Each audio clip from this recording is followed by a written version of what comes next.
我只花1元便购买了超级跑车，之后更是开始了1元购，1元获得豪华别墅，1元获得透视眼，甚至1元购买修仙功法。只因我意外激活了1元秒杀商店，在这里应有尽有，只有你想不到的，没有我买不了的。可在此之前，我还是一个穷小子，更是接到了在一起2年半女友的分手电话。可不死心的我仍想当面再问一次，没想到却遇到了开着跑车来接他的富二代。就这样，我新晋成为了歌坛市的第一小丑，就连李宗恒也得叫我一声大哥。而此时，我也接到了公司同事打来的电话，内容就是有人要抢我辛苦开发的客户。闻言，我便立刻转身往售楼部赶去，自己花费了将近1周的时间敲定的一个别墅客户，然后约好了今天来签约。原本就是想打电话给女友方子轩，把这个好消息告诉她的。春秋映月的别墅价值300多万，一旦签成，佣金加奖金可以分到将近6万多，对我而言可是一笔不小的收入，抵得上我将近1年的基本工资。谁知道这好消息还没说完，就换来了分手的噩耗。这一转身，居然还让人把单子给抢了。刘大勇，这单子是我谈下来的，你凭什么签？我冲到了签约室，对着一个中年男子咆哮了起来。陆晨，注意你的态度，我可是你的领导。领导，这是一个领导能干出的事。这客户我跟了1周多，带看实地样板房都不下5次，今天邀约他们来签单的也是我，你做了什么？凭什么你来签？凭什么？凭我能给他们价格再优惠2个点。要不你问问张先生夫妇，他们是想跟你签还是跟我？此时我看向了张先生夫妇，也就是之前自己一直维护的客户。张先生眼神有些闪躲，反而是他妻子这时候理直气壮的开口了：小陆啊，我们的钱也不是大风刮来的，既然能再便宜2个点，为什么当时你不给我们申请？你这不厚道啊！闻言我只觉得脑子发晕，我作为销售能放的点都已经全部放给张先生夫妇了，额外2个点的优惠掌控在暗场经理刘大勇手里，需要申请。事实上当初我也向刘大勇申请过，却被他驳回了。刘大勇，当初我可是向你申请过，这2个点被你驳回了，原来你就是为了抢单，你什么时候给我申请过？我怎么不知道？刘大勇说着看向了张先生夫妻，再次开口：现在的销售啊，为了能多拿一点佣金，都希望成交总价能越高越好，是我们管理培训不到位，让你们俩见效了。听闻这么一句，连之前眼神躲闪有些不好意思的张先生也突然皱了下眉头，看向我的目光清冷了起来。我顿时被气得一时都不知道说啥了。陆晨，悲剧了，这刘胖子真不是个东西，可不是上次还抢了我2单，有啥办法？他上面有人，以前有个被抢单的，那是真的刚，把这件事捅上去了。结果呢？刘胖子屁事没有，他倒是被开除了。谁说不是呢？我看这次陆晨也悬了。门外看热闹的同事也是纷纷露出了一丝怜悯，然后下一刻想象中的爆发没有出现。只见我深吸了一口气，平静地看向了张先生夫妻2人，掏出了手机调出一个录音文件，而刘大勇更是脸上青一阵红一阵，转而从之前的讥讽淡定变成了恼怒。陆晨，刘大勇完全没有想到我居然录音了，这当众被揭穿让他一时下不了台。你明天可以不用来了，周一去财务把工资结算下，你被开除了。刘大勇咬牙切齿地说完，然后转向张先生夫妇2人，正要开口解释。你以为我稀罕？有你刘胖子一天，这个公司永远都是乌烟瘴气。张先生，你也看到了他是怎么样的人，我也可以告诉你，这套房子刘胖子其实还能去向他的上级再申请2个点，基层销售没有这个申请资格，但是他有。说完后我直接掉头就走，完全不给刘胖子发挥的机会。刘经理，小陆说的是真的吗？还有2个点的优惠？你别听他瞎说，哪还有2个点的优惠啊？我倒是没觉得小陆在瞎说，倒是刚才听到了你扯淡的证据。一直没出声的张先生这次却开了口，我看贵公司似乎不是很有诚意卖这套别墅，我们还是先回去了，等你考虑好了到底能不能优惠再联系我们吧。说完后起身直接走人。张先生，你听我说，真的没优惠点了，他是瞎说的。张先生，这时候看着走出来的我，外面的同事们纷纷竖起了大拇指，牛啊小陆，绝地反击干得漂亮，还是你厉害，我老孙强都不服就服你。对待这些我都回以微笑，默默地走到自己的位置，整理起了东西。刘大勇的品行众人皆知，小单子也许看不上，这种别墅的大单不可不防，我自然要留一手。走出售楼处，我仰头望天，深深地吐出一口气，真是福不双至，祸不单行。1天之内又是被分手，又是单子被抢，现在还被开除了，人活着真的难。发现匹配宿主开始绑定，开启1元秒杀商城，商城会随机上架商品，宿主只需花费1元即可购买成功，商城出品都有合法合规的对应手续，不会出现任何瑕疵。本商城每天晚上12点将重置刷新商品，当天刷新出的商品未购买将会在下次刷新时重置。本商城拥有1000格空间存储包裹，每一格可以存储同类非活性物品，宿主可通过意念自行存放或提取。原则上本商城每日只上架1件商品。正当我在感叹人生悲苦的时候，一连串的机械声自脑中响起，这是什么？眼前突然出现了一个虚拟的框架，看着十分的科技感。今日商品已上架，宿主可以进行购买。随着提示音结束，我眼前闪过一道蓝光，一张烫金卡片出现在商城内，商品太富广场，售价1元。看着卡片，我不由狠狠捏了一把自己的大腿，而腿部传来的疼痛告诉自己，这是真的。作为新世纪青年，怎么可能不知道系统？让我难以置信的是，自己居然拥有了系统，而第一个商品居然是价值300亿的太富广场。然而现在自己只需要花费1元就能拥有，是否购买？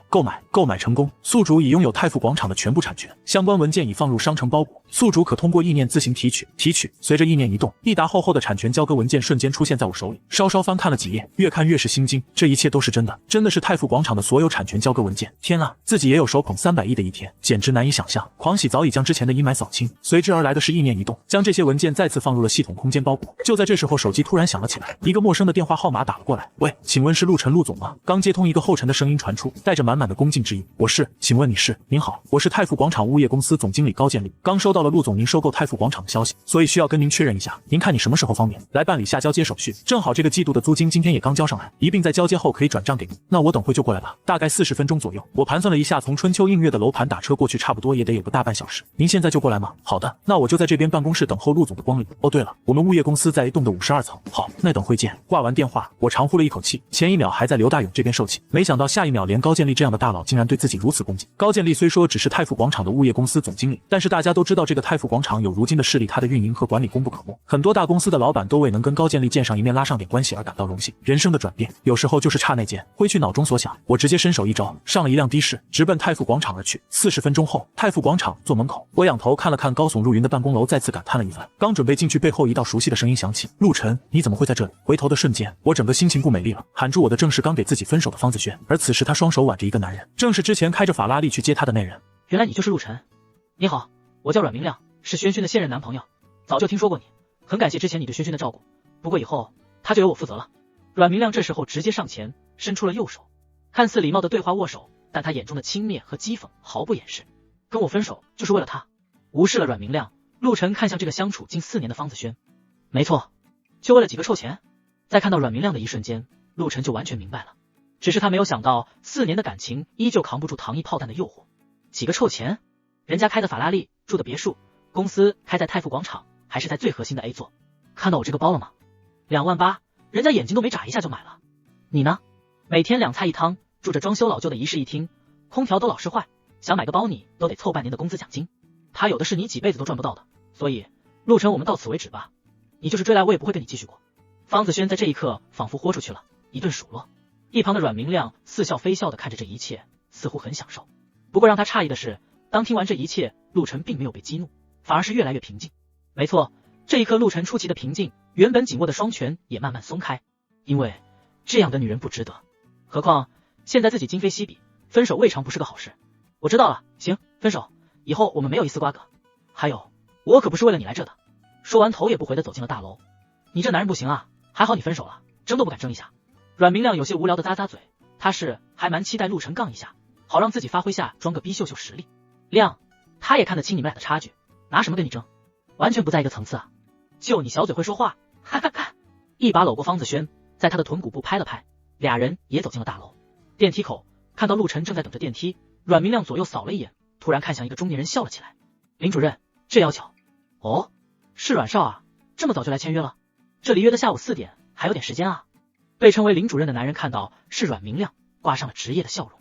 此人正是泰富广场物业公司的主任林正明，能入驻你们泰富广场可是大事。再说高总可是大忙人，还是提前点来，别耽误了他后面的工作安排。说完还瞥了一眼陆晨，脸上露出了无比的骄傲，就连一旁的方子轩也一脸兴奋。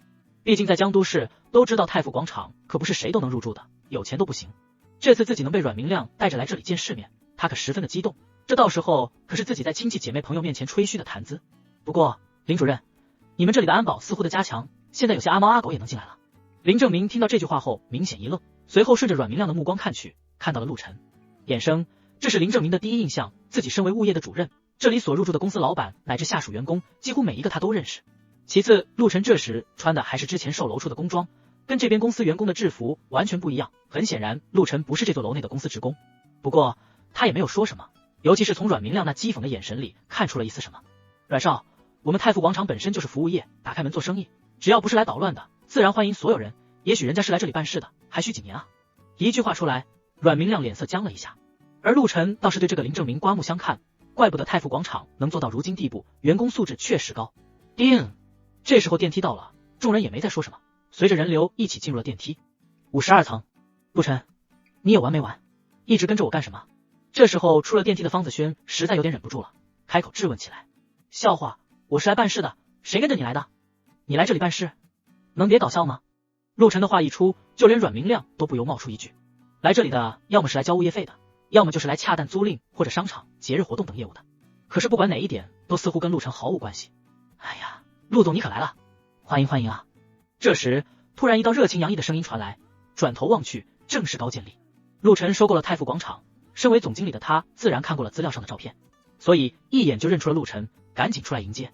因为隔着有点远，加上阮明亮看到高建立有点激动，一时之间竟然把陆总听成了阮总。只见他立马带着笑脸迎了上去，握住了高建立的双手。在高总面前，我怎么敢担这个总字啊？高总真是折杀我了。可这时候他心里那个美啊，看到没？高总亲自迎接自己呢，连带着还回头轻蔑的瞥了一眼陆晨，同时给了方子轩一个得意的眼神。方子轩也兴奋异常，自己果然没有选错男人。看看高渐离亲自出门接待，这是何等的荣耀，就差拿个手机上去合个影了。可这一幕把高渐离整懵了，这人谁啊？咋就莫名其妙跑来握自己手了？有病吧？你哪位啊？高渐离皱眉问了一句，甩开了被握住的手，不待阮明亮回复，直接绕开了他，小步跑向陆晨。陆总，东西我都准备好了，咱们进办公室说，上好的大红袍都泡上了，您来的那是刚刚好。说完，拉着陆晨的手就向着办公室走去，丝毫没有理睬还将在原地保持着握手姿势的阮明亮。那热情的劲就像儿子看到了爹一样，脸都笑出褶子了。开玩笑，对高渐离来说，这陆晨可不得当爹一样供着。没错，他高渐离在江都是号人物，能力很强，可这也就是在江都，外面的能人会少。能一次性全款收购下太傅广场的人，可不单单是钱多，背后的力量和能力绝对不可小觑。所谓新官上任三把火，这要是一个伺候不好，换了自己不是没可能。这一幕直接看傻了一旁的阮明亮和方子轩。什么情况？轩轩，你不是说你前男友大学毕业后工作难找，最后做了个房产销售吗？怎么摇身一变成了什么陆总啊？阮明亮脸色一阵青一阵红的，憋着要爆炸的心态问道。没错啊，他就在春秋映月那个楼盘做售楼员，这高总是不是认错人了？方子轩也是一时丈二和尚摸不到头脑，这陆晨要真是什么总，自己能不知道？还能放着明显长相比阮明亮要帅得多，又对自己无私付出的陆晨不要，来找这个花花公子阮明亮，不就是因为陆晨没钱吗？帅能当饭吃？林主任，这是怎么回事啊？看到问不出个所以然，阮明亮看向了林主任。此时的林主任也是有些愣神，他还是第一次看到高总对一个人如此热情。但是太傅广场易主的事也是今天刚刚发生的，目前也只有高渐离知道详细原委，他们这些员工暂时还不知道。这个我也不是很清楚，不过应该这人大有来头吧。听到林正明的话，阮明亮的眉头紧锁。自己当初勾搭这方子轩的时候，他浪归浪，也不会想平白无故去惹一些不必要的麻烦，所以当时还是对陆晨调查了一番，结果发现他完全没什么背景，是个小县城来大城市打拼的，工资待遇也都很一般。可以说除了人帅做事踏实外，唯一的特别就是陆晨似乎练过几年功夫。不过学校里的这些所谓武术社、跆拳道社他完全没有放在眼中，自己养的保镖还退伍高手呢。也是因为如此，所以他才开始肆无忌惮的勾搭方子轩。办公室内，高渐离恭敬的奉上了一杯刚泡好的大红袍，先是客套了一番，然后直奔主题。陆总，这个季度咱们太傅广场的物业管理费款项已经全部收上来了，去掉必要的员工工资、福利和一些贮备应急资金，净收款项刚好是10亿，这里是份清单，您看一下，要是没问题，我直接给您转账。10个亿！一口大红袍刚喝入口中，陆晨差点没给喷出来，故作镇定的硬吞了下去。一个季度就赚10个亿，那不是一年躺着拿40个亿？这起伏有点大，心脏有点负荷超重啊！陆晨在这里沉闷整理自己震惊的情绪，可是看在高渐离眼中，却以为这是主子对这租金收益似乎不满意。老板，因为咱们 B 座在重新内部装修，加上商场今年重新筛选了一批优质品牌入驻进行替换，所以有一批商铺也处于更换商户重新装修阶段，所以确实这个季度的收益少了点。不过您放心，下个季度我有信心把收益提升到15个亿。陆晨心里又是咯噔了一下，这一转眼又多了5个亿，赚钱这么容易的吗？看到陆晨还是没有做声，高渐离不知他所想，整个人仿佛做蜡。这新老板难道真的新官上任3把火，要给自己来个下马威？每个季度15个亿的收益，对他来说是真的到顶了，毕竟可控资源就这么多。老板，你要是有什么意见或者指示，还请明示。可谓纵横商场的高渐离在这一刻被沉默弄得有点焦虑，不由再次开口。啊，我没意见，你做的不错，这账目我看了下，也没什么问题，继续保持就行，以后这里的事就辛苦高总了。应该的，有什么辛苦不辛苦的，只要老板满意就好。哈哈哈！听到陆晨这么说，高渐离心头一松，态度更加热情了起来。老板这么说，代表自己这位置稳了。虽说凭借自己的阅历才能，哪怕去外面也一样能混得风生水起，但是江都市这一块，就商业体来说，没有其他地方比得上太傅广场了，能不走自然不走。老板，既然账目您觉得没问题，那我现在给您转账吧，请您报一下卡号，以后每个季度我也会直接将款子打入这个卡里。好的，我的卡号是。没2分钟，陆晨的手机震动了一下，提示转账到账了。看到那一连串的零，感觉整个人都有点飘，这比买彩票中头奖还来得刺激啊！就在两人准备继续寒暄几句的时候，突然办公室的门被打开，让得高渐离的眉头不由一皱。高总，这小子就是个售楼处的基层销售，可不是什么陆总，您是不是认错人了？阮明亮不顾林正明的阻拦，带着方子轩冲了进来。没错，高总，这人叫陆晨，是我以前的男朋友，也是一个大学毕业的，他从来没创业过，怎么可能会是您口中的什么陆总？您可别上当了。方子轩也是附和着喊道。本来要发作的高渐离听到方子轩说陆晨是他前男友，瞬间看向了陆晨，但是看到陆晨端坐在那里皱着眉头，脸上挂着一丝厌恶之后，自然明悟了个大概。加上自己的脑补结果就是陆晨对这个前女友并没有表露自己的财力，相处期间，这女的耐不住平凡的生活，找了个富二代劈腿了。渣女啊！你有没有礼貌？进来不知道敲门吗？出去！心中有数，自然要好好表现一下。高总，你可千万不能上当啊！这小子阮明亮还是不死心的喊着。闭嘴！林正明，这人是谁啊？赶紧带出去！看着一旁的林正明，高健厉厉声喝道：对不起高总，这位是想租赁咱们 B 座501的租户，本来约定是今天下午4点来签约，是我没有拦住他们，打扰了您，我这就带他们出去。说着就看了眼门外听到喧哗赶来的2位保安，准备请他们出去。慢着，高总，我觉得太富广场的商户的好好筛选下，这样的似乎不配入住这里。这时候陆晨冷不丁冒出一句：呵，你还真当自己是个总啊？一个月拿个几千工资的人都参与起太富广场商户评定的决策了。听到陆晨的话，方子轩率先讥讽了起来。刚才因为陆晨已经让阮明亮折了面子，自己要是再不表现下，等会回去肯定没好果子吃，这可是自己的长期饭票。陆总说的没错，林正明，你也听到了，取消跟他们的签约，并列入黑名单，以后太富广场不欢迎这样的人。却不料话音刚落，高渐离直接发号施令。什么？凭什么？这下阮明亮坐不住了，自己花了好多财力才疏通好关系，得到这个名额，这下就没了，关键还被列入了黑名单，以后太富广场都不能来了。凭什么？那你们俩听清楚了，这位你们口中的陆晨，就在今天全款收购了太富广场，也是太富广场现在的新主人。什么？阮明亮、方子轩乃至林正明在听到这句话后，异口同声的惊呼了起来。陆晨收购了太富广场？怎么可能？怎么会？这个结果仿佛梦魇一般，瞬间击垮了方子轩。要是别人说这话，他是绝对不会相信的。但是这话此时出自高渐离之口，这样的大佬没必要来配合陆晨扯这样的谎。就算是扯谎，那试想下，什么样身份地位的人才能让高渐离来配合？不管那种情况，都代表眼前这个陆晨今非昔比了。朝夕相处4年多的时间，完全没有看出一丝陆晨有这能力背景的迹象。难道这4年他真的只是在考验自己？那自己岂不是丢了西瓜找了个枝吗？顿时心中无比的悔意涌出。林正明，不想干了，赶紧把这2个人轰出去，不要妨碍我跟老板开会。由不得他们多想，高渐离再次喝道：是，你们几个把他们轰出去，另外去行政部直接出些公告单张贴在太富广场所有的出入口，把这2人列入黑名单。林正明也毫不客气的直接安排保安几人把阮明亮2人轰了出去。高总，你不能这样，做生意是要讲诚信的，你们之前可是答应了租赁的。阮明亮不死心的喊着，然而等来的是无视和2个保安的推搡，转眼间就被轰了出去。老板，这样您可满意？等到几人被轰走后，高渐离立刻换上了恭维的笑脸。很好，高总办事我还是很放心的。陆晨倒是不吝啬的夸了一句，胸中的闷气也疏解了大半。又聊了一阵，了解了下商场的大概运作，陆晨起身告辞。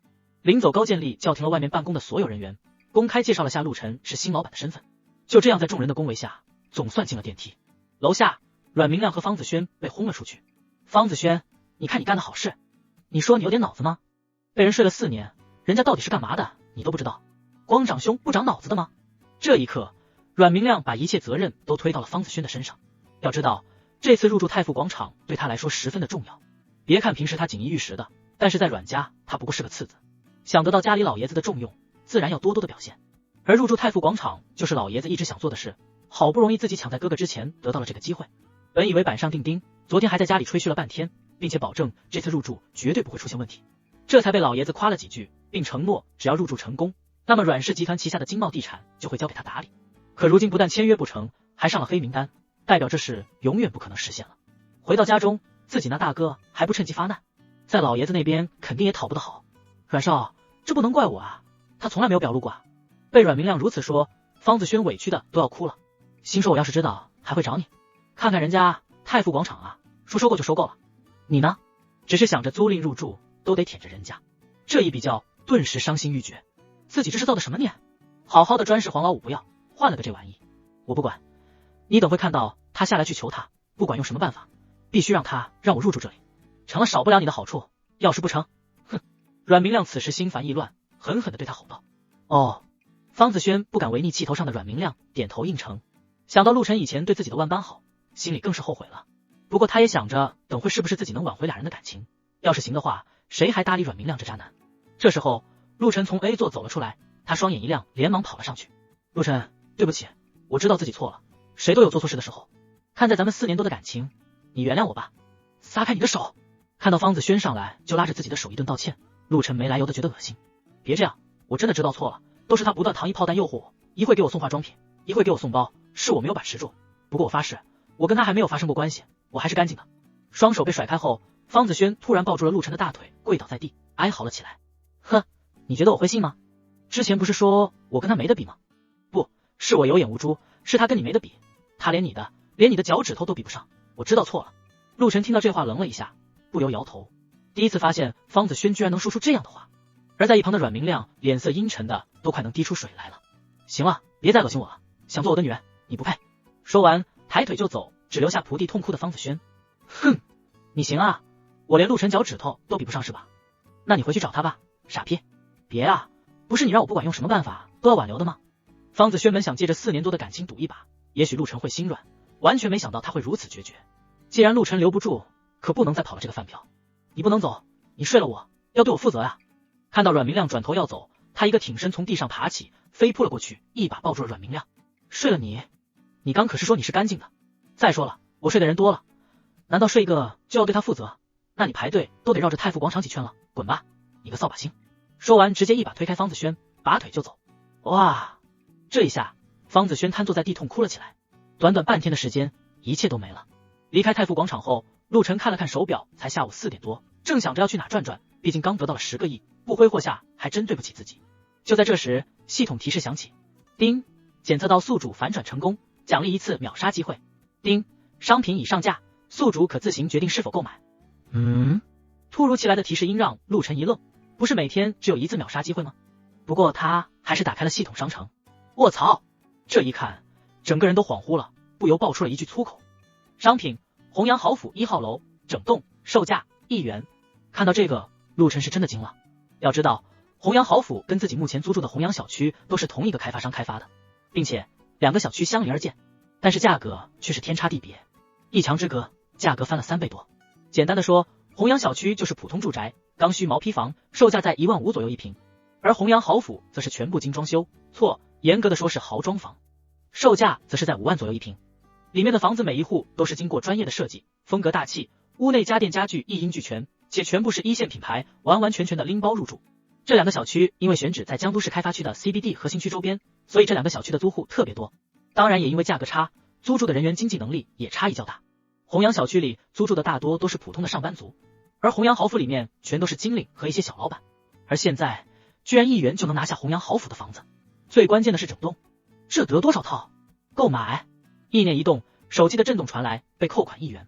同时系统提示购买成功，只看到空间包裹里出现了一个小箱子，里面满满的塞了一沓房产本和对应的钥匙。1、2、3、36套房，我滴个乖乖。弘扬豪府的房子是总高12层的小高层，一层3户，分别是26万零180和130种面积。粗略一算，这一栋价值3个多亿啊！虽然比不上太傅广场的总价，但是一下子36本房产证，冲击也不小啊。主要是自己租住在隔壁小区，每天都会看到弘扬豪府的房子，当初自己也梦想有一天能买得起这里面的一套房子，没想到现在自己就拥有了，还是整整1栋楼。激动的同时，也让陆晨决定直接去这个小区先选下自己要住的房，剩下的让物业给自己租掉，这样到时候就可以先搬个家，顺便当个包租公。说走就走，招手拦下一辆出租车，直奔弘扬豪府。系统，不是一天只有1次秒杀机会吗？怎么今天给了2次？陆晨下了车，抱着小箱子走向弘扬豪府物业办公室的路上，问起了心中的疑惑。备注时说过，原则上是1天1次。原则上？这原则上是啥意思？字面意思。呵，还是个小傲娇的系统。陆晨不由笑了起来，就是看系统心情的意思呗。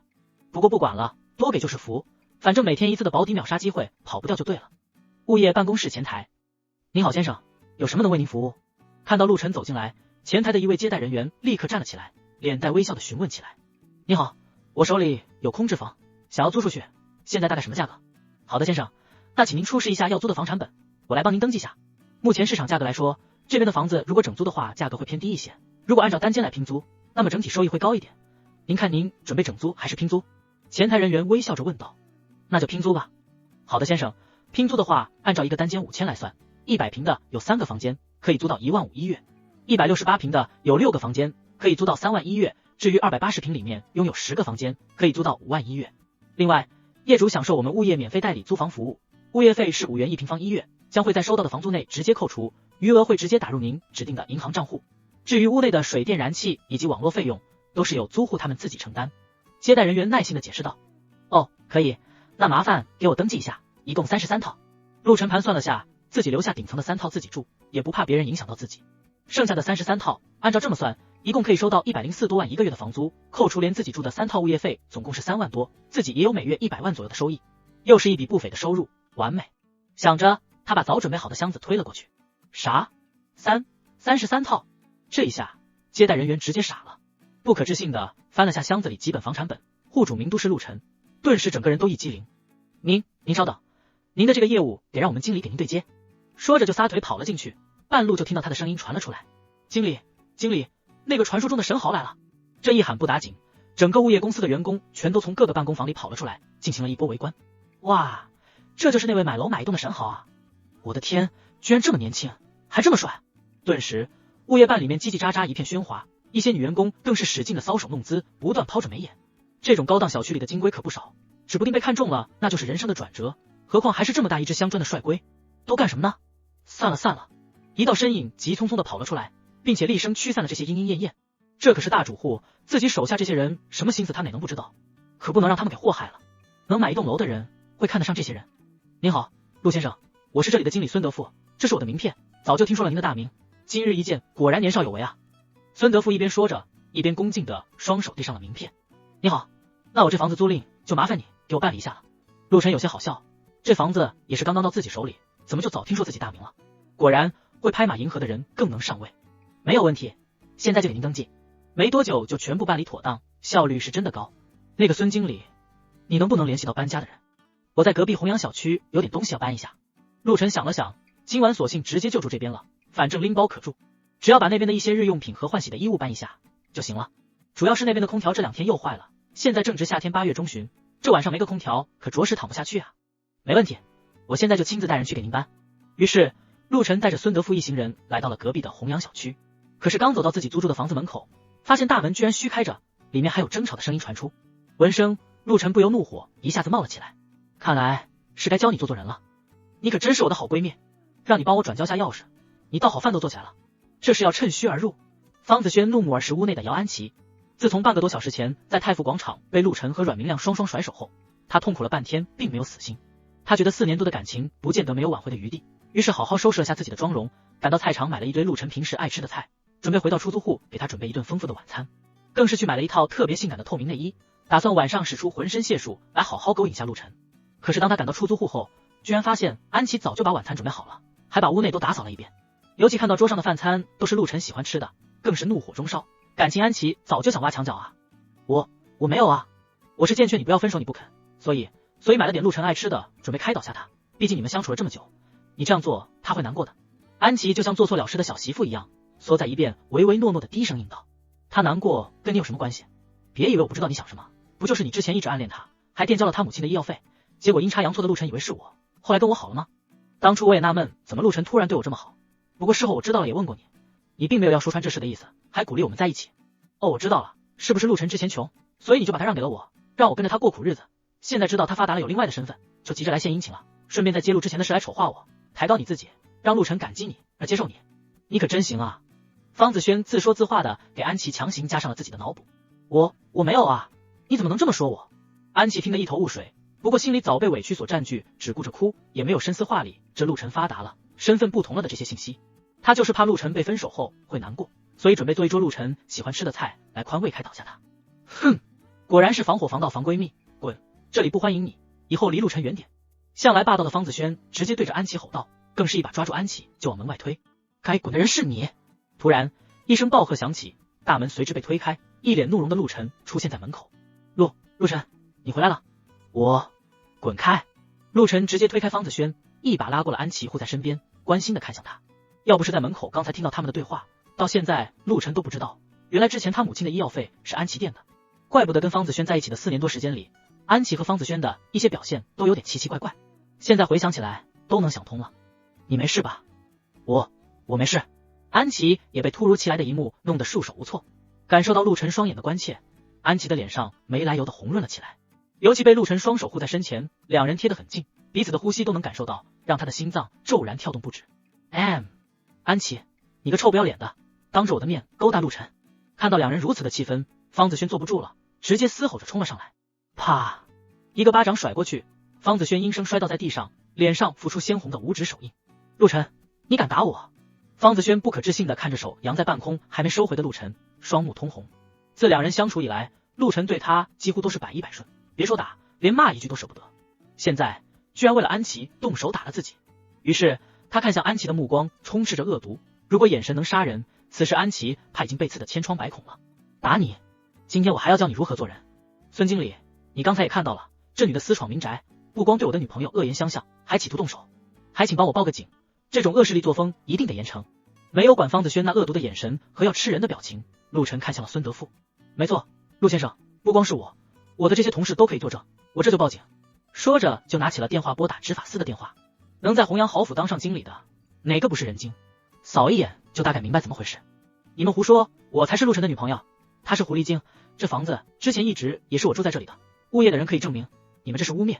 方子轩听到他们如此说，声嘶力竭地喊着，你是不是搞错了？咱们已经分手了，安琪才是我现在的女朋友，既然我们没有了关系，你没有经过我的同意，擅自进了我的房子，就是私闯民宅。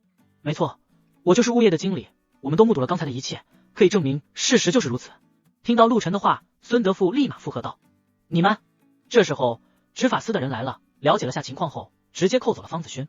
不管他如何辨别，无奈在场的人口径一致，本来执法司的人表示这可以算做民事案，自行私下调解，但是陆晨坚持要追究，调解无效，只能走司法流程。最后方子轩被带走，直接以擅闯民宅以及有故意伤人意向进行了拘留。孙德富处理了善后，带着人把陆晨要搬的东西给他都搬了过去。屋内只留下了陆晨和安琪俩人。从刚才到现在，安琪一直都是懵懵的，就因为陆晨刚才说自己是他的女朋友。安琪，你可真傻，为什么之前你没有告诉我这些事？要不是今天方子轩自己爆出来，你准备瞒我一辈子。看着眼前这个傻得可爱的女人，陆晨一把将其拥入怀中，猝不及防下，在怀中的安琪先是浑身一紧，感受到强有力的臂弯和男人专属的气息，身体慢慢酥软了起来，脑子里一片空白。相拥了好一会，陆晨抬起了安琪白皙的下巴，宠溺地看着她，低声说道，以后别这么傻了。安琪乖巧的点头，轻声低两颊通红。她还是第一次被男人这么抱着，还是自己一直暗恋的男人，故而娇羞不已。突然她双目圆睁，一股温热映在了自己的双唇。陆晨看着怀里还如金露一般的可人儿，笑了。这也是他这么多年以来第一次近距离仔细观赏这个傻丫头。要说颜值，那绝对是比方子轩要高得多，身材更是比之傲然不少。不过以前各自身份使然，就是好朋友。但是这些年里安琪确实也帮了他不少。既然现在捅破了这层纸，他对安琪也一直很欣赏，那就顺其自然吧。你好坏。安琪满面娇羞，柔弱的粉拳敲打了一下陆晨的胸膛，头都快埋到地底去了。不过心里却是充斥着丝丝甜蜜。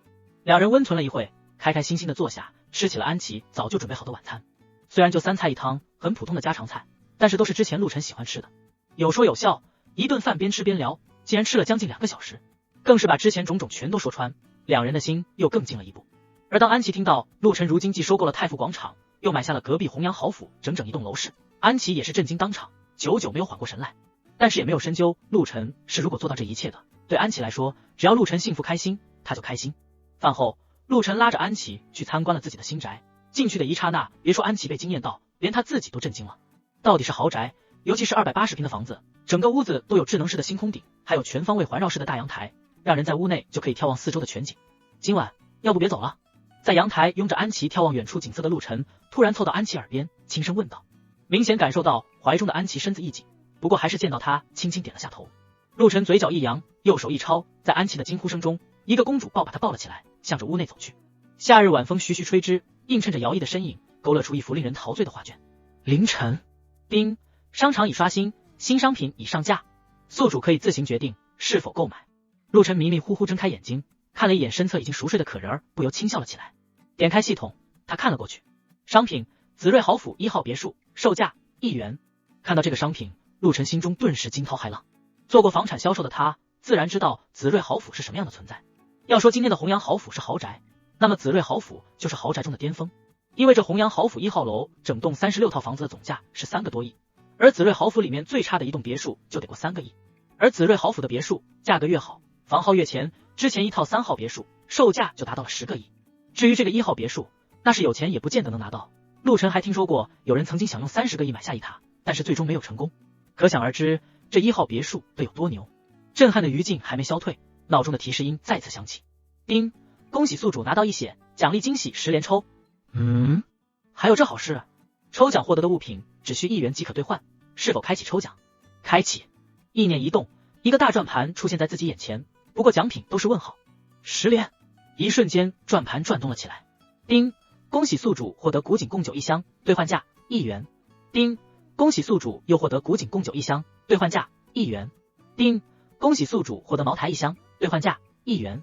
叮，恭喜宿主又获得茅台1箱，兑换价1元。叮，恭喜宿主获得五粮液1箱，兑换价1元。叮，恭喜宿主又获得五粮液1箱，兑换价1元。这是跟酒杠上了。看着一连出了6箱酒，陆晨也是无语。叮，恭喜宿主获得帕加尼牙子1辆，全球唯一，兑换价1元。叮，恭喜宿主获得10亿银浪，兑换价1元。叮，恭喜宿主获得技能瞬间掌握卡星号1，兑换价1元。叮，恭喜宿主获得大力增肌丸星号1，兑换价1元。这后面出来的东西让陆晨不由抽了口凉气，一个比一个牛批啊！就说帕加尼牙子，陆晨在网上搜了一下，不仅赞叹连连。这么一部车居然价值4000多万，号称夏国3神兽之一，关键是全球唯一的限量版，开出去绝对炸街，回头率不用说。不过这10亿音浪是怎么回事？又不能套现，难道是知道自己平时会刷下某音，让自己去直播里面发展下？还有这技能瞬间掌握卡，听着就牛批呀！可是大力增肌丸又是啥？想着陆晨全部兑换了出来，并点开了大力增肌丸的介绍。大力增肌丸服用后会起到伐毛吸水，提升10倍自身全方位能力。这么强，全方位提升10倍，这不相当于比那些顶尖的特种兵都强了？而且术业有专攻，就算是那些顶尖的特种兵，也只会是某几个方面特别强一些，不可能真正的全方面。可是这大力增肌丸可是真正的让你全方位提升10倍。陆晨悄摸着来到了卫生间，锁上门，才仔细观察起了这颗药丸。大力增肌丸与其说是药丸，更像是一颗丹药，大概有一个男人的大拇指指甲盖那么大，通体火红，在其身上还有着状似云雾的白色纹路围绕着，隐隐有着一股说不出的香味扑鼻而来。系统出品，必属精品。抱着这样的观念，陆晨没有犹豫，直接一口吞了下去。这伐毛吸水完全不像那些小说中电视剧里说的那么痛苦，反而全身感到十分的舒坦。大力增肌丸入肚后便化为了无数暖流，向着全身各处散去，而皮肤表层也肉眼可见的冒出了一颗又一颗黑色细珠，并夹杂着一股刺鼻的味道。而陆晨的骨骼和肌肉也在这个过程中开始奇异的蠕动起来，他知道这是身体在进化了。约莫10分钟左右，体内那股热流消散，进化停止。陆晨立刻冲洗了一遍，回到镜子前面，原本178的身高似乎拔高了许多，起码达到了185。脸除了之前的帅气之外，更是立体了许多，增添了一种刚毅的感觉。而全身的肌肉轮廓仿佛经过了精雕细琢，完全的呈现在眼前，每一块都充满了力量的爆炸感。甚至陆晨有种感觉，现在的自己要是一拳出去，绝对能打穿墙壁。这个变化让陆晨十分开心，尤其是低头看过之后更是满意。于是他又回到了卧室。安琪早锻炼了。次日晌午时分，两人才悠然醒来。陆晨倒是精神抖擞，而安琪却是走路都显得有些一拐一拐的，看得陆晨不由笑了起来。你还笑，都怪你。好，我的错，现在带你出去补一补，然后下午再带你去看个惊喜。叮铃铃，这时候安琪的手机响了起来。喂，妈。哦，我昨晚有事弄完太晚了，就在闺蜜家住了一宿。好的，我马上回来。挂完电话，安琪无奈的耸了下肩。你也听到了，母亲大人召唤，我得回去了。还有我可能这几天公司要出差一阵子，估计得1周左右，看来惊喜的留着出差回来才能看了。要出去1周啊？行吧，那我正好在这1周也处理点我的事情，那我送你回去吧。不用了，我自己能回去，你再休息会吧。而且我还得回去给我妈妈做心理预设，她可不知道我们俩走到一起，要是知道了，她要吓一跳。行，那你回去好好做我未来丈母娘的心理工作。两人又嬉笑了一会，安琪就回去了。陆晨翻了翻衣物，总算找了套以前在外贸店贪便宜买的休闲运动套，相对比较宽松。这大力丸吃的他都要重新买衣服了，索性准备去太傅广场消费一下。昨天临走，高渐丽还塞了一张太傅广场的至尊黑卡给他，除了他整个江都市只发出去3张，可想这张卡的分量有多足。有了这个卡，在太傅广场消费全部可以打对折。到底是高端楼盘，这里的2价格贵不贵？起码一般人是弄不到，开出去就排面。轰！当陆晨启动帕加尼的刹那，醉人的轰鸣声响起，如沉睡的猛兽苏醒，一声浪过一声。挂档油门轻点，车动如风，瞬间就飙射了出去。这动力杠杠低，刚开过去的那是什么车？这造型好拉风啊！我也没看清，那流线型真不是盖的，还有那车身的紫色显得更是高贵，一定不便宜。可不是，比那布加迪威龙都看着拉风，估计起码得过1000万吧。神替过1000万，这车叫帕加尼牙子，是以咱夏国3神兽命名的，另外2部叫霸下和吃稳，都是全球唯一的限量版，质量价格高达4000多万呢。而且搭载了双涡轮增压 V12 的引擎，马力高达730匹，最高能飙到400K 呢。没想到我竟然能亲眼看到这台神车，这可是炸街神兽啊！一个爱车发烧友看着市区的车尾灯，满眼羡慕的科普起来。哇塞，虽然听不懂你说的专业数据，但是4000多万惊到我了。小市这个小区住的都是经理和老板，也完全没人会去买一台4000多万的车，甚至很多都没听说过。开发区外的三井7号高架是飙车发骚友的聚集地，因为这里是江都市唯一默许的飙车路段，在这里不限速。一群穿着很朋克的少年男女分成两帮对峙在这里。小龟姐，你有这脸蛋身材的，飙什么车啊？跟着我王哥混，包你吃香喝辣的。其中一个染着一头黄毛的男子一脸淫笑的调侃道：滚你的黄毛，毛都没长齐就来开上你小鬼姐。别废话，一局10万，谁先跑完这7号高架的夺命13弯达到终点，谁就算赢了。被称作小鬼姐的女子霸气的喝道：行啊，不过要加个彩头，我要是赢了，你得陪我一晚上。滚滚滚，想睡老娘的从江都排到魔都，你算老姐，能赌就赌，不能赌滚蛋，老娘没时间跟你耗。小鬼姐也不是省油的灯，才不会接着黄毛的茬。轰轰轰，抬杠了几句，黄毛和小鬼姐各自开着自己的车上了起点线。来来来，下注了，黄毛1赔 0.7， 小鬼姐1赔 0.9， 平局1赔2。同时，小鬼姐带来的一个扫把头青年开始了吆喝，卖起了外围。我赌小鬼姐赢3万。你傻呀，黄毛开的疾风 S 都改装好几次了，而且技术也要比小鬼姐略高一筹，你看赔率也是黄毛赢的概率大。小鬼姐的赫兹 7Z 性能可不在黄毛之下，技术也许黄毛是好那么一丢丢，可是自从这小子出了名之后，花天酒地的，谁知道技术会不会退步了。就是我也赌小鬼姐赢2万，本来就是赌，自然博赔率大的。那你们怎么不去买平局1赔2呢？两人看了一眼这人，仿佛看白痴一样，半天丢出一句：这夺命13弯出口就只可能是一辆车通过，怎么可能平局？预备。这时候裁判的红旗突然落下，两辆跑车同时飞驰而出，带着滚滚灰尘和冲天的轰鸣，转眼杀了出去。三井7号高架完全是由那些飙车发烧友集资打造的，全程都是按照一些各地魔鬼式赛道的经典融合而设计，难度超大。一个正常的老司机慢慢开完这条道都会出一身汗，别说是在这里飙车了。黄毛果然技术了得，一上来就卡位成功，领跑在前面。但是小鬼姐也不赖，步步紧逼，时不时就会试图超车，让黄毛也无法掉以轻心。双方僵持不下，疾风 S 暂时领先，看这样子他们应该要在夺命13弯那里才能真正见高低了。飙车自然有路段播报员，随时通报赛程。可是突然一声惊呼响起，注意，B 入口有一辆超跑飙了上去，我去好快，没看清是什么车。我靠，是紫色的帕加尼，这速度得超过400了吧。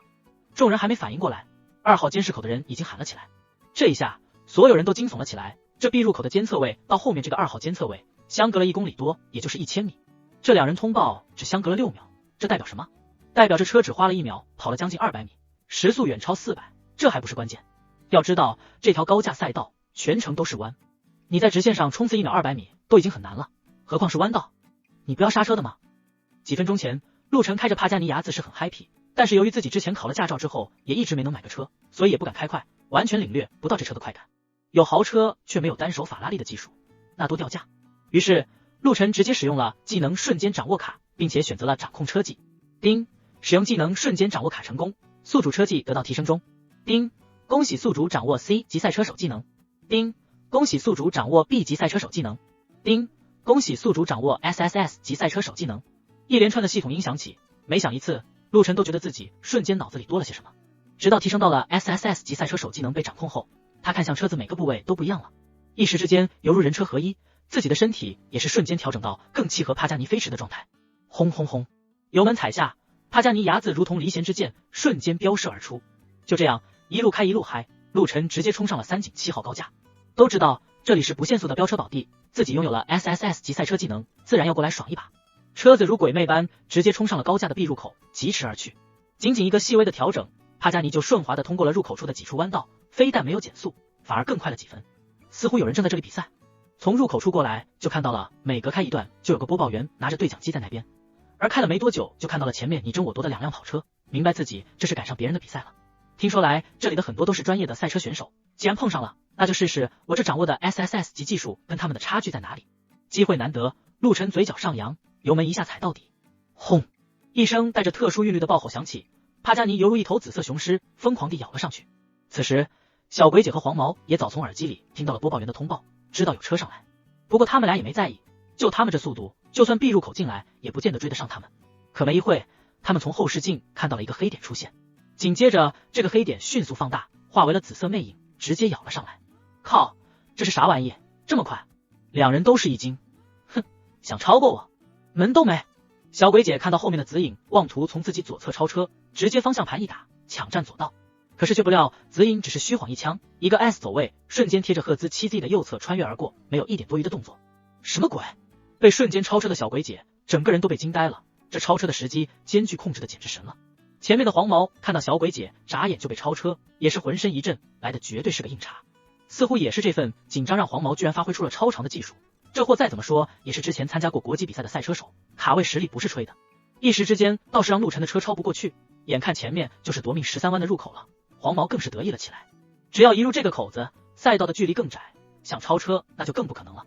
所以黄毛守住到入口就算赢了。嗖！就在黄毛踩下刹车准备入弯的瞬间，紫色的魅影瞬间一个冲刺飞驰而去。卧槽，你不要命啊！这一幕惊得黄毛直接喊了起来，踩下了刹车。要知道夺命13弯入口就是个大急弯，以陆晨那速度过去绝对车毁人亡，他可不想跟着屁股进去吃个翻车爆炸。然后一声高亢的轮胎磨的声响起，犹如百鬼夜行，带起了2道红色的尾灯，唰的一下，紫色帕加尼一个漂亮的漂移，完美的过弯。操，这不是真的吧？这么快也能过弯？不光是黄毛，驻留在入弯口负责播报的通报员也都傻了，半天才喊出一句卧槽，这还是人吗？而后面冲上来的小鬼姐也是惊得无话可说，居然有这样牛的人，本小姐早晚要找到你。她的眼中更是充斥着兴奋，从小她就崇拜强者，这样神乎其技的人自然要结识一下。小鬼姐，那这盘怎么说？震惊归震惊，赌局得问结果，怎么办？算平局咯。小鬼姐耸了耸肩说道。平局？要不是这人捣乱，你可是得跟在我后面吃屁。比赛突发情况是无法预估的，难道你去参加比赛，最后因为这种情况终止比赛后，人家还会给你奖杯？除非继续跑完这条赛道。黄毛看了看小鬼姐现在的位置，他后来过来直接把车开到了弯道口子上，这要是继续比下去，那只能换他在后面吃屁了。平局就平局吧，又是白忙了一天。黄毛只能无奈的叹了口气，开车走人。小杨子，黄毛承认平局的声音听到了吧？看到黄毛走后，小鬼姐拿出了对话机说了起来。听到了姐，那就按照平局收盘。得嘞。小杨子回复完后，看向了周围下注的众人，大家都听到了，这一局平局，一个人都没下平局，所以通杀。谢谢各位支持，下次请早。说完，小杨子收摊走人，去跟小鬼姐会合了，脸上那个笑的都能开出花来了。这一波可是血赚啊，赌啥的都有，就是没下平局的，一下子赚了几百万，开心啊！卧槽，都是那个中途跑来的混蛋，害得我输了3万啊！谁不是呢？晦气！一众人不由叫骂了起来，不过他们也就发泄一下，来这里玩的都会遵守这里的规矩，愿赌服输，碰到不可抗的原因也只能认倒霉。陆晨可不知道这边后面发生的事，连续13次漂移让他嗨翻了，哪怕出了赛道都觉得有点意犹未尽。不过看了看时间，决定还是赶紧先去买些衣服，然后去接收自己的大别墅吧。对于这套传说中的1号别墅，他可是也很期待呢。紫瑞豪府3号别墅，林姐，今天这一局一共赚了327万，嘿嘿，瞧你这出息，300多万高兴这样，上月那一单赚了8000多万都没见你这么高兴。那不一样啊，这个刺激啊。说话的2人正是之前飙车的小鬼姐和小杨子，不过此时2人的着装和妆容往那一站，完全无法跟之前的形象天差地别。小鬼姐本名苏富林，是魔都10大家族之一苏氏集团的千金，更是苏氏集团现任的 CEO， 不但天生丽质，更是商业鬼才，不少商业大拿都在他手里吃过亏，加上其性格有点叛逆且霸道，敢惹他的人倒是不多。这个小杨子叫祁阳，某知名特种兵退役人员，是苏富林的助理兼贴身保镖。因为苏富林喜欢用飙车的方式减压，所以久而久之也练得了一身超长的赛车技术。这次谈完了一个大单子，就带着祁阳过来散心了，随便找一下时的闺蜜小聚一下。死丫头，你总算接电话了，在哪呢？什么？马上要出差了，能不去吗？我难得来一次，你还出差，真不够意思。行，知道你工作负责，那我多玩几天等你回来。挂断电话，苏富林伸了个懒腰，玲珑的曲线一览无遗，任谁看了都会赞不绝口。美艳之外，更是全身由内到外散发着致命的诱惑。谁能想到这是之前那个小太妹？林姐，联系上安琪姐了。可惜她急着要出差，不管了，这几天去尝试找一下那个帕加尼车主，我倒要看看到底是哪路神仙，太牛了。另外，既然来了江都，联系下庞大龙，这个老阴货一直打太极，把持的货源不松口，那边项目已经启动，不能拖太久，这次我亲自会一会他。好的，那我这就去办。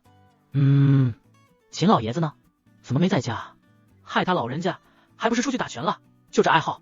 行吧，你等会办完事回来的时候，把公司里我存放点的那2瓶茅台带过来。秦老除了打拳就爱这一口，咱们这阵子暂住这里，总得让他解解馋。得嘞。祁阳说完就出去办事了。苏富林百无聊赖的逛了一下，又上去补觉了。一大早从魔都赶过来，又跟人飙了一场车，困得不行。等老娘睡醒了，再去摸摸你家陆晨的底。之所以这次过来，除了之前说的，还有最主要的就是帮自己这个闺蜜看看她暗恋好几年的陆晨。姚安琪和苏富林才是真正青梅竹马的闺蜜，无话不谈。所以安琪和陆晨之间的点点滴滴，她都一清二楚。听到自己的闺蜜终于得偿所愿，跟自己喜欢的男人在一起了，她自然也很开心。不过开心之余，她还是准备亲自看一下这个男人，摸摸底。安琪只是昨天突然告诉她跟陆晨在一起了，并没有把陆晨已经收购太富广场等的事迹告诉她，因为她觉得这些不是重点。所以在苏富林的印象里，这陆晨还是红枫地产的一个售楼员。他苏氏集团在江都这边也有个地产公司，如果陆晨人品 OK， 他不介意拉他一把，他可不想自己的闺蜜跟着别人吃苦。但是如果人品不 OK， 那作为姐妹自然要想办法阻止。另一边太富广场，陆晨停好车，直接来到了商场3楼，这一层都是男装、低中高端的品牌一应俱全，这也是太富广场大受欢迎的原因之一。在这里任何人都能选到适合自己的品类。陆晨并没有直接想着高端品牌区走去，而是先找了一家自己一直比较喜欢的品牌斐乐。这家的服饰属于运动系列，质量更是略高于耐克、阿迪之流，款式也比他们更加时尚。但是因为价格对于之前的他来说并不便宜，随便买件短袖就得400-500，外套更是几乎1000元起，所以以前他也就舍得买过2件，现在自然不用担心这些，敞开了买。只要是他看上的直接拿下。乐得一旁的导购员笑开了花，没多久大包小包就几10个了。先生您好，您一共消费了6万8，请问您是刷卡还是扫码支付？刷卡。陆晨首先把上次高建立给的至尊卡递了出去，然后又递上了一张银行卡。当店员看到至尊卡的时候，眼中充满了震惊，不由多看了几眼陆晨。本来觉得这男的好帅又多金，没想到还有这么一层身份，不得了。于是恭恭敬敬的打折刷卡开票，最后结算了3万4。陆晨比较满意，自己选了一套先穿上，剩下的让店员晚点直接寄到家里。当看到留的地址，众人又是一惊，紫瑞豪府1号别墅。我的天，传说中的那30亿都没拿下的别墅，要是能嫁给他多好啊！你就继续做梦吧，他能看上咱们的几率是负数，干活吧。看着陆晨离去的背影，一群女店员叽叽喳喳的幻想了一番。陆晨继续逛了起来，买斐乐纯是自己对这个牌子喜欢，现在自己有了系统，将来的趋势自己财富肯定是越来越多，自然也得准备点高端的奢侈类品牌，万一后面需要出席啥重要的场合，总得拿得出手不是？至于平时，他觉得穿斐乐就蛮好。你走大街上也不会是个人都先来看下你到底穿的是啥品牌，那不是有病吗？于是在范思哲、阿曼尼等品牌店里一个身影穿梭着。还别说，真的是人靠衣装，佛靠金装，贵是有贵的道理的。这范思哲和阿曼尼的服饰往身上一穿，整个人的气质又是决然不同。本身自己又帅，加上经过大力增肌丸的提升，活脱脱是个绝佳的衣架子。这名牌一上身，更是尤胜翩翩公子哥。光看那些导购员犯花痴的眼神，就知道这一身的杀伤力有多高了。兜兜转转的，陆晨在太富广场大肆购买衣服、裤子、皮带、领带、帽子、皮鞋、球鞋，甚至拖鞋、睡衣等等，由内而外，由上到下，只要身上能穿的部位，统统买了个遍。就这么买下来，通过至尊卡的打折，也就一共消费了300多万。原来花钱是这么爽的事。就在陆晨沉浸在买的喜悦时，突然一道惊喜的声音响起：“陆晨，真的是你？”刘成。看到来人，陆晨也是有些惊喜。这刘成是自己的发小，一直到高考后自己来了江都才跟他分开。哈哈，老远就觉得像，可是看你这一身又不敢认，看来你小子混得不错呀。两人来了一个熊抱，刘成笑哈哈的说道：“也就这样，还行吧。你怎么来江都了，也不给我个电话？我也是才来，我们公司要在江都这边开设分店，最后选了这太富广场。”说到这里，他的神色突然暗淡了一下。不说这个了，我还有点事，你今晚要是空，晚上我们搓一顿。好，那你到时候给我电话，你先去忙。看到刘成似乎有难言之隐，陆晨也没有追问。分开后，陆晨又逛了一会，觉得买的差不多了，吩咐好店家把东西送到自己别墅后，就向着停车场走去，准备去紫瑞豪府了。湖亭雅轩，江都的一所纯别墅小区。爷爷，对不起，我没有把事办好。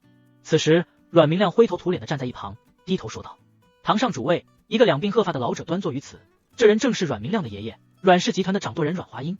只一眼就能看出此人定是久经风雨，不怒自威。哼，之前不知道谁吹嘘半天，还夸下海口。小弟啊，不是我说你，有多少能耐做多少事，踏实点。好了，多说无益，说说事情怎么解决吧。”看到一旁阮明亮的大哥阮明辉在那借题发挥，老爷子直接打断：“爷爷，我已经找人在安排这事了，相信不久就有回复。”明辉，要知道这次入驻太富广场对我们阮氏十分重要。叮铃铃，这时候阮明辉的手机响了起来。爷爷，我接个电话。在老爷子点头后，阮明辉快速接通。喂，辉少，那个刘成软硬不吃啊，废物，要你们干什么吃的？那就让他去医院待上一阵子，照开他找。好的，回少，我这就去办。挂断电话，看到老爷子正看着自己，讪讪笑了笑，解释了下他的做法。听完之后，老爷子眉头皱了起来，不要弄出事端，一定要处理好，不然被高渐离知道了，那就不好办了。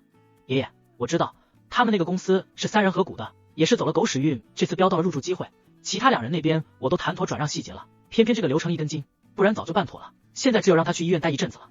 至于高渐离，不会管这样的事，又不是自己亲戚，转租这种事又不是没有，你情我愿的事。老爷子点了点，不过还是要小心处理，不要节外生枝，闹出影响总归不好。我知道了，爷爷。明亮，你也不用如此，吃一亏长一智，下次做事周全点，学学你大哥。好的，爷爷。看着一旁得意的大哥，阮明亮恨得牙痒痒，心中对陆晨的恨意也更深。你明天直接去经贸地产工程部报道，先当个部门经理吧，别说我不给你机会，过几天凤阳区的那块地皮我们势在必得，你好好琢磨琢磨，配合你哥哥一定要拿下。红枫地产对这块地皮也盯得很紧，这次那区域一共划分了5块地皮，其他无所谓，1号地块必须我们拿下。是。地下车库，陆晨刚要走出去，就看到一群人鬼鬼祟祟地蹲在一个角落，似乎在埋伏谁。而这时，一个熟悉的身影出现在眼帘，刘成。难道这些人是要伏击刘成吗？想到这里，陆晨猫着身子向那边靠了过去。刘老板！突然，一个尖嘴猴腮的男子带着9个人把刘成围了起来。贺经理，你这是干什么？没什么，只是想让刘老板再好好考虑一下，咱们辉少给的转租金可不少，还希望你成全下，毕竟在外多个朋友总是好的。而且辉少也说了，只要你点头，我们可以再加1成的转让金。贺经理，我已经跟你说得很清楚了，我们公司虽然不大，但是这次能得到这个入驻太傅的机会，对我来说意义非凡。你们辉少给的价格是不错，也远高于市场，但是我有我的打算，这不是钱的问题。刘老板，真的不再考虑下了？那只能委屈您去医院待一阵子了。似乎贺经理接着刘成没有答应的可能，直接扫了一眼身后几人。你们要干什么？看到围上来的几人，刘成惊怒交加，没想到他们洽谈不成，准备来硬的。砰！啊！就在几人要围上去殴打刘成的刹那，沉闷的声音带出一声惨叫，从那几人身后传出。众人回头一看，那贺经理此时被踹飞，瘫倒在地，原来的位置上站着一个穿着一身阿玛尼的俊朗男子。陆晨。看到来人，刘成十分意外。闲话等会说，先搞定这些人。那些打手顿了一下，此时已经纷纷冲了上来。就见陆晨轻松地穿梭在几人之间，往往一个抬手，一个下劈，就带出一声骨折的声响。没几个回合，这些看着高大威猛的打手全都哀嚎着倒地不起，看向陆晨的眼中充满了恐惧。这些人可都是打架能手，个个高大威猛，平时一个能干翻3、4个人，现在倒好，10个人给一个公子哥给包圆了。而且这下手是真的黑，招招断骨，要人老命啊！连本来准备上来一起干架的刘成都看傻了。我去，陆晨，几年不见，这么厉害了？说说吧，怎么回事？那个辉少是谁？看到陆晨盯着自己，刘成讪讪一笑，只得道出了原委。哦，又是阮家。于是他走到了还瘫倒在地的贺经理身旁，蹲了下来。回去告诉你那什么辉少，我叫陆晨，太傅广场永远都不欢迎你们阮家入住。贺经理心里想着，就你，凭啥？不过看到刚才陆晨干净利落就解决了他带来的所有人，自然好汉不吃眼前亏，疯狂点头。滚吧！贺经理等人连滚带爬的跑了。陆晨，真对不起，没想到还让你掺和到这个事里面来了。咱俩是兄弟，你这不是见外了？不是，你是不知道，这阮氏集团可不好惹。哎，我是在老家好不容易拼搏起来这么个公司，现在总算有点成绩了，想着在大城市里创一下，这次也是运气好，得到了能入驻太傅广场的机会。为了这个，我还做了好多未来的计划。没想到阮氏的人找到了我的2个合伙人，买通了他们，想要我转让这个租赁资格。我没有答应，所以他们软磨硬泡，处处给我添堵。我要真为了钱倒也赚了，可是我也有我的梦想啊。兄弟，你能懂我的意思吗？刘成说到这里，双目隐隐含泪，看来这些年打拼也不容易。陆晨也是一阵感慨，现在这社会都不容易，自己要不是激活了系统，说不定混的还不如刘成。我懂。好了，我相信姓阮的以后不会打你的主意了。为什么？听到陆晨如此说，刘成不由愣了一下。对他来说，阮氏的人就跟牛皮糖一样，今天虽然给陆晨打跑了，但是肯定不会罢休，因为他弟弟知道我是谁，只要我说了这里不欢迎他，他就算拿到了你的租赁资格也进不来。兄弟，你越说我越糊涂了。呵呵，这个太傅广场现在是我的。哦啊，你说啥？太傅广场是你的？听到陆晨的话，刘成当时就傻眼了。倒不是不信，两人的关系在那里，陆晨也没有必要骗自己，只是这个消息来得太过劲爆，一时无法接受而已。当然，陆晨也用实际行动证明了这一切，带着他索性去了一趟高渐离那里。之前签约的时候，刘成也就见到了林正明这个主任，那时候自己都要点头哈腰的恭维这位主任。谁想这次到来，别说这个林主任，就连他的上司，传说中的高渐离都对着自己这个兄弟无比的谄媚。临走高渐丽更是拍板免了他2年租金，私人送了他公司的全部装修，搞得刘成那是受宠若惊，跟做梦一样。他自己都不知道后来是怎么走出这办公大楼的。我去，兄弟，你这真的牛啊！一般般了，低调低调。陆晨乐呵呵的笑道。对了，你还记得高雄峰吧？高中那个学习委员。没错，咱们高中很多同学都在江都这边工作创业，这次他组织了聚餐，还叫来了李雪婷。李雪婷也来江都了。听到这个名字，陆晨倒是有些意外。李雪婷是原来他们高中时期的班长，不但学习好，还是校花。当初可是有一大票人暗恋喜欢她，不过后来听说出国了。是啊，说是回国了，在魔都一家大企业当了管理层。不过最近他在这边分公司办事，所以刚好在江都，所以高雄峰也邀请了他。本来高雄峰也让我通知你去的，但是我原以为，嘿嘿，你也知道高雄峰那人的德行，怕你去了恶心。不过现在我觉得你该去，好好打一下那傻逼的脸，我是早看不惯这小子了。刘成一说，陆晨就知道他的原意了。在学校，高雄峰就一直看自己不顺眼，长得比他帅，学习又比他好，自己也就靠着家里暴发户的底子，混了个所谓的学习委员，装门面。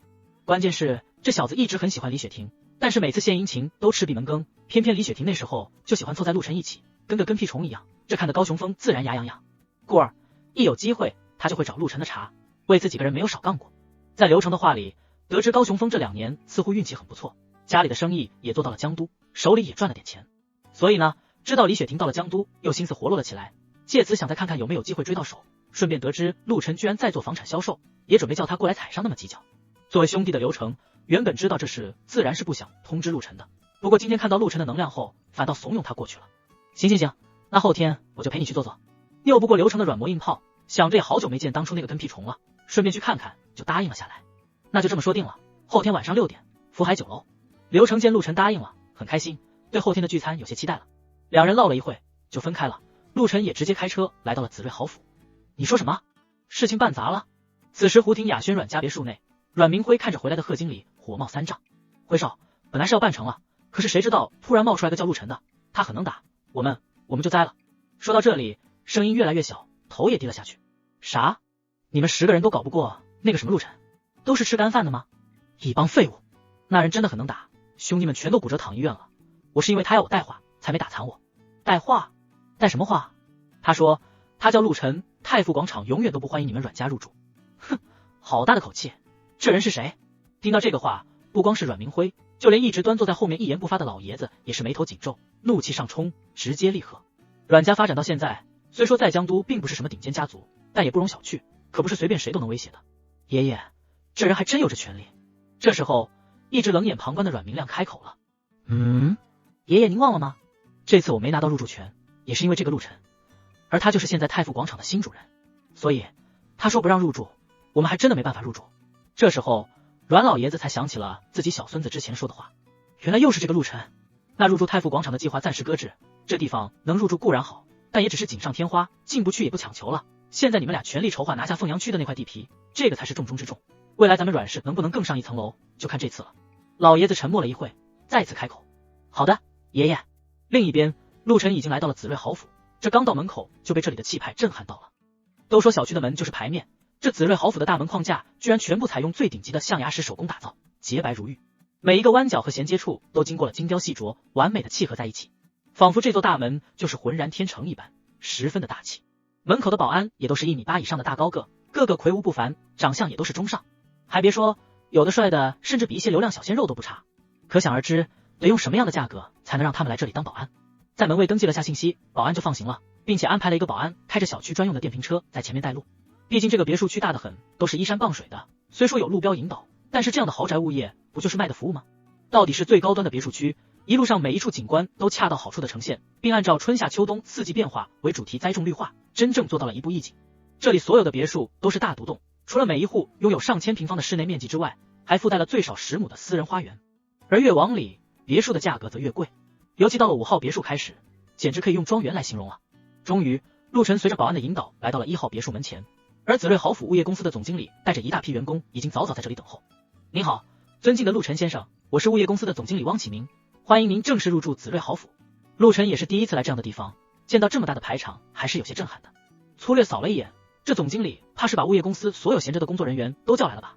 整整近100人在门口排成2列欢迎他，要不要这么隆重？这其实是他低估了1号别墅的分量。当陆晨一到门口做完登记，消息就已经通报到汪启明这里。于是他放下了手头所有工作，带着所有能带的员工，以最快的速度来到了别墅门口列队等待。1号别墅，那是紫睿豪府的核心，也是整个江都市最强身份的象征，起势而细。不过在众人看到这位户主的时候，全都震撼莫名。百般猜想，大家都会认为这个户主是个德高望重的人，哪怕不是白发鬓鬓，也最起码是个中年往上的成功人士了。万万没想到，出现在他们面前的是这么一个年轻帅气的小伙子。关键作为这种豪府管理层人物，平时都会关心江都市那些名门望族的消息，甚至周边一些城市的名门望族也会关注。谁知道人家会不会跨市来这里买上一套别墅，成为自己的主顾？可是眼前这个陆晨实在是眼生，难道是来自魔都或者京都的家族少爷？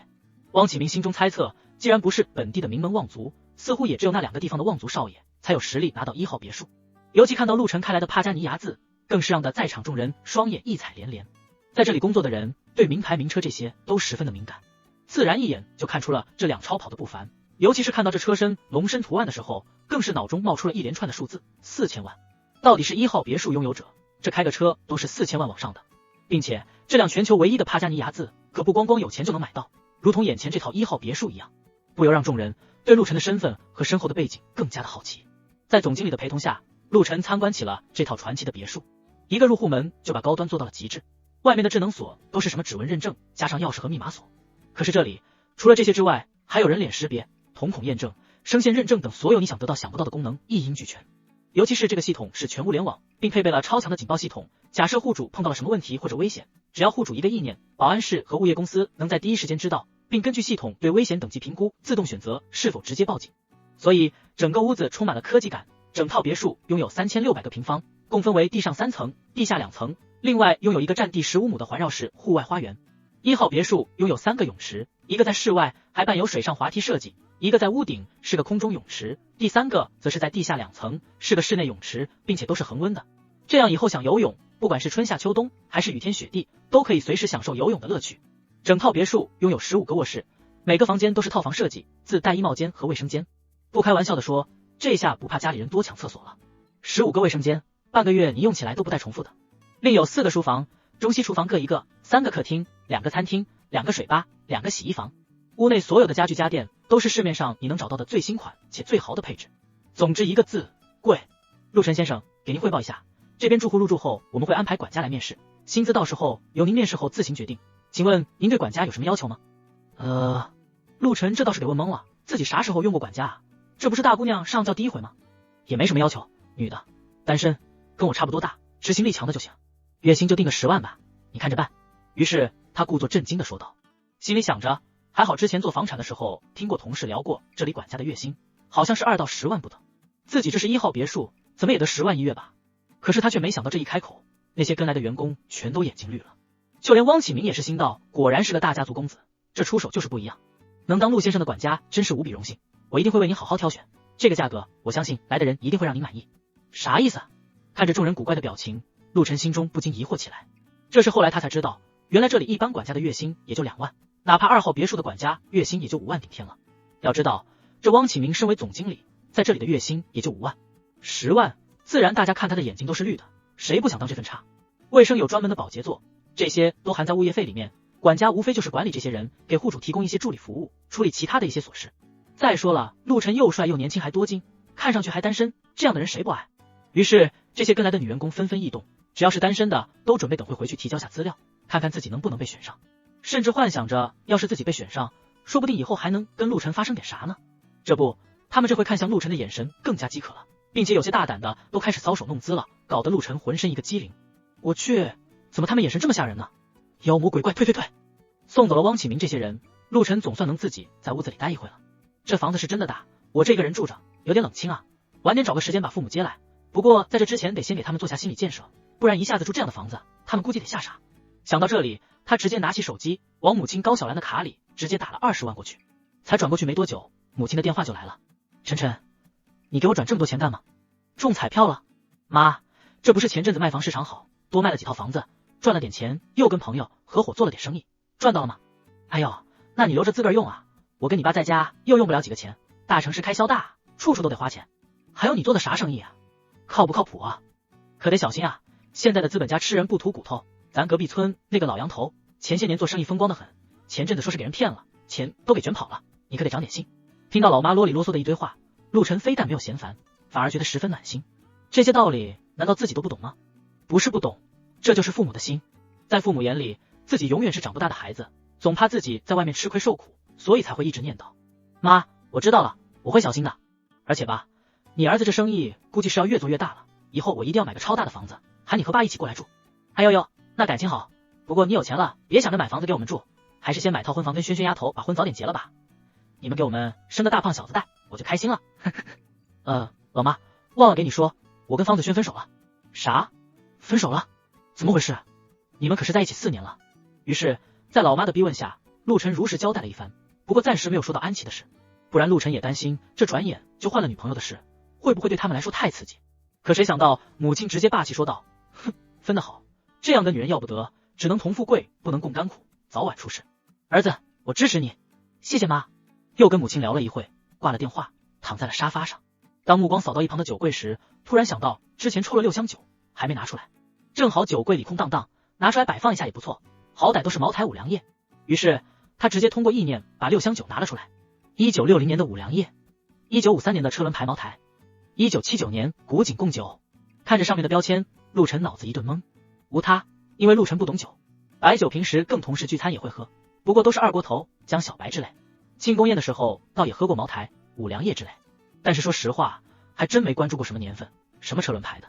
不过他也没在意，只是打消了把这些酒放进酒柜的想法。无他，外观实在不咋样。就说这古今贡酒，看着就跟那外面买的花雕一样，一个胖肚瓶子。车轮牌这什么茅台外面的深酱红色，瓶口更是类似油布包着，土里土气的。至于那5粮液，瓶子就跟最早的洋河大曲一样，这样的酒往那一摆，总感觉跟屋内装修格格不入。尤其那茅台看着都担心这里面的酒还能不能喝，于是他直接打开了一瓶，把鼻子凑上去闻了一下，还别说，真香。正当想着要怎么处理这酒的时候，门铃声响起。老先生，您是？打开门一看，一个额发童颜的老者站在门口。第一时间，这老者不是回答他的话，而是闭上眼睛，鼻子微微前倾，使劲的闻了闻，接着就是一脸陶醉的突然睁开双眼，不难看到他眼中充斥的炙热。小友你好，我就住在你隔壁那3号别墅，算是邻居，你可以称我秦老头，不知小友欢不欢迎老头子来串下门啊？当然欢迎，左邻右舍自然该亲近亲近，不过我今天刚刚过来，茶叶都没买，只能白开水，您老可别介意。打量了一下这个不请自来的老头，看上去倒也慈眉善目的，就笑着迎了进来。想来这里的安保也很严格，不是本地住户在没有得到户主认证时，完全不可能进来这个小区的。哈哈，好，老头子也带了点小礼物来贺一贺小友的乔迁之喜。秦老头看到陆晨如此年轻，居然这么爽快，倒是有点意外。本以为这年纪能住到1号别墅的，估计都会很傲，甚至目中无人。秦老您太客气了，您说咱初次见面的，我怎么敢见？本来客套下，可这话还没说完，陆晨傻眼了。这就是你说的来贺我乔迁之喜的小礼物？2只烤鸭，1袋花生米，还有一盘，这是猪头肉。我去，关键是之前也没见这老头带这么多东西进来啊，怎么一转眼铺了一桌子？而且这是在干嘛？此时秦老竟然跑到厨房里取了2副碗筷和酒盅，因为这些东西买别墅的时候全都是配套送全的。看这架势，这老头是要跟自己喝上2盅。这邻居串门感情升温这么快的吗？会不会太草率了？小友，你我一见如故，你有酒，我有菜，不如推杯换盏聊一聊人生。看着秦老头一脸期待的样子，陆晨无语。神替聊一聊人生？你个老头不就是来骗酒喝的吗？道具菜都准备好了，这也太明显了，这是有多贪酒啊？不过想一想，自己这赶过来午饭也没吃，还真饿了。而且这酒也打开了，一个人喝肯定没2个人喝有意思，顺便还能从这老头这里了解下这个小区的情况也不一定，尤其还是邻居，这以后抬头不见低头见的，搞好下关系也是不错的。既然秦老有雅兴，那就喝2盅。话音刚落，就见秦老头迫不及待的抱着那瓶开过的茅台，开始给2个酒盅倒酒。小友，恭喜你乔迁之喜，老头先干为敬。滋啦一口，一盅尽度，老头脸上陶醉之意更浓，双眼更是放光。好酒好酒，说着第2盅倒满。这第2杯，庆祝我们能成为邻居，天长地久。说完又是一杯入肚。神替天长地久，你个老油子。这第3杯，等等，老爷子，咱慢慢来，先吃点菜，您别急，这酒吧我那还有，不够等会再开一瓶。看到这老头一杯接一杯，陆晨实在看不下去了。哦，还有。秦老头的目光从进屋后就一直盯着这瓶开封的茅台，直到这时候才发现另外那边堆着6箱酒，尤其是看到那古井贡酒时，似乎发现了什么宝贝一样，眼睛再也离不开了。我去！陆晨神奇的发现，前1秒还坐在一旁端着酒盅不断骗饮的老头，眨眼间出现在古井贡酒旁，跟瞬移一样，这速度完全不是一个老头该有的。1、2、3， 10年11月12日，你居然有12瓶！秦老头完全没有看到此时陆晨震撼的表情，却是露出了比陆晨更夸张的一脸震撼。是啊，以前朋友送的，我一个人的时候也不喝，就存起来了。秦老喜欢的就送您1瓶。啥？你要送老头子这瓶酒？是啊，怎么了？不就1瓶酒吗？秦老头这下子沉默了，认真的盯着陆晨的双眼看了半天，不禁心中想到，难道这小子知道我身份，还是说有啥其他目的？不过当看到陆晨双眼清澈，带着一些疑惑之时，随之释然了。哈哈，小友，你可知道这是什么酒？古井贡酒啊！陆晨两眼一翻，这箱子上不写着吗？自己又没喝醉，那你可知这酒值多少钱？多少钱？过千是没错，不过是1357万。哦，1357，啥？还有个万字？听到老头的话，陆晨心头一跳，啥酒啊？这就1瓶1357万了。看来小友确实对酒不是很了解，这瓶是1979年的古井贡酒，拍卖价1瓶确实是1357万，也有夏国酒王之称。而刚才我们喝的那瓶是1953年的车轮茅台，1瓶价值150万。至于这1960S 的五粮液，1瓶大概在98万。秦老头小有兴趣的开始给陆晨普及了起来，可陆晨心里却是1万句屁不知当不当讲，自己怎么之前没开个度娘搜一下信息呢？这就开了1瓶150万的茅台喝起来了，怪不得这老头一杯接一杯不停灌酒，这都大几万下肚了呀。所以现在小友还想把这瓶古井贡酒送给老头吗？秦老头笑着看向陆晨，准备看看他怎么说。君子一言驷马难追，既然都说了送秦老，自然就送。再说了，这样的好酒也得配懂的人喝才行，给我喝就浪费了。话说的漂亮，陆晨这心里苦啊，败家子，这开口就是1000多万送出去了。不过想了想，自己现在有了系统，以后的财富只会越来越多，是时候提高自己的格局和见识了。想到这里，陆晨的心态不由发生了变化，不知不觉中眼界也变了。叮，检测到宿主眼界心态得到提升，奖励1次秒杀机会。叮，新商品已上架，请宿主自行决定是否购买。商品：红枫地产，售价1元。我靠！看到这个商品，陆晨顿时觉得不亏了。红枫地产虽说在江都市不是房产界的一把手，但是并不比阮氏集团。而且自己明天不是要去办离职手续吗？正好去会会那个刘大勇。有仇不报非君子，既然古人都这么说，那自然要好好照顾着胖子一番。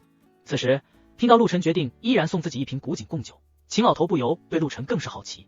不过能如此出手大方的，必然是大家族出来的，只是怎么看都觉得眼生。那些家族里似乎也没这么个娃娃。姓陆，难道是哪位？不可能啊！陆晨在那里自嗨，这秦老也在这里自顾自的猜测。不过秦老还是再次确认了一次，真的送我，必须送。心情大好的陆晨早就忘了这什么1瓶1357万了，自己分分钟入手100亿的人需要在意这些吗？老爷子，要么继续喝2盅。说实话，我是午饭还没吃，真饿了。哦，哈哈，好，继续喝。秦老头似乎很久没这么开心了，跟陆晨吃吃喝喝都开始有点放飞自我了。可能是因为吃了大力增肌丸，陆晨发现自己现在的酒量就上涨了，后面不知不觉又开了2瓶茅台和2瓶五粮液，5瓶俩人下去，他愣是没事人一样。不过他也发现了，这秦老头才是真厉害，自己这是拔毛洗髓了，可这老头没有啊，同样的酒喝下去依然泰山不到，只是脸色红润了一些，这老头酒量是真的可以。这时候刘成的电话来了，问他晚上吃饭的事，但是看到秦老似乎喝得兴起，索性让刘成直接来自己这边吃。当听到陆晨住的是紫瑞豪府，还是传说中的1号别墅时，刘成自然再次被狠狠地震惊了一把，哪怕后面进了屋子，整个人也是懵的，时不时捏自己一下，总感觉没睡醒。陆晨让汪启明在小区自备的酒店里备了一些下酒菜，全部送到了别墅里，准备等会晚餐继续。只是当汪启明看到秦老爷子也在这里，还跟陆晨不分大小谈笑风生的时候，明显露出了震惊的表情，仿佛看到世界10大不可思议一样，倒是让陆晨更觉得这秦老的身份不简单。还别说，这秦老头酒后给他说了很多自己不知道的事，让他觉得十分有意思。比如一些私人拍卖会经常会出现一些神奇的东西，又比如一些大人物的发家史，这秦老也是如数家珍。至于真假，大概率是真的吧。刘成也是个直性子，慢慢也放开了，从俩人喝变成了3人共饮，好不热闹。当12瓶五粮液全部喝光，茅台只剩下7瓶的时候，刘成率先瘫在地上不省人事了。接着就是秦老，这次他可是喝嗨了，到后面居然拉住陆晨要拜把子，这真要是拜了把子，那估计外面的天都要乱了。幸亏门铃响了，陆晨才逃过一劫。打开门一看，是一个颜值起码96分以上的女子。你找谁？你好，请问秦爷爷在不在里面？我是他孙女。来人正是苏富林。中午的时候，秦老回去了一下，就在要吃午饭的时候，这老头突然说要出去蹭酒，带着桌子上的烤鸭、花生猪头肉一溜烟蒂就跑了，还说别等自己了。秦老有时候做事就是如此，苏富林也习惯了，不过这中午出去，现在都马上快12点了，秦老竟然还没回来，这可是以前从来没有过的。于是苏富林询问了物业，本来准备看下监控找找他在哪，结果却被告知秦老在1号别墅正跟业主把酒言欢呢，估计这会快喝醉了。这可把苏富林惊呆了。秦老虽然贪酒，但那也得是极品酒，并且喝酒之人还得对胃口，才会喝上几杯。至于说喝醉，不说外面有多少人能有资格陪老爷子喝酒，就说酒量，秦老可是千杯不醉，加上嘴刁，哪有那么多的好酒给他喝到醉。所以听到这个消息，他也是十分好奇，直接过来敲门了，也顺便见见这个传说的1号别墅到底主人是什么样子的。结果这门一开，说了一句后，他也是真正看清楚了陆晨的样子。我去，原来是你，你是陆晨，你认识我？听到苏富林喊出自己的名字，陆晨略显疑惑，看了半天，除了再次确定眼前这个绝对是个大美女之外，完全没想出来她是谁。虽然之前在三井高架那里有过一次邂逅，但是那时候都在车里，并没有互相看到对方。而即使看到了，以苏富林现在的妆容打扮，也绝对让陆晨不会想到她就是之前的飙车小太妹。那什么，是物业那个汪启明对我说，我家老爷子在你这里喝酒，问了他才知道你叫陆晨。苏富林暗骂一声，一激动差点暴露了。他从安琪那边早看过陆晨的照片，但是陆晨可不知道她是安琪的闺蜜。这次自己是要暗中观察陆晨的，这要是暴露了，人家有了提防，还怎么观察？所以被陆晨这么一问，立马扯了个借口。哦，好吧，认识下，我是陆晨。苏富林，进来吧，老爷子似乎喝醉了，正好我帮你一起把他扶回去。来到客厅，看到秦老头抱着椅子靠背在那里自言自语的样子，苏富林更是惊讶万分，这是真的喝醉了，不是装的。此时他不由深深的看了一眼陆晨，不简单啊，秦老头可是很挑的一个人，尤其是在酒友这方面，而且能让秦老头喝成这样，反观这陆晨还十分清醒，那他的酒量得多好。其次，这跟安琪口中的陆晨似乎很有出入，不是说他只是鸿丰地产，那怎么现在竟然摇身一变成了这紫瑞豪府1号别墅的主人？这别墅换作是秦老要拿下，也得大费周章。苏富林此时对陆晨的好奇心更加浓烈，想着明天得去鸿丰地产逛一下，摸摸底。他可不想自己的好闺蜜跟一个底子都不清不楚的人在一起。想归想，这丫头随手拿出了手机，对着秦老头就是一顿摆拍。这样的机会可是千载难逢，下次不知道什么时候才能拍到这样的照片。平时都是这老头对自己指手画脚的，这下有了秦老头醉酒的丑照，看他以后还嘚瑟不？看到苏富林一边拍一边笑得如此邪恶，陆晨不由扶额苦笑。这一老一少都是不让人省心的人，古里古怪的。就在苏富林扶着秦老回去的时候，突然瞥到屋外的那台帕加尼雅致，眉头一挑。陆先生，这车是你的？对啊，怎么了？今天上午你是不是开着这个车去过三井7号高架？你怎么知道的？陆晨一脸疑惑。得到肯定答案，苏富林双眼突然一亮，真是踏破铁鞋无觅处得来，全不费功夫。没想到自己想找的车技高手，居然就是陆晨。不过这也让苏富林更加不解，种种迹象都显示出陆晨的出类拔萃，这还是安琪口中那个穷困潦倒又被前女友劈腿的大学学霸同学吗？就目前他看到的这些，一般的女人要会赶着向他示好吧？陆先生，你这么年轻就能买下1号别墅，想来做的生意一定很大吧？我就是运气好下投资赚了点，买了点产业收租。地产行业吗？那确实不错，最近地产行情不错。还好吧，苏小姐，我就送到这里不进去了。陆晨打了个哈哈，把秦老交给了苏富林，匆匆打个招呼就转身回去了。对于自己目前的收益，他还真没想好怎么解释，因为这一切来得太突然。不过他也没说错，他确实现在就是收租，不过是收的太傅广场和整栋弘阳豪府的租，地产嘛也就是有个鸿丰地产而已。看着陆晨不自然的表情和匆匆离去的身影，苏富林眼睛眯了起来。有趣，看来他有不少的秘密。安琪，等着姐姐给你一层层的扒开看看，到底这个男人值不值得你托付终身。回到家中，把烂醉如泥的刘成扶到客房，看着一片狼藉的餐桌也没去管，丢那里等明天保洁过来打扫。看了下时间，马上就要到系统商城更新的时间了，索性就先去冲了个澡。叮，商城商品已更新，请宿主自行查看。洗完澡出来，刚好传出系统提示音，陆晨果然打开信息，商品福海酒楼，售价1元。赶巧了，这不就是刘成说的同学要聚餐的那家酒楼吗？这下有得玩了。陆晨笑着选择了购买，系统空间多了套福海酒楼的收购转让协议。高雄峰这人在高中的时候就特别喜欢装逼，还处处跟自己作对，比较讨嫌。这次喊自己吃饭，明显就不是按什么好心，肯定是想借机数落下自己。到时候就看这家伙知不知趣了，不然到时候肯定得让他好好长长记性。次日，陆晨被电话吵醒，原来是鸿丰地产的原董事长周兆刚来电询问什么时候做交接。陆晨想了下，就约定等会直接去春秋映月的售楼处办理交接。虽然周兆刚很疑惑为什么要去春秋映月，不过还是点头答应了。起来洗漱了下，发现刘成已经留了个纸条先离开了，纸条上叮嘱他别忘了明晚的聚餐。按下了需要保洁服务的按钮，陆晨开车帕加尼雅致直接向着春秋映月出发了。而他的车子没开出去多久，一辆赫兹7Z 悄悄跟了上去。春秋映月售楼处门口，大舅子，董事长怎么突然要来咱们这里？刘大勇一脸献媚的对着身边一位男子问道。他叫袁金祥，是这个春秋映月售楼处的暗场总经理，同时也是刘大勇的大舅子。具体不清楚，只是说要接待一个重要的人，反正你吩咐下去，眼睛都放亮点，别出纰漏。没问题，我做事你放心。这时候，几辆大奔停在了售楼处的门口，袁金祥立刻跑了上去，主动打开车门。董事长，欢迎光临春秋映月现场指导工作。我们上去说。周兆刚点了点头，直接向着售楼处内走去，身后还跟着几人。怎么连总公司的法务、HR、财务都来了？看到周兆刚身后带的人，袁金祥有些意外，不过没有多问，很自觉地跟了上去，并向着刘大勇使了个眼色，就跟着董事长上了2楼办公室。董事长，您这次来是有什么指示吗？进了办公室，袁金祥恭敬地问道。小袁啊，以后你叫我周总就行了，董字得换一下了。啊！突如其来的一句让袁金祥以为自己听错了，半天才反应过来，这是红枫被收购了。看到周兆刚点头，震撼之余也疑惑了起来，这董事长为什么要跑到春秋映月来告诉自己这个消息？虽说自己在这个暗场最大，但是在红枫地产来说，可不是什么必不可少的高管，也不是周兆刚的心腹。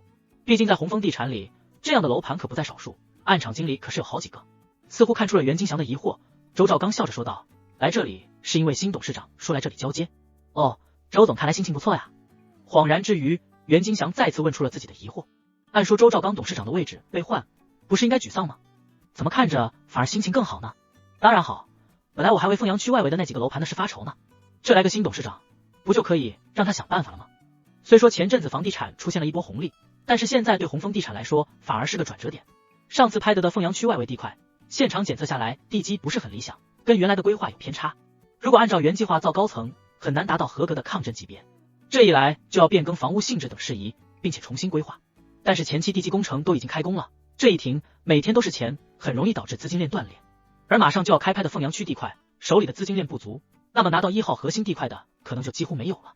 老对手金茂地产对这次的竞标又是势在必得，可想而知，一旦他们抢去的话，那未来红枫的市场份额定然会缩水。这些东西外人不知道，但是自己心里一清二楚。正愁后面怎么应对，这就有人收购了红枫地产，对他来说反而是好事。这来的人要是实力雄厚，那么拿下了核心地块，自己可以跟着混一波肥肉。如果没拿下也没事，反正这次红枫被收购的时候钱，自己那份钱都拿到了，可以说没有了后顾之忧。所以对周兆刚来说，自然心情很好。陆晨，你怎么来了？在售楼处大堂等待上面指示的刘大勇，看到陆晨大摇大摆的从财务室出来，迎了上去。办离职。扬了扬手里的资料，陆晨懒得理他，向着2楼走去。原来陆晨直接从侧门进的售楼处，那里离财务和人资比较近，率先办理完了离职手续，才准备去2楼跟周兆刚交接。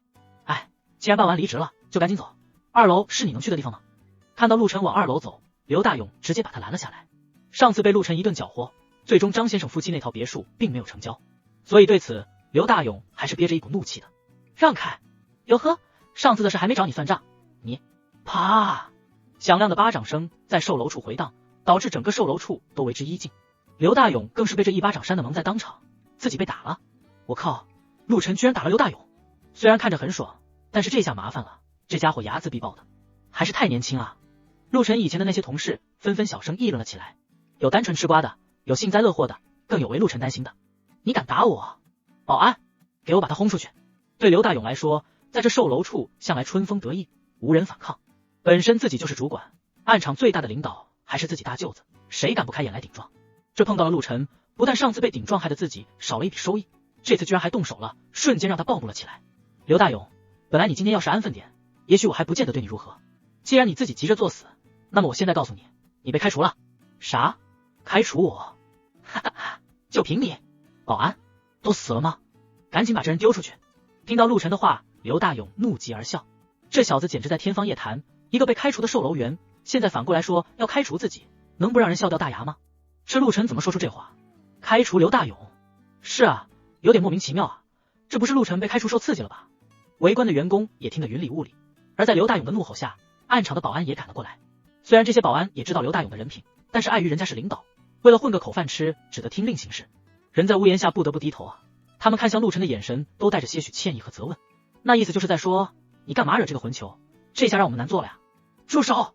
就在保安无奈要出手的时候，一声厉喝响起，接着就看到周兆刚率先冲了下来，那有些臃肿的身材居然来了个100米冲刺，3步并一步的从楼上直接跑到了陆晨身边。您没事吧？先是问候了陆晨一声，见他并没有搭理自己，转而看向了刘大勇。你来说，到底是怎么回事？见惊动了周兆刚，刘大勇心头一惊，想着如何应对，完全没有注意到刚才周兆刚对待陆晨的态度和表情。抱歉董事长，是我的错，碰到个被开除的员工过来闹事，打扰到您了，我这就处理。说完转身对着保安再次喊道，你们几个还愣着，赶紧把陆晨给我轰出去。啪，又一个巴掌声在刘大勇的脸上响起，但是这次所有人都惊呆了，因为出手的居然是周兆刚。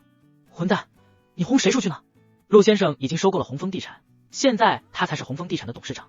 啥？周兆刚的一句话犹如惊雷，直接把刘大勇吓瘫在地。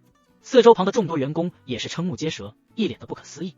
这相处1年多的同事，摇身一变成了红枫地产的董事长了。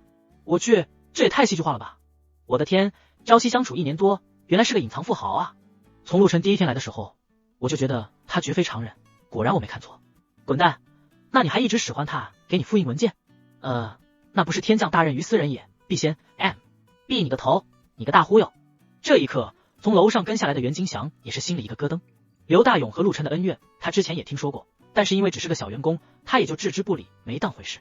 结果这小员工现在成了自己的顶头上司了，这下完了呀！怎么可能？怎么会是陆晨？而此时的刘大勇嘴里呢喃不停，陆晨之前的话更是不断在脑中响起。你被开除了！不！一声惨叫，刘大勇连滚带爬跪在了陆晨面前，一把抱住他的腿。陆晨，陆董，我知道错了，之前都是我不对，我有眼无珠，我无耻下流，我不该利用职权抢你的单子，以后再也不敢了，您一定要原谅我呀！刘大勇这么大个块头，瘫在地上，一把鼻涕一把眼泪的，哭的那叫一个凄惨。早知今日何必当初？陆晨始终面无表情说了一句，而旁边的周兆刚已经听出了原委，脸上怒气涌动。混账，身为领导不以身作则，居然做出这种龌龊的事！你被开除了，现在给我滚蛋！大舅子，快帮我说说话呀，不能让他们开除我啊！听到周兆刚的话，刘大勇直接崩溃，直接扑向自己的大舅子求救。这一下，袁金祥可是把这混蛋恨了个底朝天。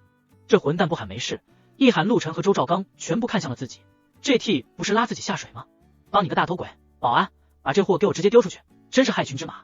说话同时，直接一脚踢翻扑过来的刘大勇，怒喝了起来。陆董、周董，你们放心，对待公事我一定会大义灭亲。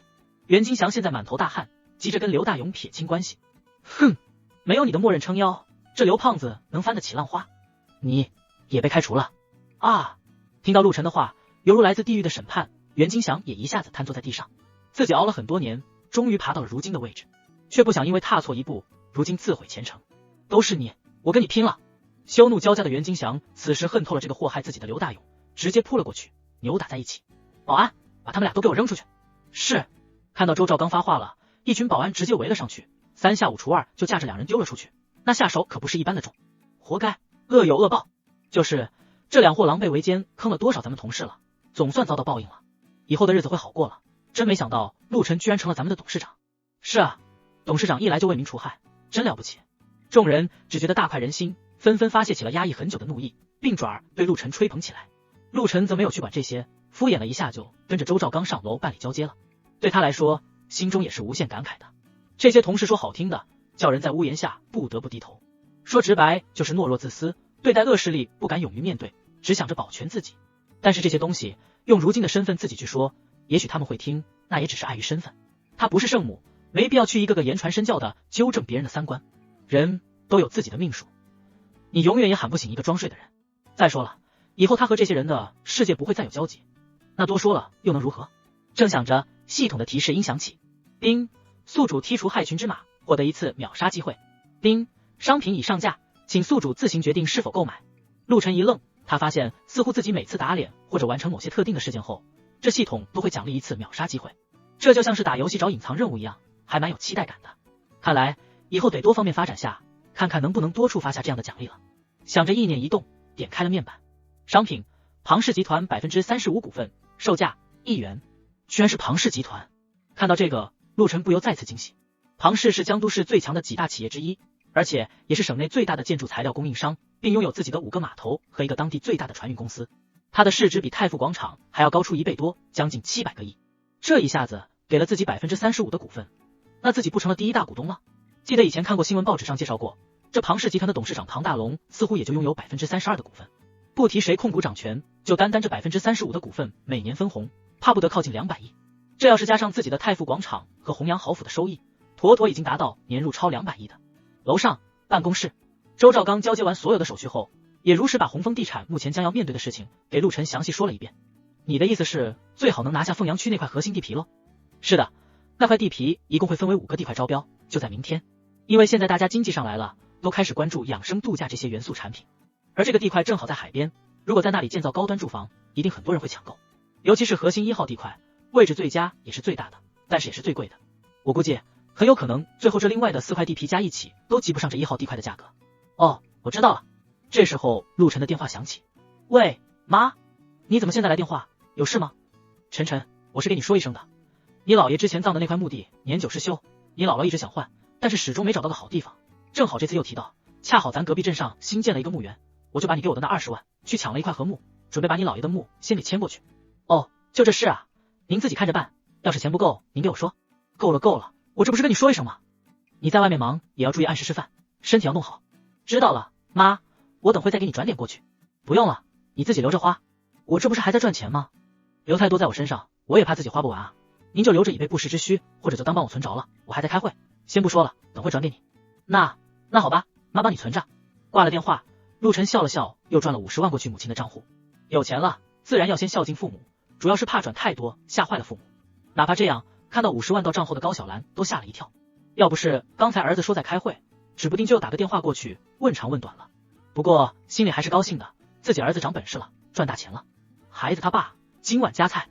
与周兆刚交接完工作，并约好明天一起去投标后，陆晨便离开了售楼处回家去了。刚走，一道身影出现在春秋映月的售楼处门口，正是尾随陆晨过来的苏富林。当他看到周兆刚亲自送他出来，并且态度十分恭敬的时候，也是心中十分震撼的。对于执掌了苏氏集团2年的 CEO， 虽说这鸿丰地产不如苏氏集团，也是一个不小的地产集团。本身苏氏也涉及这行，尤其是这几年房产行情不错，所以自然是在一些招标会和地产行业酒会上跟他们这些人有过接触。这陆晨到底是什么身份？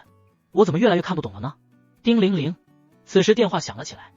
喂，小杨子，庞大龙不肯见面。好的，我知道了，等会我就过去。挂断电话，再次看了一眼陆晨离开的方向，苏富林甩了甩脑袋，驾车离去。庞氏集团董事长办公室，你们都是吃干饭的吗？被人家悄没声息的收购了35%的股权都不知道。庞大龙此时正在大发雷霆，一干公司高层站在那里，大气都不敢吐一下。这越不说话，庞大龙越来气。一帮废物，平时一个个能说会道，牛吹的比天都高，现在都哑巴了。妈的，老子才32%控股，现在人家压头上来了，还不赶紧想想办法？要是老子完蛋了，你们也跟着滚蛋。老板，这陆晨以前也没听过呀，也不知道哪里冒出来的。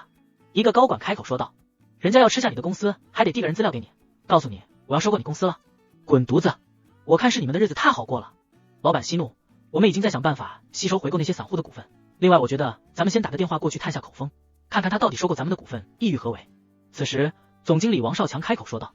陆晨刚回到别墅，电话就响了。您好，陆晨，陆先生是吧？是我，你是？鄙人庞氏集团庞大龙，今天得知陆晨先生收购了我庞氏集团35%的股份，已经成为庞氏第1大股东，所以想请示下陆先生对庞氏接下来的商业运营和管理层的人员架构是不是有所指示？此时庞大龙的姿态放得很低，没办法，谁让人家现在是第1股东呢？哦，我没什么指示，人员架构不用变动，原来怎样还是怎样就行，我就挂个明分红就行了，只要不影响我的收益，其他自便，我不会参与你们的决策。好的，感谢陆先生的信任，我一定会努力让您获得最大收益。听到陆晨居然只是为了分红，庞大龙心情大好，只要不夺权，这35%分散给几个人共同拥有，也一样是分红，给一个人也是分红，就没有什么区别了。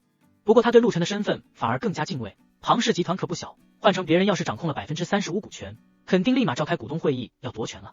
可这个陆晨似乎不是很在意，类似那些有闲钱找个项目分散投资一样，可想而知他的眼界有多高。不过对庞大龙来说这是好事，这样的人入股，庞氏只会更加强。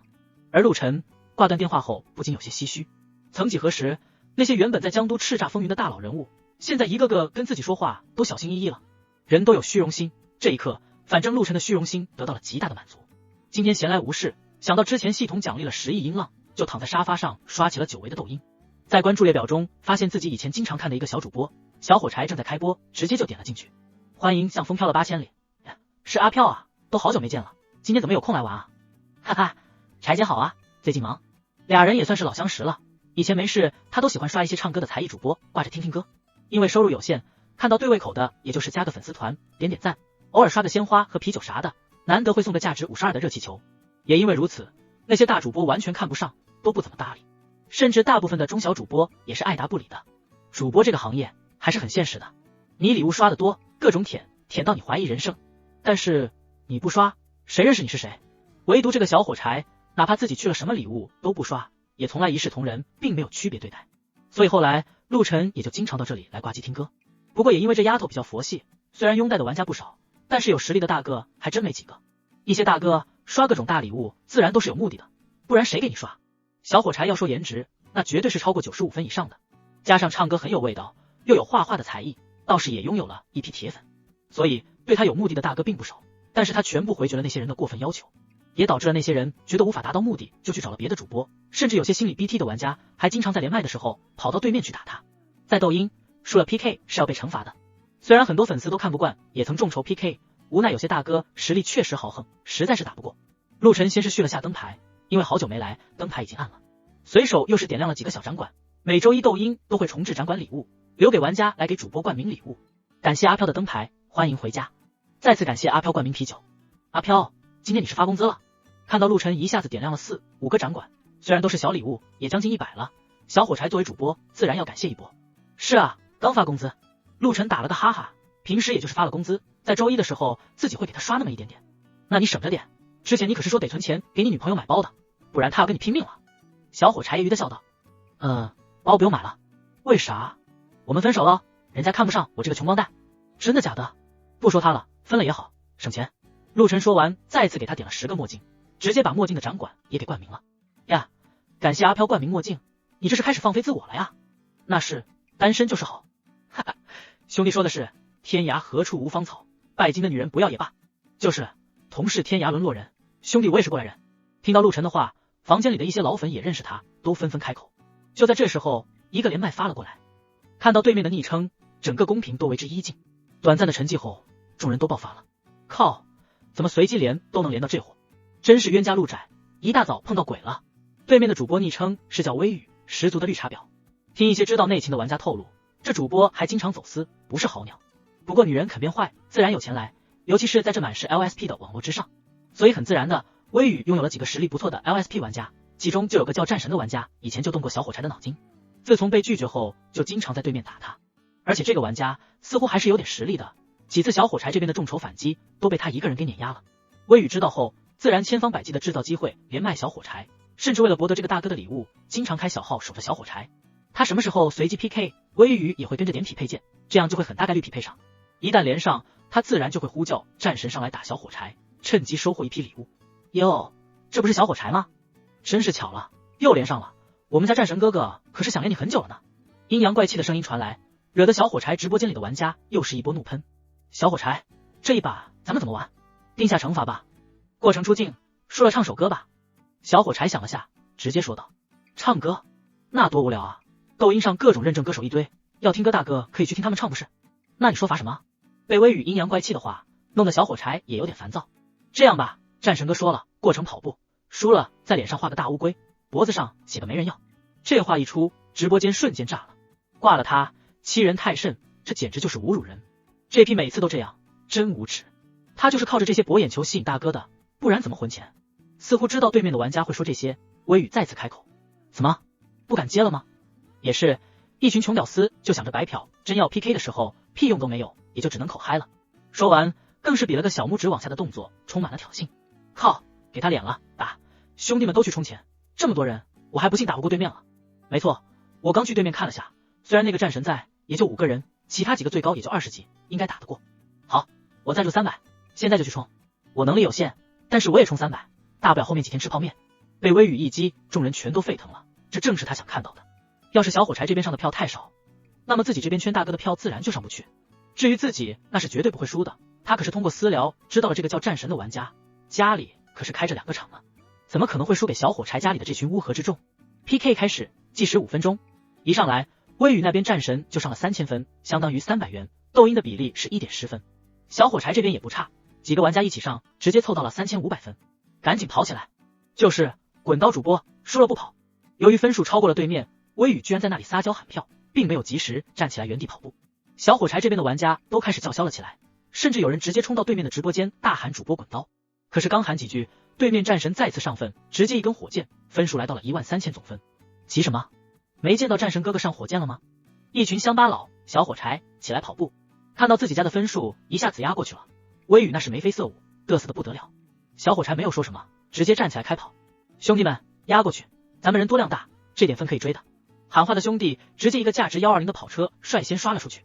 这一下又是几个人跟着刷跑车，眼看分数就要超过对面，战神不屑的一笑，再次对着礼物单子点了上去。刷，对面的分数瞬间又涨了1万分。感谢战神哥哥的又一根火箭，战神哥哥 V587， 人家爱死你了。微雨雨也是夹着嗓子不断卖点，别提多高兴了。奶奶的，老子梭哈了！一个玩家直接刷了个300个飞机，清空了背包音浪。我也来。这时候小火柴这边的玩家反倒是打出了一波凝聚力，只见大家纷纷出手，你一个跑车，他一个飞机，比分又追了上去。而此时 PK 时间还剩下最后1分钟，好了，不斗这帮穷逼完了。战神在直播间打了一句话之后，迅速点向礼物单，刷刷刷，一下子点了5根火箭，分数直接达到了73000，血条一下子碾压了过来。这一下众人的心一下子都凉了，之前23000分都是大家一起拼凑，眼看就要追过了，这一下子多出来5万分，怎么追？毕竟小火柴家里的玩家都是工薪阶层和学生党为主，手上能用的活动资金都是有限的，可不敢那样玩。完了，柴姐，我尽力了，对不起啊，火柴妹妹，实力有限，只能到这了。一时之间，直播间的气氛低沉，大家十分的不甘，但又很无奈，谁让自己兜里没几个钱呢？没事的，大家已经很感谢你们的支持了，输了就输了，我做惩罚就是，大家不用这样。小火柴一边原地跑，一边安慰着玩家。怎么？你们不行了吗？就这点实力，刚才不是叫嚣的很厉害吗？小火柴，你这跑得太敷衍了呀，用力啊！这时候，微雨的叫嚣声再次响起。得意什么？没赢过啊！就是，看看那嘴脸，真让人恶心。众人又是一顿谩骂。切，你们这是吃不到葡萄说葡萄酸，光会打嘴炮，有能耐上分啊？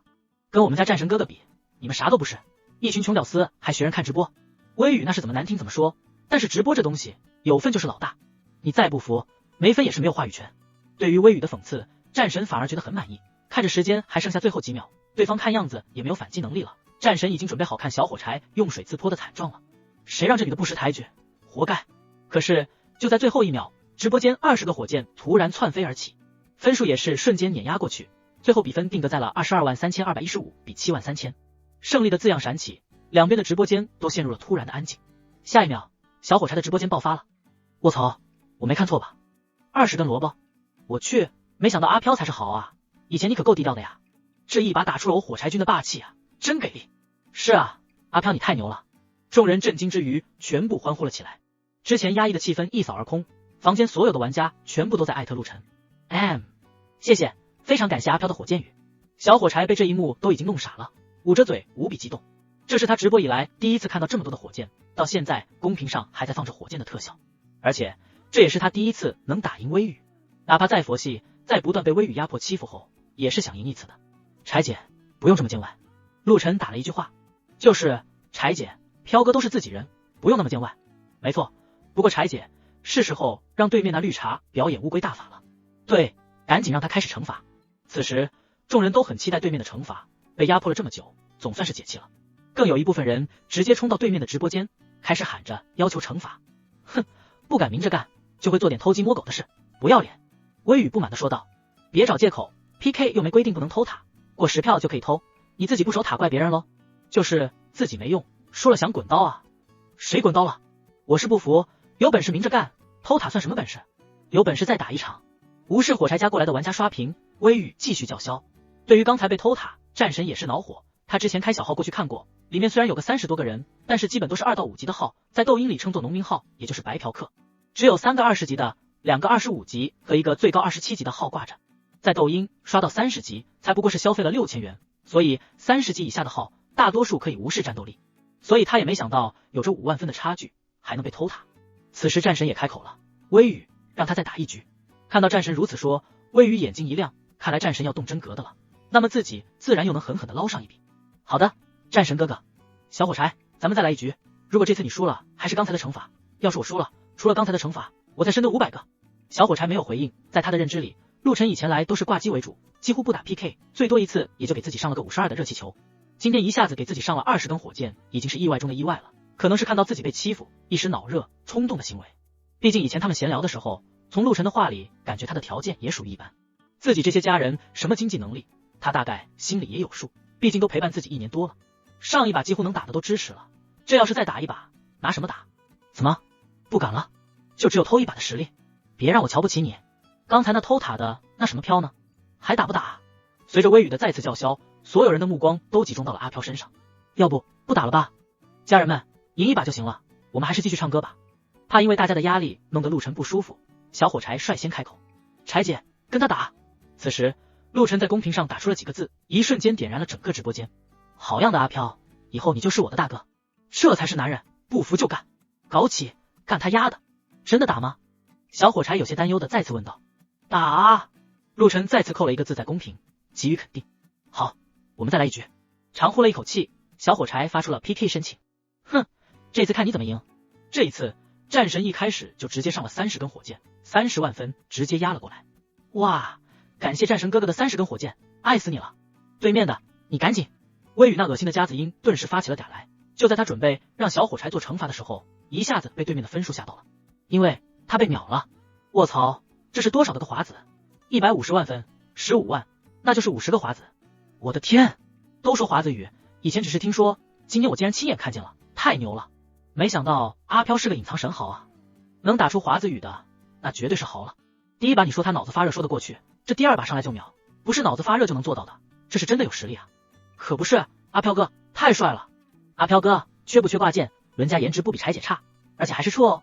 华子雨的威力无庸置疑，不光是小火柴这边的直播间爆了，对面微雨那边也是一下子被打懵了。原以为是群雄屌丝硬撑场面，可如今秒条都出来了，明显是个硬茬。战神哥，这咋办？咋办？惩罚做了，然后继续。刚才是我低估他了，没准备好。不过我还真不信他能继续秒。听到战神说还要打，微雨也是豁出去了。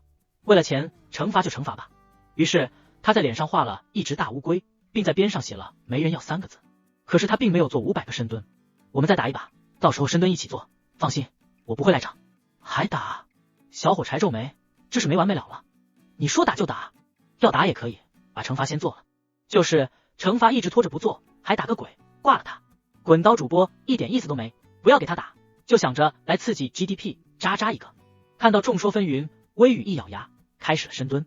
半天，终于把500个深蹲做完了，这才气喘吁吁的说道：这下行了，再来。说着也不管火柴答不答应，直接 PK 发了过去。这阿飘，咱们还打吗？小火柴弱弱的问了一次。今天这2把就收获了17多万礼物，去掉平台的自己到手也能分掉一半，这对他来说已经是一笔很可观的收入了。打啊！陆晨还是只扣了1个字，给予肯定回复。倒不是他闲着蛋疼，也不是因为有了10亿音浪就想着要乱刷，而是他发现自己在抖音消费后，系统的提示音居然告知自己，消费这10亿音浪是有10倍返还的。这代表什么？10亿音浪刷完后，他将得到10个亿的下国币。有这样的好事，他自然不会错过。阿飘哥牛逼，简直把不服就干的真谛发挥的淋漓尽致。强斗不服就服你，阿飘哥就是我的偶像。又是一轮恭维，围绕着陆晨展开。同时 PK 再次开启，战神这次直接上了50根火箭，可是换来的还是直接秒杀。什么情况？这家伙真的不把钱当钱用？老子还不信邪了，再来。再次被秒，战神这下被打出了火气，直接上头了。1把、2把、3把、12把，直到第14把的时候，战神发现自己充的余额已然不足，才被惊醒。卧槽，这家伙到底充了多少？此时陆晨的抖音号也从17级直接来到了52级。丁，本次累计消费了2480万音浪，获得10倍返现。丁，目前宿主获得音浪10倍返现，累计额248万元。这样赚钱是舒服，就是这对面有点不给力啊。陆晨意犹未尽的想着，每一把都秒调的感觉是真得爽。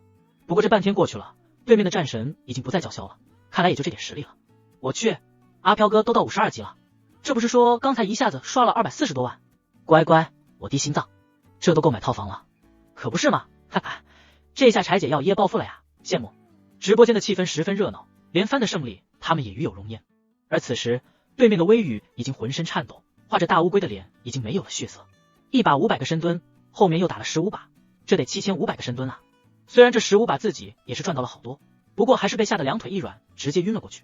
卧槽，对面老娘们晕了，我看是装的吧，7500个深蹲，换我也得装。妈的，平时嚣张的很，这才奶到哪？咱阿飘哥还没发力呢，就晕了，渣渣。这下看他以后还敢来嚣张不？打不死他。对面那什么战神的，你们家老娘们输了滚刀装晕，真给你长脸啊！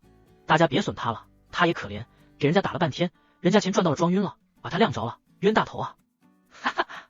看到微雨晕倒，直播间30多人纷纷开始嘴炮攻击，一部分更是开始喷这个战神，谁让他之前好几次来故意打小火柴，让他做惩罚。今天要不是陆晨出手，小火柴又是难逃劫难。哼，飘了8000里，我记住你了。说完一句，战神直接下麦退出了直播间。哦，打不过还学人放狠话，鄙视，鄙视加1，鄙视加10086。阿飘牛逼，阿飘牛逼！看到战神也跑了，直播间开始统一刷屏，不断喊着阿飘牛逼。阿飘哥，谢谢，真的谢谢，我都不知道说什么好了，为你献上一首满天星辰不及你。激动的小火柴双目含着泪花唱了起来。此刻他的内心激荡不已，一个莫名的种子在心中萌芽。魔海中梁庭院，一套别墅中，哐，一个玻璃酒杯被砸碎在地。操，这个阿飘是哪里冒出来的？胡少，您别激动，发生什么了？哼，本来想去寻上次拒绝我的那个小主播晦气，结果他家突然冒出个人来 ，PK 没打过，还被气个半死。叮铃铃，就在这时，电话响了起来，一看来电，竟然是微雨。你还知道来电话？刚才你可真行啊，自己装晕，把我撩上面了。哎呀，胡少，人家是真的被吓晕了，7500个深蹲啊，我怎么蹲得下来？别气嘛，人家醒来，这不是第一时间就来赔不是了吗？道歉有用，还要 JC 干吗？别生气了嘛，那你说怎么样你才肯原谅人家嘛？人家督一你。哦，那你现在到我这里来，见面了我再想想怎么惩罚你，好吗？人家现在就过来，不过胡少你可得帮我把今天的场子找回来啊。哼，这还用你说，等我兄弟这2天回来，一定给你找回场子。好嘞，那人家现在就过来，等我哦。挂断电话，胡少嘴角上扬，小李，去把我芭蕉国带回来的药拿出来，今晚我得好好发泄一下。好的，胡少。次日，陆晨早早起床，今天跟周兆刚约好了得去参加凤阳区地块的投标。丁，今日商品已上架，请宿主自行查看是否购买。商品，庞氏集团20%股权，售价1元。看到这个，陆晨不由一愣，这是跟庞氏杠上了，又给了自己20%的股权。这一下，自己一共拥有了庞氏集团55%的股权了，这可不光是第一股权人了，而且绝对控股了。他倒没在意，正准备出门，庞大龙的电话打了过来。陆先生，您这是又收购了庞氏集团20%的股权了？啊，是啊，我这不是手里暂时没找到合适的东西投资吗？而且我也比较看好庞氏，所以索性就再投了点。哦，我还以为您对我们的工作有什么不满呢？怎么会呢？我对庞总还是很看好的，你白手起家的事迹我可没少听到，自然要向你靠近多学习下。听到这话，庞大龙一个哆嗦，自己白手起家的时候下手可黑着呢，一些隐晦的事也没少干。这陆晨说这是在警告自己，让自己别那么多花花肠子，一定是这样，不然陆晨为什么还要再收购20%的股权？本来这边已经安排人在不断的回购散户手里的股票，早日拿回主权。这好不容易收到了4%，加上手里32%，已然超过了陆晨手里35%的股权，还没快乐几分钟，就收到了陆晨再次收购到20%的集团股权。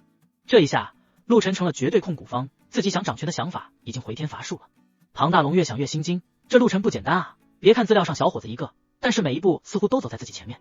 他可不会想到，其实这只是陆晨的随口一说。哪里，是我要向陆先生多多学习。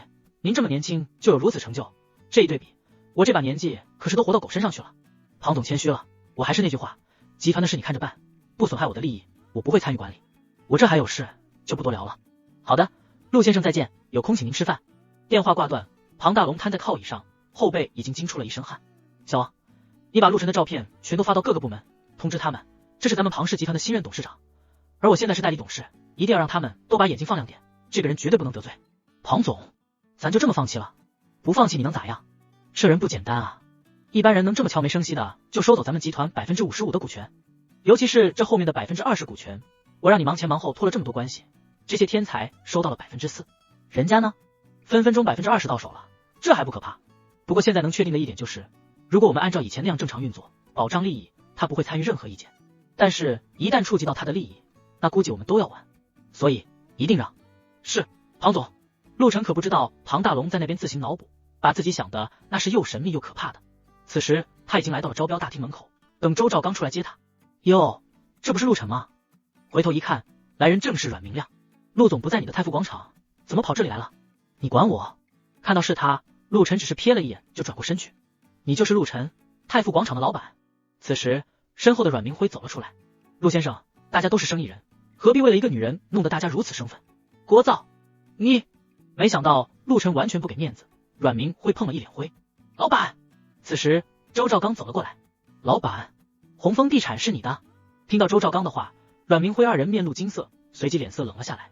怪不得，我还以为你是为了那个臭女人，原来是这样。红枫和他们经贸一直是竞争对手，怪不得陆晨会如此。阮明辉二人自行脑补了起来。哼，既然如此，也没什么好说的了。等会见真章，别以为你在太傅广场能一手遮天，但在这里你还不够格。于是阮明辉丢了一句，直接带着阮明亮向着里面走去。有病吧？听到阮明辉莫名其妙的话语，陆晨觉得碰到了脑残。老板，跟我们一直不对付的经贸地产就是他们阮氏集团旗下的核心企业，这次他们也是我们最大的竞争对手。看出了陆晨的疑惑，周兆刚上前解释道。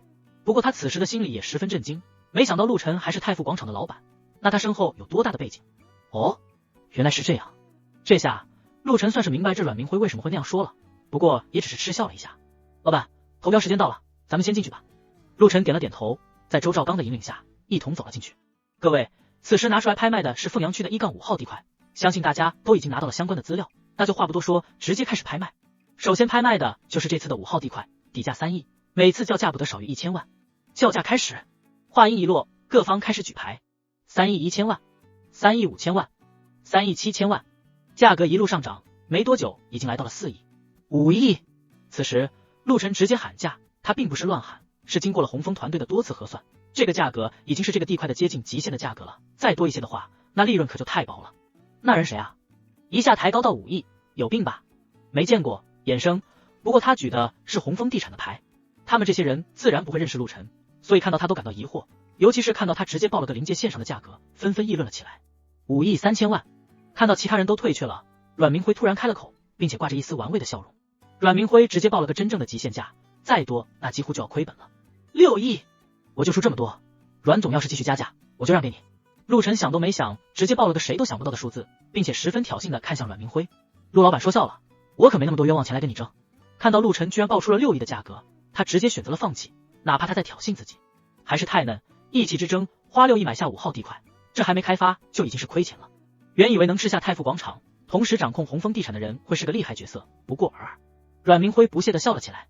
6亿第一次，6亿第二次，6亿第三次，成交！恭喜红枫地产获得5号地块，少于1000万，现在开始拍卖。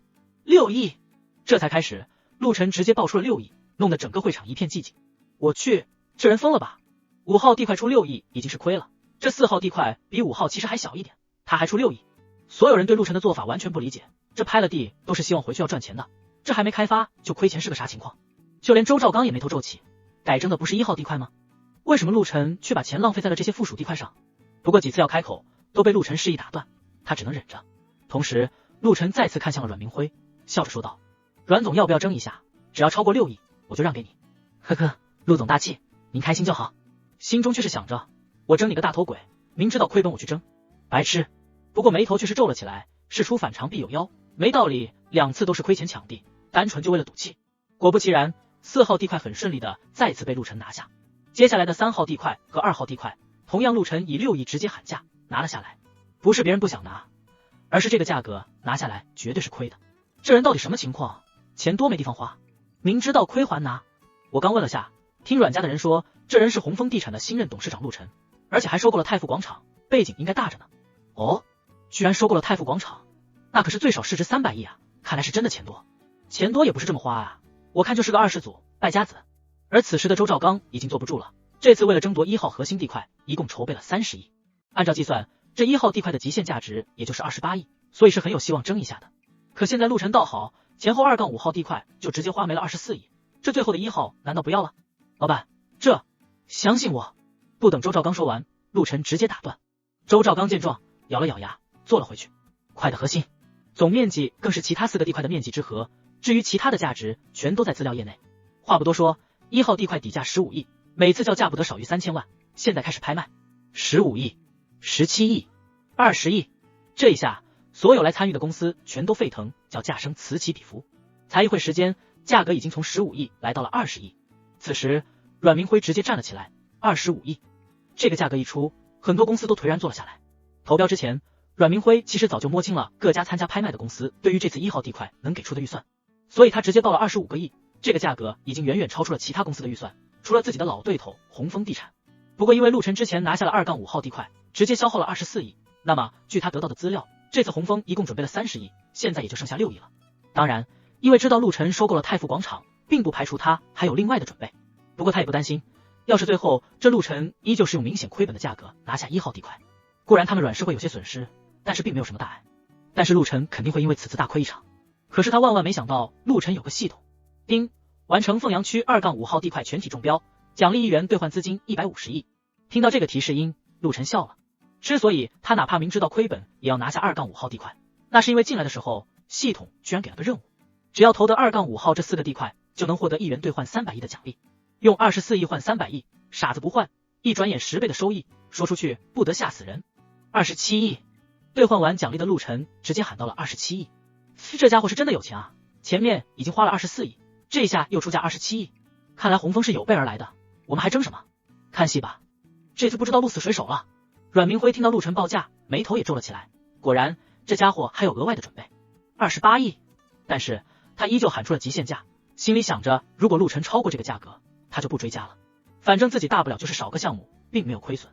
但是洪峰的话，整体来看就是亏损的。28亿1次，28亿2次，28亿3次，成交。居然没有追加。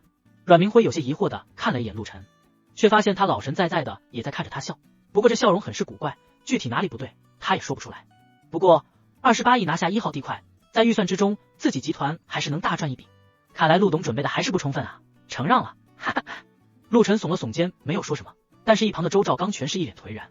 之前花了24亿，硬亏着拿下了2-5号地块，要是能拿下1号地块，哪怕亏一点，5个地块整体开发还是有机会扭亏为盈的。可是现在核心的1号地块没拿下，那这周围的4个地块拿下了有啥用？给人家做绿叶吗？陆总，你到底是怎么想的？等到阮明辉等人离场后，周兆刚再也按捺不住，上前问道：你现在去变更土地用途，不光是2-5号地块，还有之前咱们拿下的凤阳区外围地块，变更用途？把这些全部改建成墓地。啥？墓地？周兆刚闻言瞠目结舌，没开玩笑吧？这么多地块全部改成墓地？没错，现在到处在开发地产，虽然看上去市场不错，但是很多买了之后不住，导致很多成为了鬼楼，甚至一些城市被称为鬼市，房子多没人住，全部都空关。可见活人能住的地方很多了，但是留给死人住的墓地却越来越少，甚至有的地方一目难求。再者，你来看。说着，他让人拿出了图纸，在上面比划了起来。放眼看去，很凑巧的，那特别突出的1号地块四周，居然都是他们拿下的地。不过周兆刚还是没明白这是啥意思。你说金茂拿了这个地块会干嘛？那肯定是开发成海景豪宅或者旅游胜地啊，毕竟它一面靠海的，风景很多。那我问你，如果我在这4周全部弄成墓地，它这个海景豪宅或者说旅游胜地还会有人来买吗？听到这里，周兆刚双眼一亮，只听陆晨继续说道：如果我拿下了1号地块，他们金茂最多就是不做这个项目，对他们本质没什么影响，但是他们拿下后一定会向银行抵押贷款，投入大量资金，直接开始开发，并且会大肆广告宣传来引流。去他们的售楼处是不是得经过咱们的地块？不等于是在帮我们打广告？这时候咱们墓地一造，再以平民价快速出售，谁家还没有几个年老的长辈？你想一下，结果会如何？死妙啊！如果这样的话，不但我们能快速回笼资金，而且还能打出一定的名声，还有金茂这帮傻子的免费广告引流，而且这边做起来后还会对咱们其他的项目有利。反观金茂投入大量人力物力财力，欠了银行一大批款子，最后结果显然易见，没人会在墓地群里买房子。这样的话，金茂不是成了冤大头，这下他们要玩完了。哈哈哈哈！想通了这一切，周兆刚大笑了起来，心中对陆晨更是佩服不已，自己多年的对手眼看着就要完蛋了，不禁有些激动。说干就干，周兆刚马上就回去喊来几个高层心腹开会安排工作，全都是秘密进行。而金茂似乎很配合陆晨的计划，火急缭绕的当天下午就发布了记者招待会，表示金茂地产会投入200亿，把1号地块打造成全江都最豪华的海景度假区，当即引来了很多人的关注。胡婷雅轩，明辉这次做得很好，不但拿下了1号地块，还让洪峰硬亏着拿下了2-5号地块，此消彼长，这下他们怕是要头疼了。哈哈哈！阮华英此时心情好得很，大笑着夸赞着阮明辉：爷爷，这也是那陆晨沉不住气，居然在这个节骨眼上跟我们赌气，活该他倒霉。不错不错，不过你也要抓住这个节点，尽快的落实项目，最好是立刻动工，抢在前面的才能吃到螃蟹。我知道了，爷爷，我已经安排下去了，所有的材料也已经下单，地基的话明天就开始动工，另外广告公司我也已经跟那边敲定了合同，未来1个月都会不断宣传我们的海景度假区。好，反正要快，这次从港商银行贷了这么多，能不能再上一个台阶，就看这一单了。放心吧爷爷，一旦楼盘开卖，一定一炮而红的。到时候咱们也能有资格进军魔都和京都这样的地区了。这爷俩正兀自幻想着未来的美好，却不知已经大难临头了。晚上6点，福海酒楼门口，陆晨，你到哪了？刘成，我到门口了。好，那我下来接你。刚挂断电话，就看到一个靓丽的身影映入眼帘。陆晨，好久不见。李雪婷。看到来人，陆晨感到有些惊艳。几年不见，这丫头出落得更漂亮了。怎么，不认识了？我可是一眼就认出了你。这不是咱们大班长女大18变，变得太漂亮，我都不敢认了吗？切，就你会说，你个大忽悠。说完，两人相视一笑。哎呦，这不是咱们大校花吗？这时候，刘成也到了门口，三人唠了一会，便进了酒店。陆晨边走边打量着福海酒店，毕竟现在这酒楼可是自己的产业，到底是江都市备受推崇的酒店，装修就不必说了，高端大气是肯定的。里面的服务生，男的清一色1.8米以上的高个，女的身高全在1.7米往上，每一个都是俊男美女，不夸张的说，很多嫩模小明星的颜值都不如他们。而且他们路过的地方，这些服务生全都主动跟你打招呼，并报以和煦的笑容，给人如沐春风的亲切感。3楼牡丹厅，峰哥，你现在可是大老板了，别忘了提携下老同学啊。什么大老板，不过就是运气好，接了个单子。哎，雪婷，你来了。正说着，高雄峰看到了进来的李雪婷，直接迎了上去。李雪婷礼貌的笑了笑作为回应，不过也不着痕迹的避开了高雄峰上来的拉扯，来到了陆晨的身后。哟，这不是陆晨陆学霸吗？你也来了？我都站这里半天了，只是你眼里只看到咱们班长。陆晨可不会惯着这家伙，既然你阴阳怪气的，那我也不会客气。你们别都站着呀，快入座，就等你们了。班长，峰哥可给你留了个上座。看到气氛有些冷场，李浩直接打了个哈哈说道。对此，高雄峰回了一个赞赏的眼神，这个小弟靠谱。不用了，今天是高雄峰请客，我坐上座没道理，我就坐这里吧。不过李雪婷看了下那个位置，摇了摇头，随即拉住陆晨，直接坐在了另外一边的空位上。这一幕弄得高雄峰眉头一皱，脸色有些不太好看，不过还是很好的掩饰了起来，直接入座。见状，李浩再次开口，峰哥，刚才你还没说完呢，这次接了个什么单子？大家很好奇呢。哦，也没啥，就是跟庞氏集团谈了个合作，拿了个单子。什么？庞氏集团？我的天，能跟庞氏集团合作，那可不得了啊！是那个江都最大材料供应商的庞氏集团。没错。哇塞，峰哥，你可真牛，我得敬你一杯。同学们一听庞氏集团，全都有些震撼，这没点实力，庞氏集团可看不上你。也没啥，就签了个3000万的小项目。似乎很享受同学的恭维，高雄峰再次抛出一个自以为能装到逼的价格。3000万还是小项目啊？峰哥，你这可有点凡尔赛了呀。峰哥，你这可得罚酒啊，这项目下来，你不得赚个几百万？还说小，就是几百万，我这上班一辈子都不见得存得到哦。行，是我草率了，我自罚一杯。说着，高雄峰直接干了一杯，随后看向了李雪婷。只见李雪婷似乎完全没有在意他们的话题，此时正在和陆晨窃窃私语，时不时两人还笑一下，看得他眉头直皱，顿时觉得陆晨更加碍眼。陆晨啊，不是听说你大学谈了个女朋友吗？要结婚了吗？哦，分手了。分手了？为什么？人家眼光高，嫌我没钱呗。听到高雄峰的问话，陆晨随意的应道。原来是这样。没事，晚点我给你介绍几个好的。不过话说回来，这年头还是要有点经济实力的，没有面包的爱情可不长久啊。陆晨闻言只是笑了笑，而李雪婷听到陆晨已经分手，倒是眼中闪过一丝异样的光彩。陆晨啊，你现在在哪工作啊？我呀，刚辞职，家里蹲。哦，现在找工作可不容易，同学一场，你要是不嫌弃，我公司还有个保安的空缺，5险1金，月薪5000，你有没有兴趣？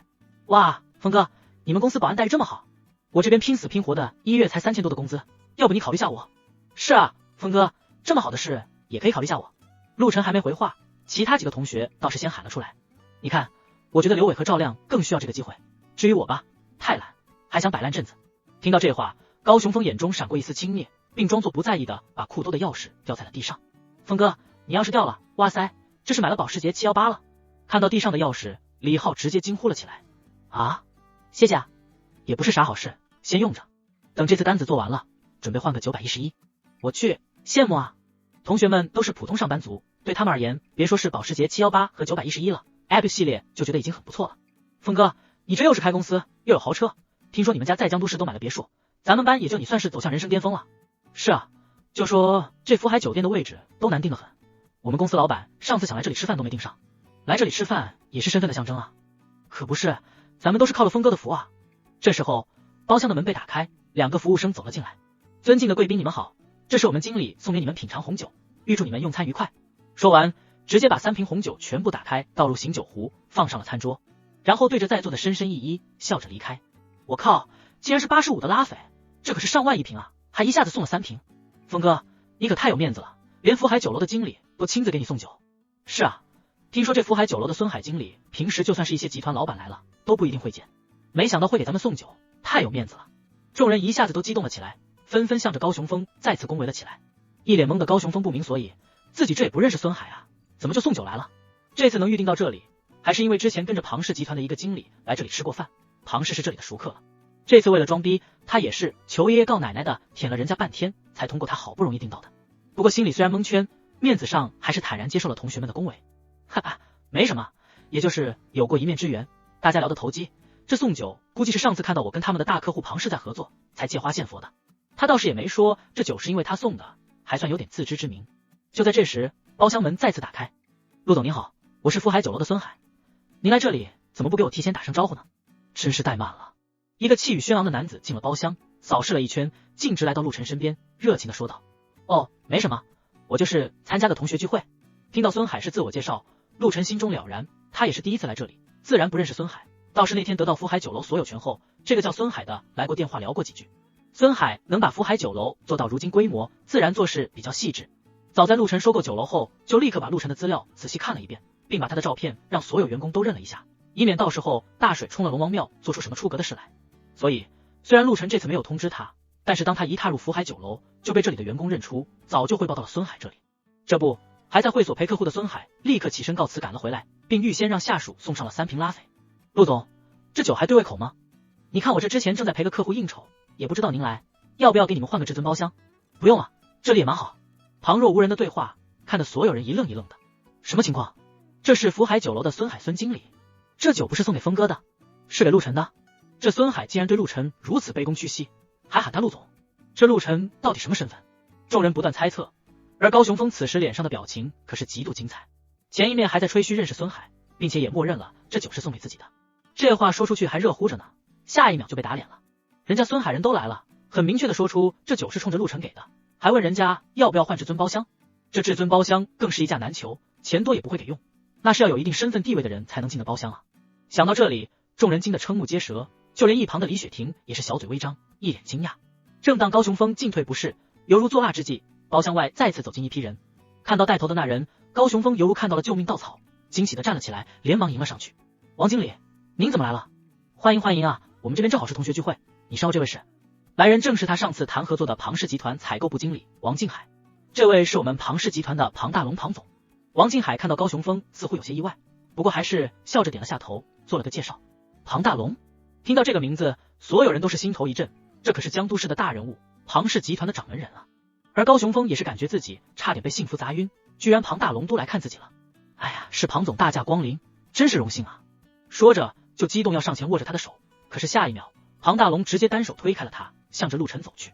老板，您怎么来这里吃饭也不喊小庞一声，这可不地道啊。这话一出，所有人都再次陷入蒙圈状态。老板，小庞，这是哪根呢？庞大龙这个庞然大物可以说是跺一跺脚，整个江都市都要震3下。现在居然喊陆晨是老板，还自称小庞，他们都怀疑自己是不是听错了。尤其是刚才大家还以为他们是来看高雄峰的，这一转眼老母鸡变鸭。此时所有人看向陆晨的目光不一样了。老板，庞总你这是？哦，是孙经理啊，哈哈，我来给你介绍下，这是上次我跟你说的收购了我们庞氏集团的陆晨，也是我们庞氏的绝对控股人，以后我们董事长来你这里吃饭，你可得担待点，好好照顾啊。收购了庞氏的人是您啊，老板。小事见惯了大场面的孙海此时也不由惊呼了起来。你喊我们董事长啥？老板？是啊，陆总也是我们福海酒楼的老板啊。这一下庞大龙也是差点惊掉下巴，而一旁的那些同学早已鸦雀无声，一个个大眼瞪小眼，心中惊涛骇浪，不断在消化场上的信息。可是往往暴风雨来的时候只会更加猛烈。老板，果然是你，我就猜到楼下那是你的车，这车是越看越爱啊，啥时候老板的帕加尼牙子也借给我爽一下呢？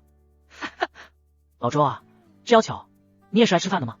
是啊，这不是刚完成您安排的工作？咦，庞大龙、孙海，你们都在啊？走进来的正是鸿丰地产的总经理周兆刚，这一下场内的气氛更加诡异。你叫他啥？庞大龙和孙海同时问道。老板，怎么了？陆总收购了我的鸿丰地产啊，现在我可是给他打工了。周兆刚耸了耸肩，笑着说道。靠，俩人同时出声，眼中露出惊异。咦，老板，您也在这里吃饭？可是又一声老板击碎了所有人弱小的心脏。高建立，卧槽！庞大龙直接都爆上粗口了。哎，庞大龙，你怎么骂人呢？还有，你围着我老板干嘛？高建立皱着眉头走了进来。同样是巨擘，他可不怕庞大龙，尤其看到这架势，甚至误会这平时霸道不太讲理的庞大龙是不是跟自己老板有过节。什么为你老板？这是我老板！庞大龙无语的说道。什么？这下高建立愣住了，周兆刚也愣住了。也是我老板。孙海也是在这时候苦笑道。这一下，四个大佬你看看我，我看看你，都从各种眼中看到了震惊。一个如此年轻的少年，同时是福海酒楼、红枫地产、太富广场和庞氏集团的老板，这是多大的一股能量。至于包厢内这一桌同学，早就被震惊的怀疑人生了。尤其是那高雄峰，简直无地自容，一个个高高在上，自己都触及不到的大人物，全都只是陆晨的下属。那自己算什么？小丑一个，想想刚才的行为，简直自取其辱啊！在寒暄了一阵后，几个大佬全都被陆晨支走了。都吃啊，愣住干什么？不要浪费咱学习委员的好意。说着夹了一块菜放到李雪婷的盘中，然后自顾自的吃了起来。对，吃。刘成从进来到刚才就一直憋着笑，这回自然吃得开心。其他同学也是讪讪一笑后，厚着脸开始各种恭维陆晨。整个包厢就只有高雄峰进退两难，僵在那里犹如做蜡，只能闷着头喝酒吃菜。叮！就在这时候，系统提示音响起。叮！打脸成功，奖励1元，秒杀商品，机会一次。叮！商品已上架，宿主可自行决定是否购买。商品：星耀娱乐，售价1元。这是要让我进军娱乐界了。看到商品，陆晨不由感慨了一下。星耀娱乐是魔都的一家价值50亿的大型影视娱乐公司，在各地都有分公司，旗下艺人无数，横跨多国市场。在江都市就有着星耀娱乐的分公司。一场聚餐在同学的恭维和高雄峰的落寞中结束。陆晨，送完一程吧。李雪婷主动走了过来，开口说道。那我就先走了，不妨碍你们叙旧。陆晨，晚点电话联系。见状，刘成眨了眨眼，识趣的先行离开。我刚喝了点酒，没办法开车，这叫代价的话，我这车只有2个位置，也坐不下。那咱们走路呗，正好多年不见了，也能聊一下。行吧。怎么说，李雪婷也是当初学校的校花，两人关系当时也不错，不过因为那时候都比较单纯，倒是没有往男女朋友方面发展过。如今美女相邀，反正没事，自然乐意。话说李大美女，不是听说你出国深造了吗？这好像时间也没到，怎么提前回国了？你还记得我以前说过我有一个明星梦吗？闻言，陆晨回想了起来，好像是有这么回事，于是点了点头。从小李雪婷不光长得漂亮，还能歌善舞，尤其是她的唱歌天赋那是极其优秀，加上她本身也对演艺类的事比较感兴趣，所以她一直想从事娱乐行业。但是家里的父母都是老传统，觉得当明星不是正道，整天抛头露脸的，故此坚决反对。更是后来为了断了她的明星梦，直接将她送去国外深造。我在国外待了1年，最后还是下定决心，我要追逐我的梦想。所以我回来了，也凭借自己的才艺入职了星耀娱乐。听到这里，陆晨一愣，星耀娱乐？这要求，这不就是自己刚刚秒杀获得的公司吗？不过也许我父母是对的，娱乐圈的水太深了。说到这里，他的眼神突然暗淡了些许，甚至眼眶隐隐泛起了泪花。仰头深吸了一口气，李雪婷突然看向了陆晨。陆晨，你能帮我吗？说着再也止不住眼中的泪水，稀里哗啦的哭了起来，搞得陆晨手足无措。紧接着李雪婷说出了一段让陆晨都觉得心寒的经历。原来李雪婷抱着梦想回到了魔都，通过自己的才艺很顺利的进入了星耀娱乐。可是娱乐圈的潜规则也降临到了她的身上，星耀娱乐总部的运营总监李恒利看上了她，天天对其进行骚扰，不断的威逼利诱，每次都让李雪婷身心憔悴。要不是当初她的经纪人李姐的帮忙，好几次她都差点被坑害。也因此李姐得罪了李恒利，被开除了。她曾经越级举报，但是得到的结果就是她被雪藏。因为李恒利是星耀娱乐的副总王首发的小舅子，举报被直接拦了下来，并且他也被直接打发到了江都市做了内勤。他也想过离开，但是3年合同期未满，里面的条约死死的绑住了他，一旦辞职则需要赔偿一笔不小的违约金。对于他来说，这个数字他无能为力。本来以为熬一下事情也就过去了，可是昨天他收到了消息，那个李恒利将会被临时派驻到江都市，明天就要到了。本来这次参加同学聚会也是想转换下心情，根本没打算把这些事告诉陆晨或者其他人，因为他觉得自己的这些同学还没有这样的能量可以帮助到自己。但是在刚才饭局上，他目睹到陆晨身边的那些大佬，他觉得自己还是有一丝希望的。好，我帮你。听完李雪婷的叙述，陆晨也是心里怒意滔天。娱乐圈潜规则的事，自然外面的八卦也没有少提到，但是作为局外人，不过就是那么一听。也许你会怜悯事件里的可怜人，但大部分人还是只当个乐子，甚至还会说是那些小明星为了上位自甘堕落。然而今天这样的事发生在自己身边，尤其还是发生在自己的公司里，他自然不能不管。真的？这一刻，李雪婷眼中爆发出明亮的光彩，仿佛在黑暗中找到了一丝光明。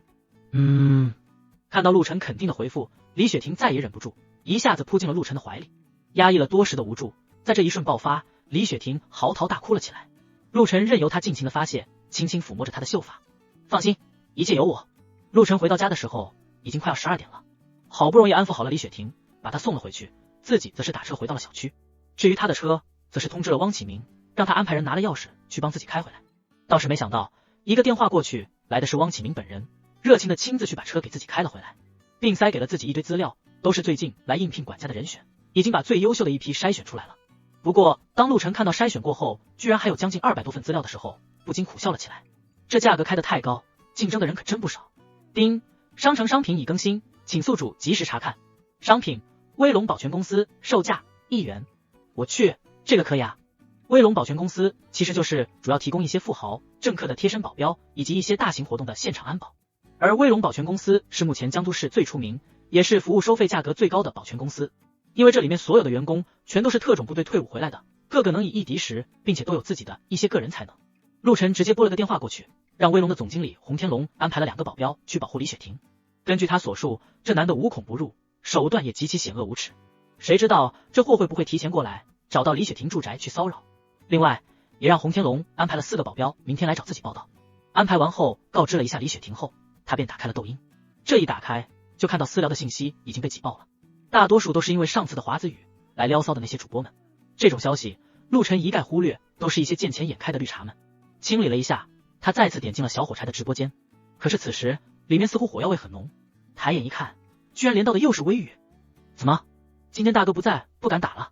微雨一脸嘲讽的挑衅着，他这是不长记性，上次是不是没蹲够？就是给他脸了，柴姐挂了他，也只会趁着阿飘哥不在的时候来叫嚣，无耻！直播间的玩家纷纷怒骂了起来。怎么他不在就不敢打了？再说了他算哪根葱？我大哥们还得等着他来了才能打，今天就打你了，敢不敢接吧？看到小火柴家里这些玩家的话，微雨不屑的撇了下嘴，嚣张的说道：阿飘哥来了！突然一个眼尖的玩家看到进入直播的陆晨，欢迎阿飘。小火柴看到陆晨进来也是十分的激动，刚才随机的时候又连到了早就蹲着他开 PK 的微雨，一直架着他在火上烤。身为主播开了 PK 也不能随便挂，这样会降低自己在平台的权重。但是不挂，明显自己家里的条件也打不过，受罚是肯定的。要是其他主播的惩罚他倒是没什么，输了就输了，做惩罚就是。但是微雨每次给出的惩罚都十分的侮辱人。听到阿飘来了，对面的战神直接上麦。阿飘是吧？等你很久了，来打击吧。上次战神吃了亏，一口气憋得很不爽，这不今天叫上了几个兄弟，准备来找回场子。你想怎么打？陆晨也是直接上麦，一把定输赢，打无上限，输了让小火柴过来陪我3天。战神直接开口，什么？这混蛋怎么开得出口？不要脸！这个 LSP 缠柴姐身子很久了，无耻！敢亵渎我们的女神，弄死他！柴姐，这种 PK 不用搭理，他们有备而来的。我看到对面好几个50级以上的号，还有2个60的号。什么？还有2个60级的？在抖音，60级说明消费已经达到了2000万，都是实力的象征。如果有备而来的话，这一场肯定不好打。尤其人家已经说了是打无上限，那就不存在秒调，超对面15万可就不是终点了。看到对面这么多的大号，哪怕上次他们见识过了陆晨的豪气，心里还是有点没底的。对于60的玩家来说，一把打个几百万并不难。那要是你输了呢？就在小火柴要拒绝的时候，陆晨开口了：输？我们怎么可能会输？战神嚣张的说道。这次他是有备而来，这些朋友里可是有好几个身价上亿的。虽然上次这阿飘确实看着蛮有实力，也就打了200多万，那也是自己没有准备。今天就他自己也能打个200-300万，何况还有这几个好兄弟呢？这一把打个1000万，那都不是事。在抖音，身价过亿的玩家是不少，但是能一把打1000万的几乎没有。毕竟身价过亿不代表自己流动资金有过亿。你们输了，对面所有不光要做1000个深蹲，并且这把所有的收益都必须转给小火柴，包括上次的，并且你们几个都需要道歉，并说小火柴奶奶，下次我们不敢了。说10遍。陆晨直接开口，他可不想打了半天，最后便宜了对面的绿茶婊。听到这话，微雨直接喊了起来，那怎么行？哪有上缴收益的？自己组局不就是想赚钱吗？上次虽然输了，做了很多深蹲，累个半死，但是起码收获也不少。现在让他吐出去，怎么可能？闭嘴！战神直接呵斥，对微雨的话十分不满。今天这样的阵容要是还输，自己都可以直播吃屎了。这不是不可以，既然你想玩，那我也要改一下要求。你要是输了，小火柴的陪我1周，任我差遣，不能任何反抗。接着，战神说出了自己的要求：你能确保你输了，魏宇肯把钱吐出来。陆晨慢悠悠地说道：当然，倒是你能做得了小火柴的主吗？此时，陆晨看到了小火柴的犹豫，在公屏直接打出了一句话：你信不信我？本来这种赌注，小火柴死都不会答应的。不过不知道为什么，在看到陆晨的这句话后，鬼使神差的点了点头，我信你。而对面的战神看到小火柴答应了，那是笑意盎然，看向小火柴的眼神更加的炙热，仿佛他已经是自己的囊中之物，心里已经在想着，等会赢了之后，这一周要怎么享受这个尤物了。PK 开始了，这次设置的是10分钟，这样有足够的时间给他们上票。一开场，对面明显是想秀肌肉，直接100个华子，分数一下子达到了300万分。陆晨笑了笑，200个华子跟上，直接分数压了过去。阿飘哥牛逼，到底是阿飘哥，200个华子跟你200个小星星一样，眼睛都不带眨的。所有的玩家十分激动，纷纷扣起了666。微雨看到分数一下子被压过来，心都提到了嗓子眼，不能输，不能输。他的心里在祈祷着，这要是一输，自己白忙不说，还要1000个深蹲，这要蹲死人的。战神却是冷笑一声，说道：兄弟们，碾压开始。话落，就看到微雨直播间的华子雨落下，100个、200个、300个、1500个，分数在这一刻直接来到4800万。微雨整个人都激动的跳了起来，感谢我战神哥，感谢大天威龙哥，感谢简单哥，感谢大元哥。只要上了华子的，微雨都夹着嗓子不断感谢，声音都在颤抖。这一下直接480万流水出来了，自己一下子可就有了240万的收益。怎么了？那个阿飘你萎了吗？就你这实力还敢来跟我战神哥掰手腕，真是心里没点逼数。见到对面分数没动，微雨更是嚣张，直接对了起来。而看到对面一下子打出了480万，小火柴这边的直播间一下子陷入了沉寂。到底是60级的大哥，这也太猛了，怎么办？还有希望吗？尽管他们都觉得陆晨实力很牛，但是看到这么多分还是没有底气的。上次陆晨虽然赢了，但是一共也就打出了240万左右，可是现在人家直接上了480万，翻倍了。尤其看到对面上分后，陆晨一直没动静。小火柴看到陆晨半天没有动静，也是紧张的咬起了嘴唇。阿飘哥，对面实力太强了，你也不用为难，不行就认输吧，还是要理性消费的。虽然心里千万个不愿意，但是他也不想陆晨难做，这事也是自己的选择，怪不得谁。呵呵，就这，我还以为你有多厉害，原来也是个银样蜡枪头。看到对面一直没有上分，时间也只剩下最后1分钟了，战神肆意的笑了起来，看向小火柴的眼神更是炙热，这尤物要到手了。微雨更是脸上笑开了花，这一把赚翻了。可就在这时，陆晨动了，不好意思，刚接了个电话。话落，直接礼物来一点。轰！下一秒，直播间的玩家全都激动到炸裂。只见小火柴这边的血条在一瞬间碾压了过去，对面的4800万分在此刻就如狂涛怒浪中的小舟，直接被打成了黑点。我去，我是不是在做梦？这是多少？9999个华子！我的天，这还让不让人活了？直播间的玩家全都疯了，从来没见过如此神奇的场景。小火柴更是整个人都在颤抖，激动的眼泪都不禁流了下来。相对于这边的疯狂，战神这边全都被打懵了。9999个华子，将近3000万啊！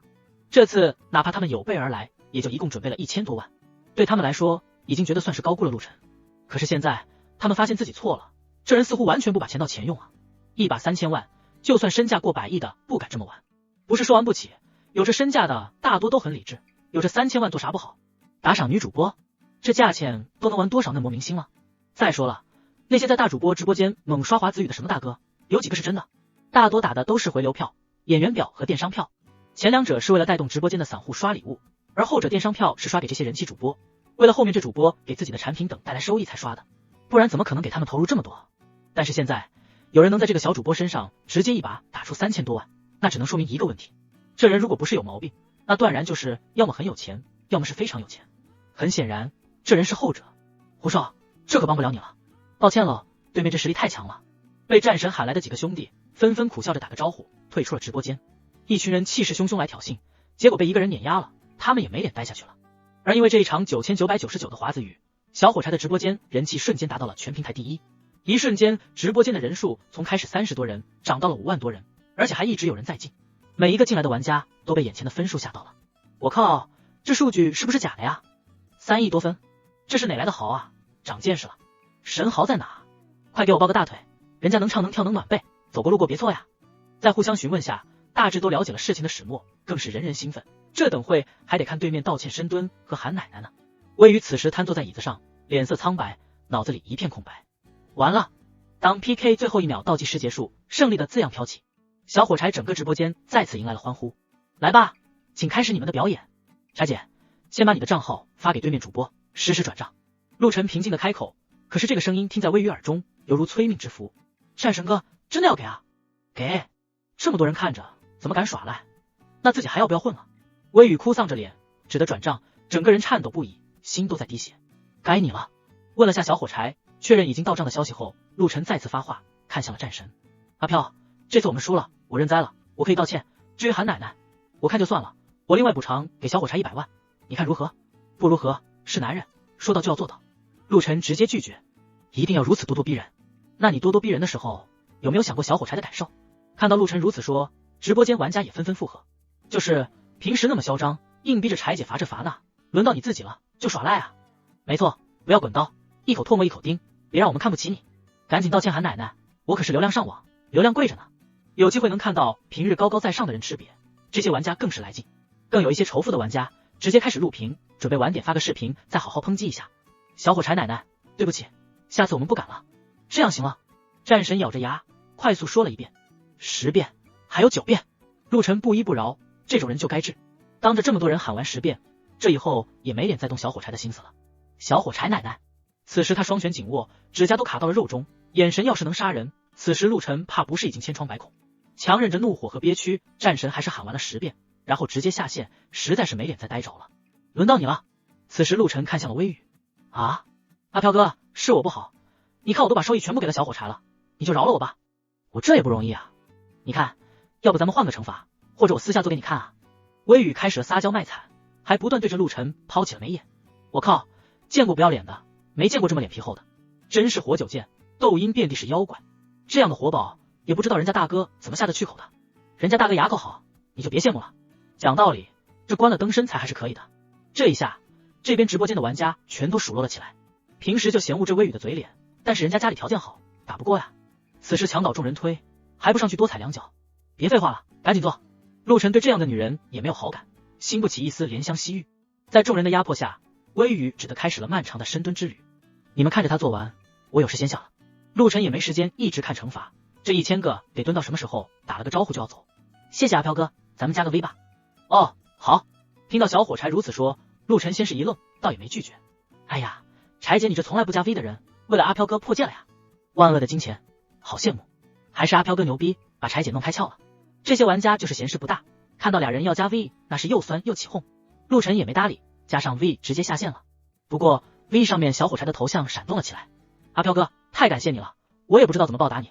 你应该也不缺钱，你给我个地址，晚点我寄点特产给你，希望你不要嫌弃。哦，好。陆晨也没有扭捏，干脆的接受了小火柴的心意。看了他1年多，虽说这刷礼物是为了返现奖励，但也是知道这丫头是个知足且懂感恩的人，而且似乎家里条件也不怎么好，所以他才会帮他打这几把。不但能帮衬一下，自己还能获得不菲的返现奖励，何乐而不为？这不，今晚上这一把给自己返现了3个多亿，爽歪歪啊！把地址发给了小火柴后，俩人又聊了几句，陆晨就去洗漱了。他准备等会12点拿完系统奖励就睡觉了，明天可得帮自己的老班长去解决麻烦。12点刚过，系统提示应如期而来。丁，商品已更新，请宿主自行查看是否购买。商品：玄龙针法，售价1元。这是啥？看到这次的商品，陆晨一时有些反应不过来。玄龙针法，神奇的针法，囊括了天上地下，从古至今的各种针法，可生死人活百骨，包治百病。我勒个去，这是要逆天啊！看着这样的介绍，陆晨果断购买。商品购买成功，是否现在学习？学习。刷！陆晨全身泛起了一道微弱的金光，一股暖流辐射向4肢百骸，最后汇聚于脑域。啵！霎时，脑中犹如一个水泡被刺破，发出了轻微的声响。而同时，陆晨感受到自己的感官突然比之前敏锐了数倍，脑中多了许多莫名的信息。良久，消化完脑中的信息后，陆晨睁眼，可以看到眼眸中透露着亢奋之色。不得了，这套针法逆天了！可以说，有了这套针法，一些当今医学无法根治的病灶都可以轻松解决了。看来忙完手里的事，得回去一趟了。老爸的老寒腿和老妈的类风湿都可以治一下了。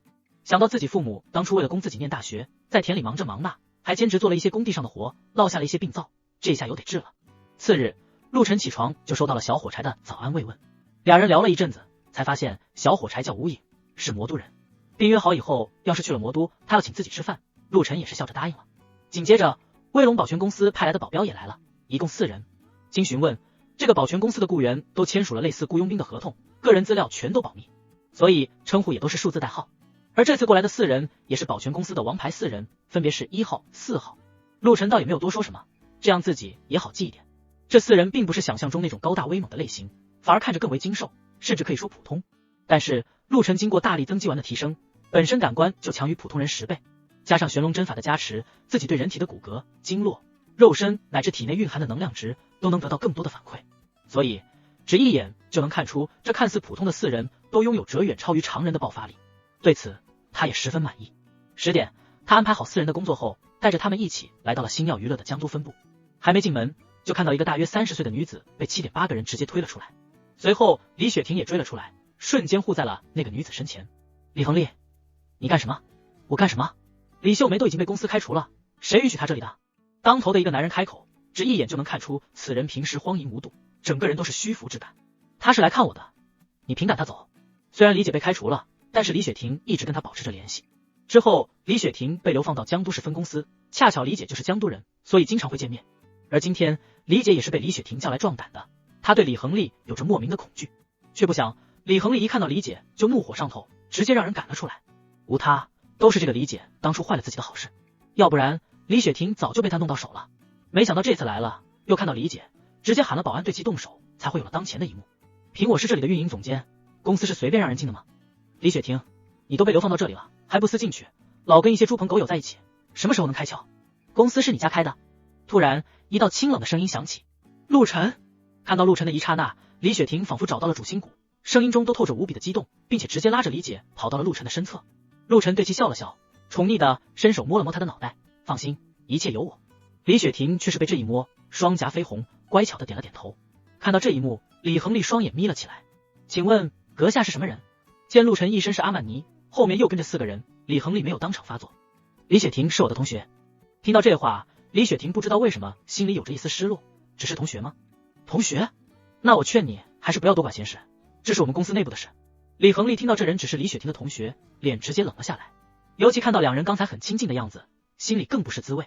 在他心里，这李雪婷是跑不出自己手掌心的，早已被他视为痉挛，见不得别的男人染指。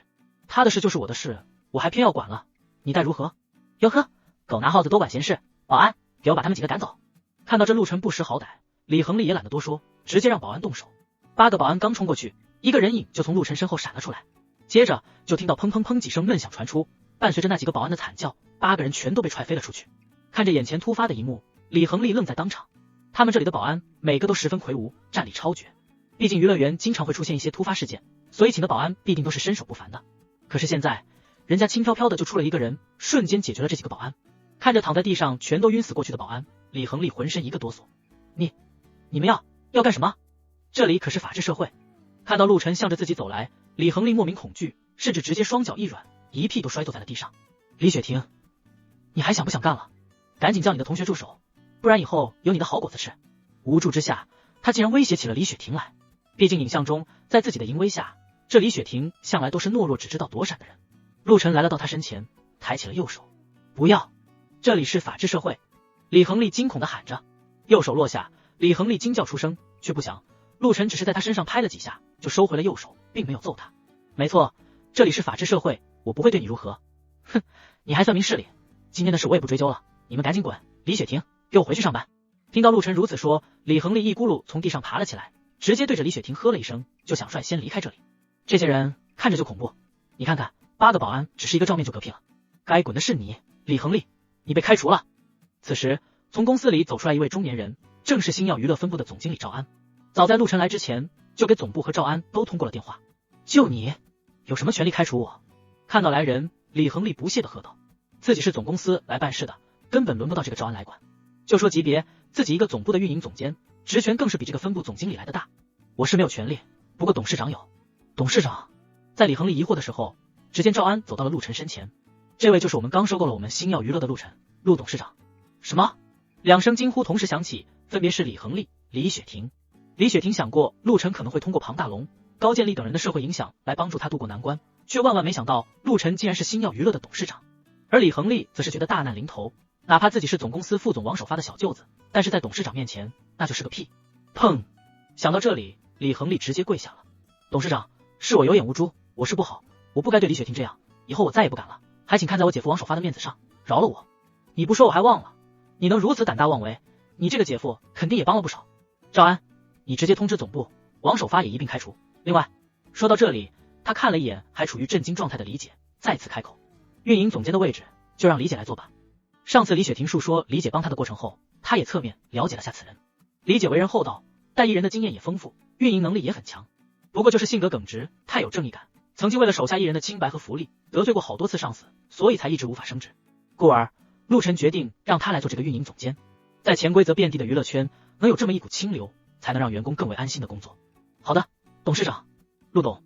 此时李姐激动地来到了陆晨身前，正要说什么，你什么都不用说，我看好你，也希望你秉承你一贯的作风，给我把好关。另外，雪婷就交给你了。陆晨没让他继续，直接一锤定音。董事长，饶了我吧，我真不会再犯了，你可以滚了，丢出去。陆晨话音落下，身后的1号直接上前，一把拎起李恒利甩了出去。哎呦，摔了个狗吃屎的李恒利吃痛惨叫了起来。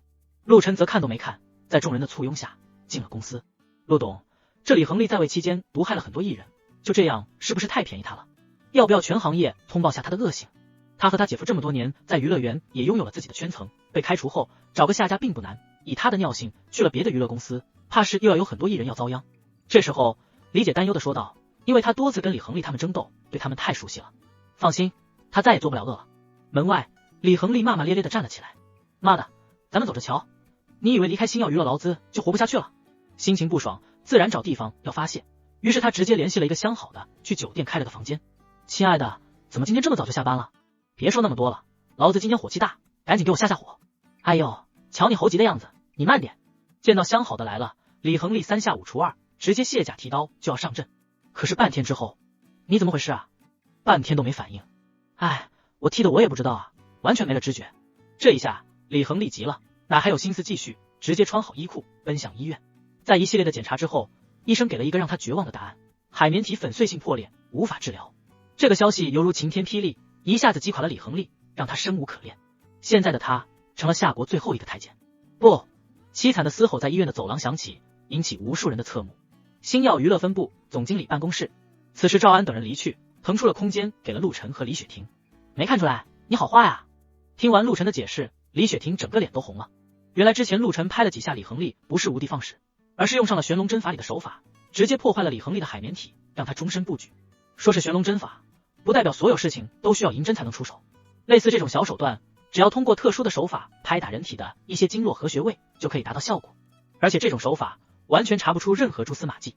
最关键的是，这样神奇的手法，你说出去也没人信啊。由此可见玄龙针法的何其奥妙。陆晨，你为什么不告诉我？你是星耀娱乐的董事长。我也是一直在关注娱乐圈的事，感觉这行业蛮赚钱的，刚好有机会能收购星耀娱乐，凑巧。陆晨打了个哈哈，他总不能说是系统刚好给的吧？但是听在李雪婷耳中，却是认为是不是陆晨听了自己的诉苦，才收购的星耀娱乐？不然为什么外面那么多娱乐公司他不收购，刚好收购了星耀娱乐？还是在他求陆晨帮忙之后？陆晨，谢谢你。李雪婷认真的说道，接着直接凑了上去，在陆晨的唇间轻点了一下，然后满脸通红的飞快跑了出去。这丫头。感受着唇间的余温，陆晨不由笑了起来。紫瑞豪府3号别墅，此时屋内人头攒动，一群白大褂进进出出，额头布满汗珠，看得出都十分的焦急。苏富林更是搓着双手，在秦老的卧室门外焦虑的来回踱步。卧室门打开，依稀看到屋内摆满了各种医疗设备，一个穿着白大褂内的中年男子走了出来。仔细看可以发现，这白大褂的里面居然是军装。林医生，秦老怎么样了？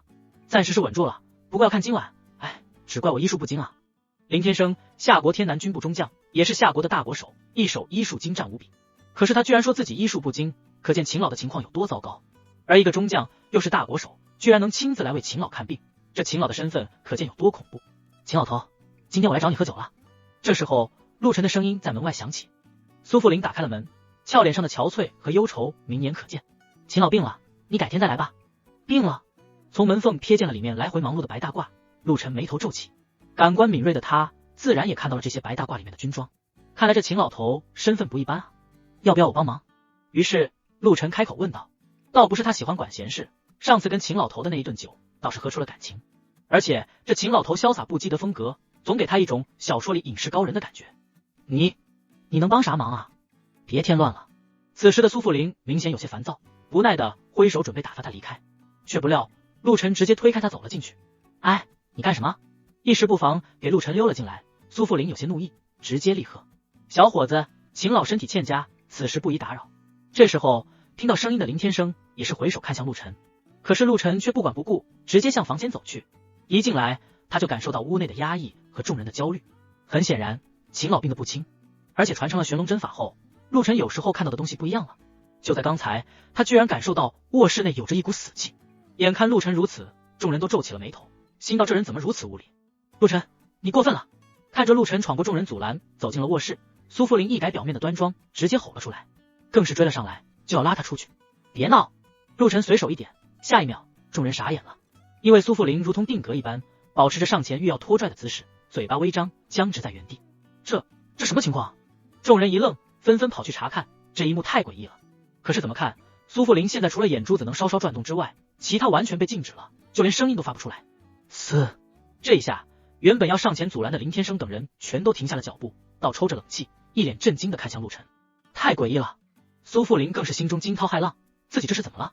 给陆晨这么点了一下，动不了了。这个混蛋到底对自己做了什么？陆晨此时已经来到了秦老的床头，拨开眼帘，仔细观察了下他的眼球，随后捏住了他的右手脉门，闭起了双眼。数秒后，睁眼看向了林天生。秦老头这是肺部受过重伤，而且左边经脉堵塞有20多年了吧，都已经差不多坏死了，而长久未能疏通，导致此时心脉也已淤塞，几近坏死。咦，他体内有股若有若无的气息在温养经脉，有意思。不过这股气息太弱了，温养的速度抵不上经脉枯死的速度。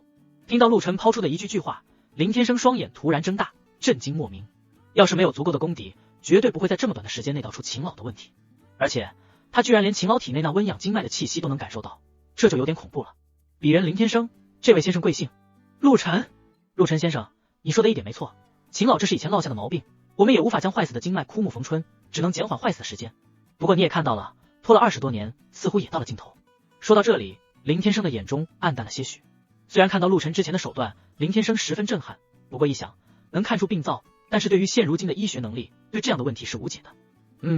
对于现实的医学，确实无法逆转。不过，我想我可以试试。什么？你说你能逆转经脉坏死？陆晨的话犹如惊天之雷，让的林天生直接跳了起来。这完全是反科学的行为，坏死的经脉要是能逆转，那得是什么神仙手段？可现在眼前这个看上去才20出头的陆晨，居然说自己可以试试。震惊之余，不由看向了苏富林。陆晨瞥了一眼，似乎看出了一些决定需要苏富林来定夺，于是走到了苏富林的面前。我可以现在解开你的禁制，但是你好好说话，不要捣乱，同意就眨下眼睛。苏富林听到陆晨如此说，心里直接骂开了。什么叫我好好说话？什么叫我不要捣乱？这捣乱的是你吧？真是个混蛋。不过一直被这样定在这里，完全不知道这是什么手段，莫名心慌。不管了，先让老娘能动再说。紧接着他连忙使劲眨起了他的卡姿兰大眼睛。不用一直眨，我又不是瞎子。说完随手又是一点，苏富林直接瘫坐在地，喘起了粗气。陆晨，你个混蛋，居然敢这样对老娘！我本来准备发泄一番，看到陆晨笑着对他举起了右手，食指晃了晃，立马闭嘴。这就对了，我现在要给秦老治病，你可有异议？苏富林瞪了他一眼，看向了林天生寻求意见。苏小姐，以我的能力无法治愈秦老，只能拖延，如果下次再病发，可能就回天乏术了。但是陆晨先生这边还是你决定吧。见到林天生并没有说不能让陆晨治疗，说明刚才的棘手也得到了林天生的认同。但是毕竟这种情况能被治愈，闻所未闻，所以林天生也不敢说交给陆晨就能治。苏富林也算是执掌苏氏集团多年的 CEO 了，自然一下就明白了其中原委。既然救不了，只是拖延，那么早晚都是一个死字，不如搏一下，死马当活马医。想到秦老是个坦荡不羁、快意恩仇的人，也不希望自己这样活着，于是他咬了咬牙，看向陆晨：你真的能治？应该可以吧？多少把握？50%。好，苏富林能成为 CEO 也不是拖沓的人，直接拍板。林老，能否借我一副银针？没问题。林天生迅速拿来一套银针递给过去。还需要什么吗？不用，无关的人可以出去了，治疗过程中不要打扰我，否则秦老要是出了什么事跟我无关。陆晨先生，我能不能在边上观摩学习一下？可……陆晨想了一下，点头答应。我也留下。苏富林急忙喊道。行，其他人都出去。想到苏富林和秦老的关系，陆晨也没反对。于是除了林天生和苏富林，其他人都被请了出去，房门关闭。只见陆晨把银针做了一遍消毒，随后的一幕再次让苏富林二人惊爆了眼球。银针在陆晨的手中突然散发出微弱的荧光，下一秒竟然随着陆晨的手指开始跳动。陆晨静气凝神，早已锁定的治疗路线在脑中不断演练。毕竟这是自己真正意义上第一次使用玄龙针法。取左足三里，左线骨透涌泉，右地基，右公孙，右外关透内关。其中足三里，线骨用补法，地基，公孙用泻法，外关透内关平补平泻。留针20分钟，若受术者腰部发热，便行飞龙通都。突然，陆晨瞬间出手，银针随意念而动，在秦老的身上飞快穿梭。肉眼可见，秦老的身上开始有热气升腾，皮肤从脚部开始逐渐透红，慢慢的红润遍布全身。唰！陆晨在这一刻收势，观察了一下秦老的状况，点了点头。目前秦老的身体反应跟玄龙针法中所述一致，看来自己没有出现偏差。擦了一下额头的汗水，陆晨开始给第二根银针消毒。边上的林天生那是大气都不敢出一声，刚才所见犹如梦幻。这针还能这么使的？这就好了。林天生能憋得住，苏富林却憋不住了。怎么可能？这只是第一步，此法称之为武气朝元。秦老身体情况比较差，我是先激活他的身体潜能，使其重获生机。接下来我得给他培元固本，毕竟他的身体亏空的时间太长。哦，苏富林茫然的点头，虽然听不懂，但是感觉好牛逼的样子。看向陆晨的眼中冒出了无数的小星星。刚才的失针，他全部看在眼里，感觉跟看玄幻片一样，银针居然能随着手指凌空而动，简直匪夷所思。20分钟后，陆晨再次检查了一下秦老的状态，然后收针。接着第二针起，玄幻的一幕再次上演，看得林天生那是如梦如幻，差点口水都流出来。对于这个大国手来说，还有什么是这种神奇的针法更吸引人的事？他使劲瞪着那原本不大的眼睛，一眨不眨地看着陆晨施展。数分钟后，陆晨再次收针。接下来我要为秦老通都回天了，你们俩切莫不要出声打扰。最后一步十分关键，陆晨不敢马虎，沉声叮嘱道。林天生和苏富林此时就像是受教的学生一样，乖乖点头，一声不响地蹲在一边。顺，第三针起。这一次，秦老的身体开始产生剧烈的抖动，脸上也露出了痛苦的表情。四肢、额头所有的青筋猛然暴起，从起初的紫黑色慢慢恢复成淡青色。哇！突然，秦老一下子坐了起来，猛然吐出数口黑血。这突如其来的一幕，要不是林天生抢先捂住苏富林的嘴，怕是要直接吓得苏富林尖叫跳起来。因为刚才就跟诈尸一样。陆晨眼疾手快，在秦老坐起的瞬间提针而上，猛然眨了几下。哇！又是一口血吐出。此时仔细的话可以看到，这一口吐出来的血颜色已经从之前的墨黑色变成了正常的红色。呼！见状，陆晨立刻收针，扶着秦老躺下，并长呼出一口浊气。好了，擦了一下额头的汗水，陆晨笑了起来。不过此时他体能和精神消耗过度，脚下略显虚浮，见到自己如此状况，不由苦笑。要不是传承玄龙针法的时候，系统自带灌输了精神力和一些神奇的力量，自己怕是很难完成这次治疗。看来要治疗这种重大疾病，一次得恢复好久。他能感受到这次治疗亏损的精气神，起码得1周才能恢复。真的好了？苏富林目瞪口呆地看着陆晨，感觉置身在梦中一样。短短1个小时不到，就把秦老爷子这几十年遍地求医无门的致命顽疾治好了。林天生更是3步并1步的来到床前，给秦老爷子检查了起来。当全部检查完一遍后，他惊了。秦老爷子如今体内的经脉再无任何堵塞现象，并且那经脉犹如新生，更胜一般青年，可以用活力无限来形容。并且他发现秦老爷子以前身上的其他小毛病似乎都在这一次治疗中全部治愈，尤其是秦老爷子年轻时背后留下的那道疤也消失了，皮肤完好如初。这治疗之后还带美容了吗？林天生心中犹如惊涛骇浪，无法言喻，这简直是奇迹啊！砰的一声，林天生直接单膝跪在了陆晨面前。陆晨先生，林天生这辈子视医如命，官方才先生出手，惊为天人，还请先生务必收我为徒。看到林天生如此，苏富林整个人都懵了。不夸张的说，林天生看着性格温和，但是在医术上别说是在夏国，哪怕在全球那也是绝对的权威。在这方面他从来没有服过谁，如今竟然直接跪在了陆晨面前求着拜师。更何况这林天生还是个中将啊，这消息要是传出去，怕不是得吓死个人。这使不得，林老要是有兴趣，倒是可以有空来我这里坐一下，多多交流。这没什么使不得的，打者为先，还请先生成全。看到林天生如此执着，陆晨一个头两个大。陆晨，林老是性情中人，而且当兵的都很干脆，服你就是服你，你个大男人也不用扭捏了。你让一个中将大国手一直跪着，好意思吗？苏富林是向来百无禁忌，不然也不会他这样的身份，还没事跑去当小太妹飙车。中将大国手，听到苏富林这么一说，陆晨愣了半天，似乎有个中将大国手给自己当徒弟也蛮牛逼的啊，心中忍不住歪歪了一下，最终答应了林天生的请求。这一下可把林老头高兴坏了，还感激地看了一眼苏富林。师傅在上，请受徒弟一拜。说完恭恭敬敬地给陆晨磕了个头。虽然很爽，但是陆晨还是有点怪不好意思的。其他不说，这林天生一大把年纪了，给自己磕头，总感觉有点怪怪的。而苏富林却是天马行空的在想，这林老头拜了陆晨为师，那我要是把陆晨泡了，他岂不是要叫我师娘？嘿嘿嘿，好像很有意思啊。不过随即脸上一红，靠，老娘在乱想什么？这可是我闺蜜的男人。想到这里，他不禁皱起眉来。这陆晨越了解越神秘，完全不是安琪嘴里说的那样。这几天他也没少调查跟踪陆晨，就他所了解的一些东西，就已经很震撼了。他到底还有多少秘密？而此时，秦老缓缓睁开了眼睛，苏醒了过来。秦爷爷，你终于醒了。秦老点了点，刚要坐起身来，突然看到单膝跪地的林天生，顿时傻眼了。卧槽，老林，你这是干嘛？老寒腿犯了。再一看，陆晨也在这里，而且林天生似乎是对着陆晨跪下的。我是不是错过了什么？秦老鬼，你才老寒腿犯了，我这是在拜师，你懂个屁！拜师？听到林天生的话，秦老一时之间摸不着头脑。你对这个小鬼拜什么事？吃错药了吧？还是我这是病入膏肓还没清醒？是幻觉？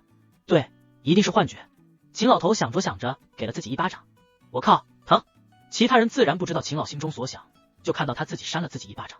师傅，你这治疗的时候会不会把他脑子弄坏了？以前这秦老鬼是做事有时候不靠谱，但也不会扇自己嘴巴啊。林天生不由悄悄问道。你脑子擦坏了？这题到底怎么回事？秦老感觉自己是不是来错了时空，怎么看不懂了呢？见状，苏富林上前一五一十的把经过说了一遍。听完，秦老头唰的一下跳下床来，就是一套军体拳打出，随后震惊的看向陆晨，又看看自己，再看看陆晨。是你小子治好我的？指了指自己，秦老头问道。陆晨笑着点了点头。我去，你小子可以啊，我这身毛病治了20多年，越治越差，没想到给你治好了。哎，好像我的前列腺也好了，我感觉我现在都可以找几个娘们生他几个娃娃出来了，哈哈哈。秦老头没心没肺的大笑了起来。秦老头，我还在这里呢。苏富林听得面红耳赤，啐了一口跑了出去。这老头太污了。一旁的林天生也是扶额闭眼，这老不死的还是这么没羞没臊啊。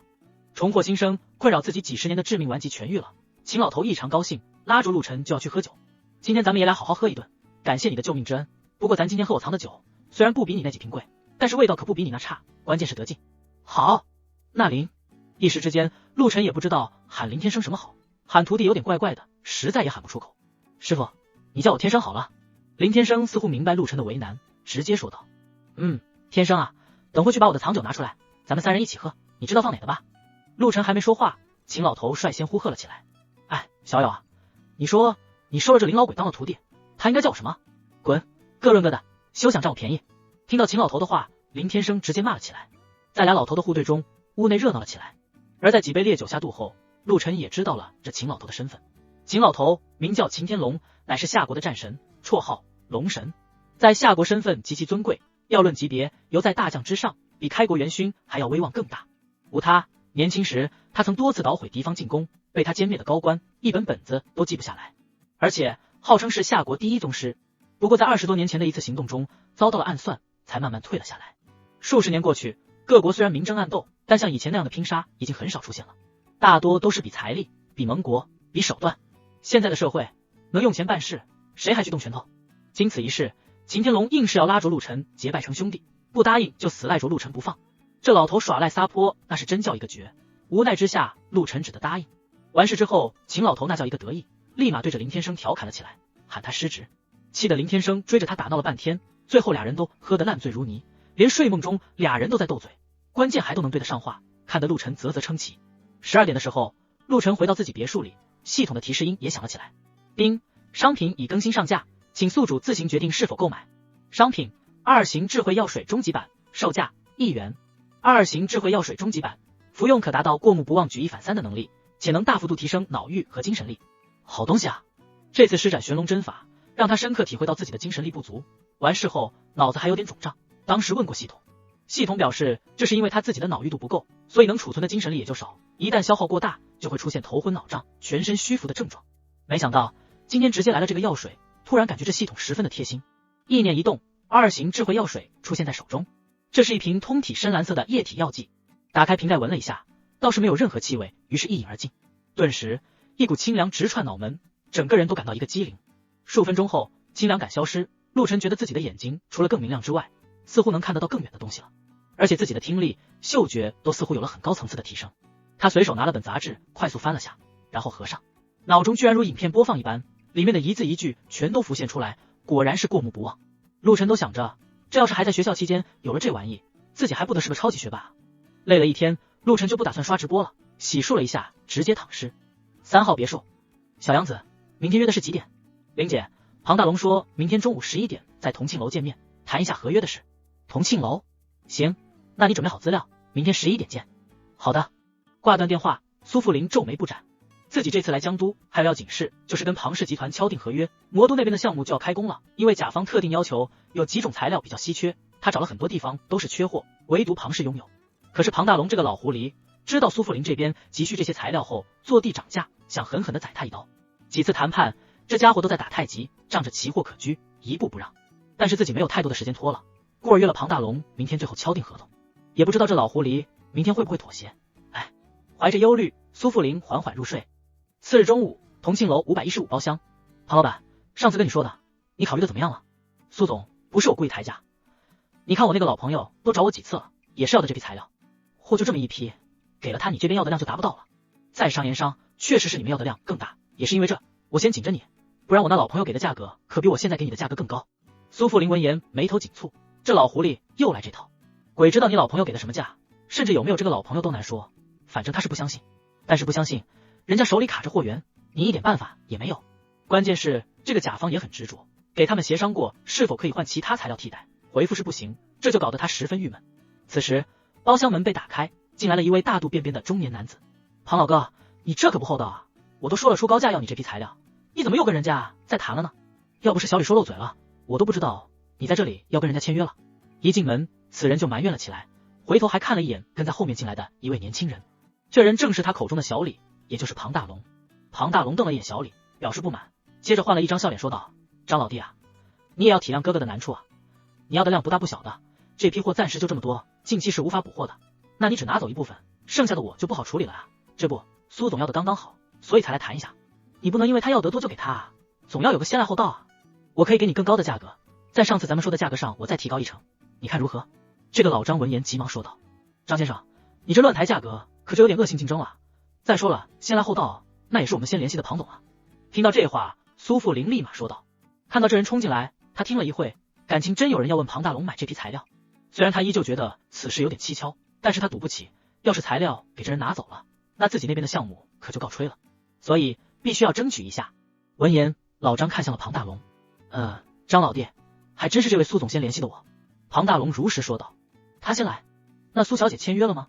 这倒是没有。那不就得了，没签就是没谈妥呀。既然如此，我那边要得急，他不签我签，我定金都带来了。说着，老张直接把带来的一个密码箱放在桌子上，直接打开，里面装了满满一箱钱。谁说我不签？签！庞总，现在我们就签约。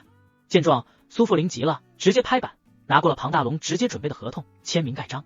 虽然庞大龙这价格高出很多，压缩了自己很大的利润空间，但是起码拿到这批材料，自己还是能赚点。关键是这个项目做成了，后续的合作更多，也能在湘江那边打响自己公司的名头。湘江本来就是他们苏氏集团下一步要攻略的市场，所以必须要拿下这个项目作为一个敲门砖。可是他没看到庞大龙和老张在他不注意的时候对了个眼色。张老弟，你看人家已经都签了，实在抱歉了，做生意还是要讲究诚信的，先来后到嘛。庞大龙看到苏富林已经完成签字盖章，对着老张歉意的说道，哎，可惜了，那庞老哥，你这阵子抓紧再帮我看看有没有办法进货，我也去外面再找找啊，我是真的急用。老张一脸惋惜的说道，好的，我一定帮你留意。然后老张便离开了。苏总，合作愉快。合作愉快。苏富林不情不愿的说道。这一次可是被这个老狐狸狠狠的宰了一刀，心里自然不舒服。要不一起吃个饭？不了，我约了个朋友来这里谈事，下次吧，还请庞总早点发货。放心，我等会回去就办。听得出苏富林有点下逐客令的意思，不过庞大龙毫不在意，狠狠赚了一笔。庞大龙心情大好，笑呵呵的答应。庞大龙刚走到楼下酒楼大堂，迎面就碰到了一个人走了过来。老板，你怎么来了？老庞，你也在这？我朋友喊我来这吃饭，说有事要商量。你朋友？说是515包厢，这515是几楼啊？冒昧的问下，老板，约你吃饭的是苏富林苏小姐。是啊，你怎么知道？听到这话，庞大龙浑身一个哆嗦。老板，我这肚子有点疼，内急，不好意思啊。说着转身撒腿就往楼上跑，电梯都不坐了。不是内急吗？这楼下不就有厕所？陆晨看了下大堂挂着的 WC 指标牌，一脸疑惑。515包厢的大门砰的一声被打开，吓了苏富林一跳。回头一看，竟然是庞大龙又回来了，而且一进来就把包厢门反锁了起来。你这是干什么？怎么又回来了？苏小姐，我刚才接到采购部的电话，说这批材料之前的进价单出错了，经过核算，可以在你之前说的价格上再下浮10个点，所以我赶过来给你重新签一下合同。还有这好事？听到庞大龙的话，苏富林突然觉得自己脑子不够用，一时反应不过来。你看一下这份合同，价格已经改过了。庞大龙直接拿出2份空白的合同，填上了最新的价格，递给了苏富林，一脸焦急。苏富林看了下价格，果然是在自己原本报价的基础上又下浮了10个点。真这个价格给我？是啊，做生意嘛，以诚为本，是多少就是多少。您看这个价格还满意吗？如果满意的话，咱们现在就签了吧。签完我那边还有点急事要办。虽然心中万千疑惑，但是这合同上的价格对自己绝对有利，所以苏富林也不管这个庞大龙发什么疯，直接签字盖章，生怕庞大龙反悔。殊不知庞大龙此时就怕苏富林不签，到时候给陆晨知道自己坑了他朋友，那自己不得倒霉。双方签字盖章，并撕毁了之前那份老合同。庞总，合作愉快。这次苏富林是真的愉快了，脸上多了开心的笑意。愉快，只要苏小姐对这次合作满意就行。那我就先走了。说完，一溜烟的跑了，尤其在开门的时候，还贼兮兮的往门外左右看了下。一系列的操作搞得苏富林丈二和尚摸不着头脑，不过他也没去多想，反正结果是好的。于是他愉快的哼起了小曲。哟，什么事让苏大小姐这么开心？此时陆晨才推门走了进来，还一边嘴里发着牢骚，这酒店的包厢搞得跟迷宫一样，让我好找。陆晨，你来了。看到陆晨，心情大好的苏富林笑脸相迎。你这是有什么大喜事？也没什么，就是刚才跟庞氏集团签成了一份合同，赚了一笔。哦，庞氏？是啊，庞氏你不知道，那可是你们江都市最大的材料供应商，可比你那个什么红枫地产强得多。你怎么知道红枫地产是我的？看到陆晨盯着自己，苏富林眼神闪躲，自己一开心说漏嘴了。那个，上次正好我去看房，碰巧看到了你在春秋映月那边的事。哦，是这样啊。陆晨点了点头，也没在意，被发现就发现呗，又没什么好隐瞒的。不过今天这合同签的也有些蹊跷。哦，怎么说？之前这庞大龙把价格抬得很高，本来迫于无奈我也硬着头皮签了，可以他出门没多久突然又转回来，说之前的价格是他弄错了，又给了一份新的合同给我签。这次的价格实惠的让我都感觉不真实，让我平白无故比原来的预计还多赚了10个点的利润。虽然不知道是怎么回事，不过总算是很顺利的签完了。听到这里，陆晨算是想明白刚才这庞大龙为什么知道自己来515包厢吃饭后突然变得慌张了。这个老狐狸，陆晨心里想着，不由笑了起来。不过有这个老滑头在，生意倒是不怕亏，而且还挺上道的，而且对自己存在畏惧之心是好事，不然指不定背着自己做点啥。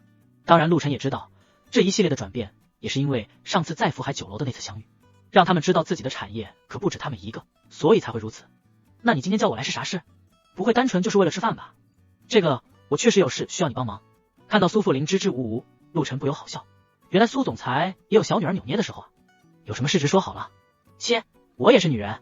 被陆晨一调侃，他反而放轻松了。是这样，有个很讨厌的人一直在纠缠着我，我跑来这边除了跟庞氏谈合作，其实还有个原因，就是躲开这个人。不过很不幸，这人追到这里来了。所以，停，别所以了，你不会是想叫我当你的挡箭牌吧？不喜欢直接拒绝了不就行了？陆晨一听，直接打断了他的话，这不是电视剧的老剧情吗？你以为我不想啊？他是魔都尼氏集团的太子，跟我们集团也有一些业务上合作，所以有的事情我不方便做，而且家里也一直想促成我们，也就是所谓的商业联姻，你懂吧？陆晨白眼一翻，果然是老套路，没有理会他的白眼。苏富林继续说道，我要是随便拉个人，人家也不信，而且到时候消息肯定会传到我爸妈那里，也不会同意。那你拉我去，人家就信了，你爸妈就同意了。起码你长得帅，还有自己的产业啊，这么年轻就能拿下紫瑞豪府的1号别墅，肯定不止一个红枫地产吧？加上昨天你那出神入化的手段，这就是本钱。而且秦老头对你十分欣赏，都拜把子了，还有个林天生这样的中将徒弟，你这样的身份拿出去，我爸妈肯定没意见啊。这时候体现了苏富林的分析能力，他说的没错，正常人要是只拥有一个红枫地产，怎么可能拿得下紫瑞豪府的1号别墅？要是能拿下，人家早自己拿了，还能等着给陆晨？你这么一说，我都觉得自己好像很不错。陆晨打了个哈哈，瞧你臭美的，那你答应不答应啊？这种吃力不讨好的事我为什么要做啊？再说了，你把我说的这么优秀，万一到时候你爸妈真看上我了咋办？看上就看上呗，怎么本小姐还配不上你？再说你是我闺蜜的男人，还怕我吃了你啊？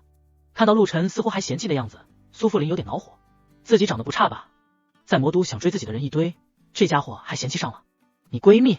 姚安琪是你闺蜜？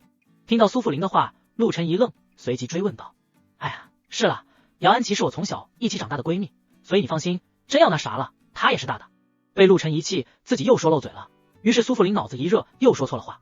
这话一出口，自己就后悔了，这说的啥啊？而陆晨却是诧异的长大了嘴巴。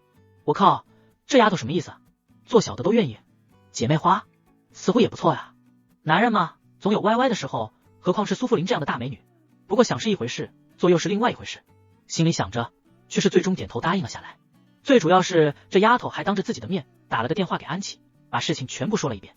安琪不但没有反对，还希望陆晨在自己不为难的情况下，尽量帮一下自己的闺蜜。这倒是让陆晨有点哭笑不得，感叹这俩人关系竟然好到这个地步，连男朋友都肯见。本身几次接触下来，俩人的关系也不差，现在加上安琪都这么说了，那这个忙帮一下就帮一下吧。随后，安琪在电话里也给陆晨赔了个不是，可能自己这次出差周期要拉长了，那边的项目卡在瓶颈了，得处理完了才能回来，有可能还得1周多时间。本来他也准备今天给陆晨电话的，正好苏富林打了过来，就直接说了。俩人互倾了一阵子思念之意，在苏富林不断的白眼中挂断了电话。接着，俩人进入正题，边吃边统一口径，最后在陆晨的不断吐槽下，制定出一套苏富林自认为满意的方案。这时候，陆晨的电话响起，老板，我是周兆刚，金瑞地产那边的资金全投下去了，地基也已经开工了。那就按照原计划进行，是时候收网了。好的，老板。挂断电话，陆晨的双眼眯了起来，欠我的该还了。凤阳区花博会展馆，你们动作快点，马上记者招待会要开始了。阮明辉在会场指挥着属下忙碌着，为了凤阳区1号地块的建设，他们直接包下了这里的花博会展馆，用来召开记者招待会。没多久，人都到齐了。阮明辉整理了下西装和发型，昂首挺胸走进会场，在主席台上坐下。因为这次他功劳最大，老爷子把主导权交给了他，这让他感觉自己已经站在了人生巅峰。这次开发案完成后，阮氏集团将再上一个层次，堪比肩魔都和京都的大集团。各位，欢迎来到我们阮氏集团凤阳区1号地块开发案的记者招待会。我们阮氏准备将这个地块打造成江都市乃至全国最豪华的海景旅游度假村。在这里，阮明辉在上面侃侃而谈，并接受记者的不断发问。可以看出来，所有人对这个项目都十分的感兴趣，这也让阮明辉觉得前途一片光明。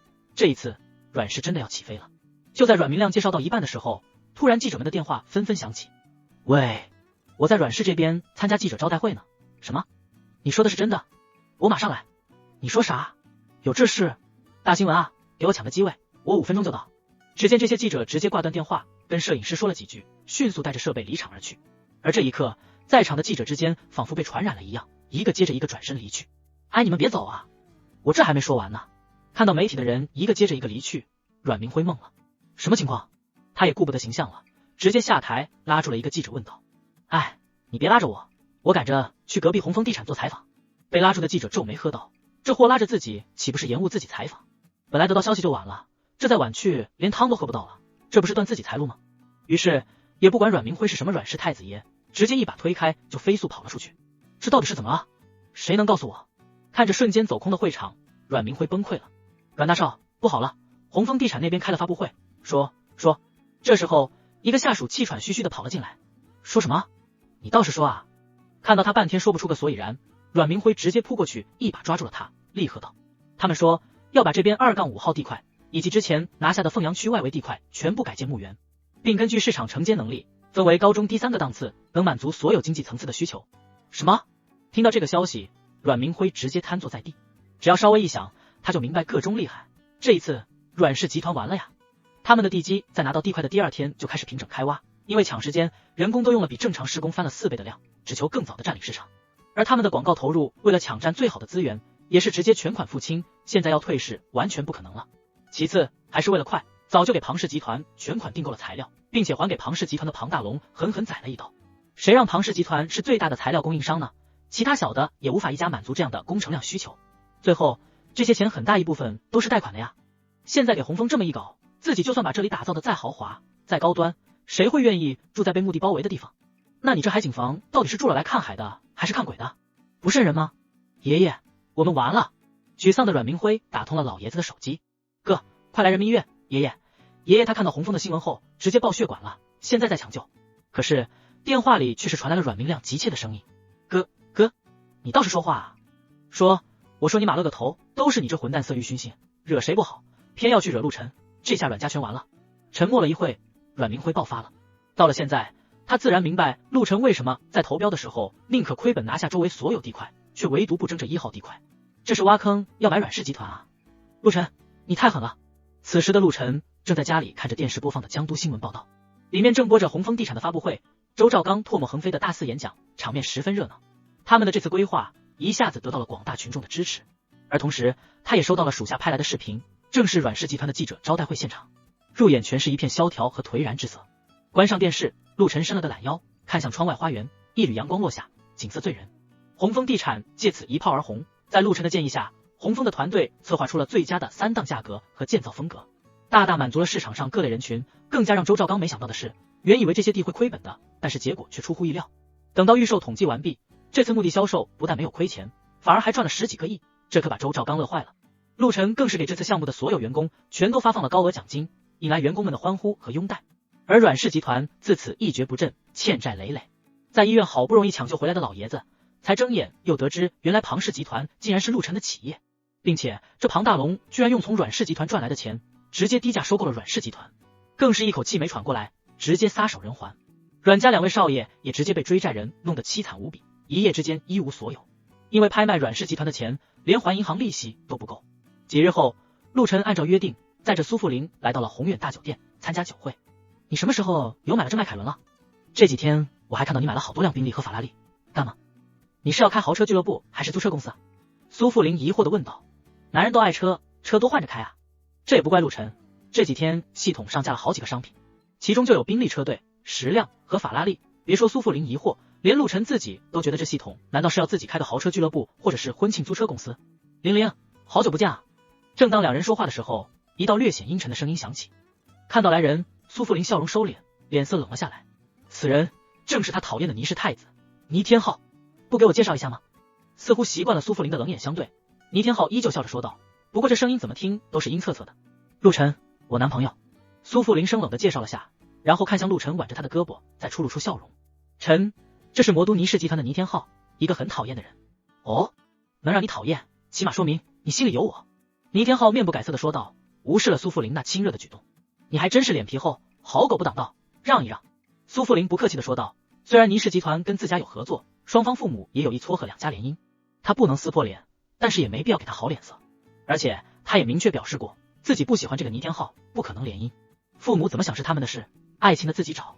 玲玲，逢场作戏弄个小白脸玩玩倒也无妨，但是今天这酒会可不是一般人能进去的。闻言，他非但没有让开，反而往前一步，完全无视了一旁的陆晨，伸手就要去拉苏富林的手腕。陆晨眉头皱起，他这人向来是人不犯我，我不犯人。这男的无视自己，他倒是无所谓，可这话他就不爱听了。神替小白脸，2人站一起，怎么看都是这倪天浩更像小白脸，一点阳刚之气都没，说话声音都是阴恻恻的。现在更是肆无忌惮的伸手就要去拉苏富林，真当自己死人啊！啪！于是陆晨直接打掉了倪天浩伸过来的手。我女人说了，好狗不挡道，让一让。你是聋子还是聋子？手被拍掉，倪天浩这才第一次正视陆晨。你是什么东西？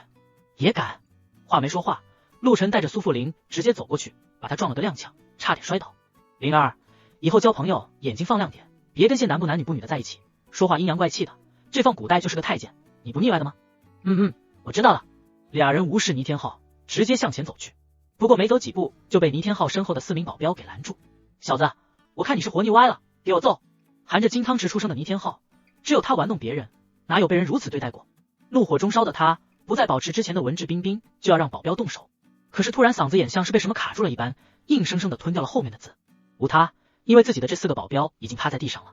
反观陆晨，身上的衣服都没起个皱褶。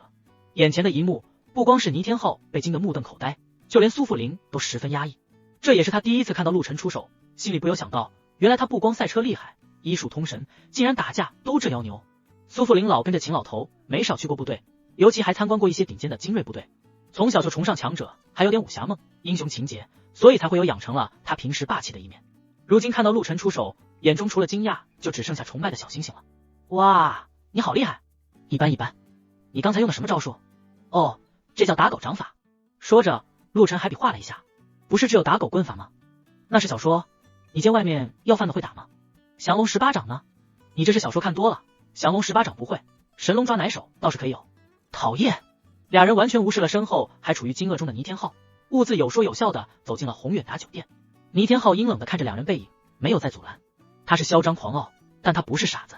自己带的这4个保镖都是精挑细选出来的，在外面一个顶十完全没有问题，哪怕碰到那些精锐部队中的高手，也能走上几十回合。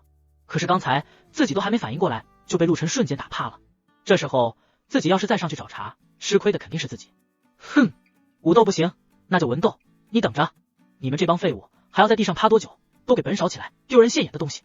说着也不理他们，直接向着宏远大酒店走去。宴会厅内，这次来的都是江都市的商界名流，平时每隔一段时间都会有商业协会组织这样的活动，让这些商界巨头之间有个交流认识的机会。这些巨头也喜欢参加这样的酒会，一来能参加这个酒会本身就代表着一定的身份，二来有些生意都是在这样的酒会里促成的，三来很多金丝雀、嫩模、外围明星啥的都会想着傍大款找致富机会，所以一旦有这样的酒会，都会想尽各种办法参加。殊不知他们在找目标，同样自己也是别人的目标。一些商业巨头就喜欢找点这样的女人，好好享受一番。所谓纸醉金迷，你情我愿，大家各取所需罢了。陆晨来到这里，径直向着自助餐台走去。他不太喜欢这样的场合，太过虚伪，还不如记一下自己的五脏庙。于是自助餐台就是他的目标。苏富林是没办法，身为苏氏集团的代理 CEO， 必要的应酬还是得有。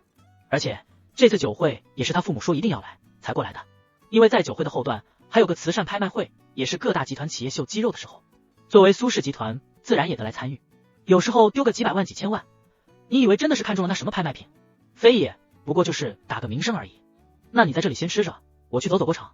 行，你忙的，不用管我。陆晨塞了2片厚切三文鱼到嘴里，点头说道。还别说，这宏远大酒店的食材就是新鲜，到底是5星级酒店。正吃着，就听到一队人向着自己走了过来，领头的2人中有一个就是倪天浩。童经理，这人可没有请柬，我觉得你应该复核一下，他是不是有资格参加这里的酒会。先生，这里是商业协会的私人酒会，请出示下你的请柬。被称作童经理的人向着陆晨说道。我没有请柬。听到陆晨的话，倪天浩冷笑连连，童经理也是皱起了眉头。这边的安保还是可以的，怎么可能会无端放了一个没有请柬的人进来？那请问先生是谁带进来的？苏富林。哦，原来是苏氏集团千金带来的，那没事了。听到是苏富林带进来的，童经理恍然，这就说得通了。等等，他说是苏富林带来的，就是他带来的，证据呢？倪天浩不依不饶地说道。他就是我带进来的，怎么？你有意见？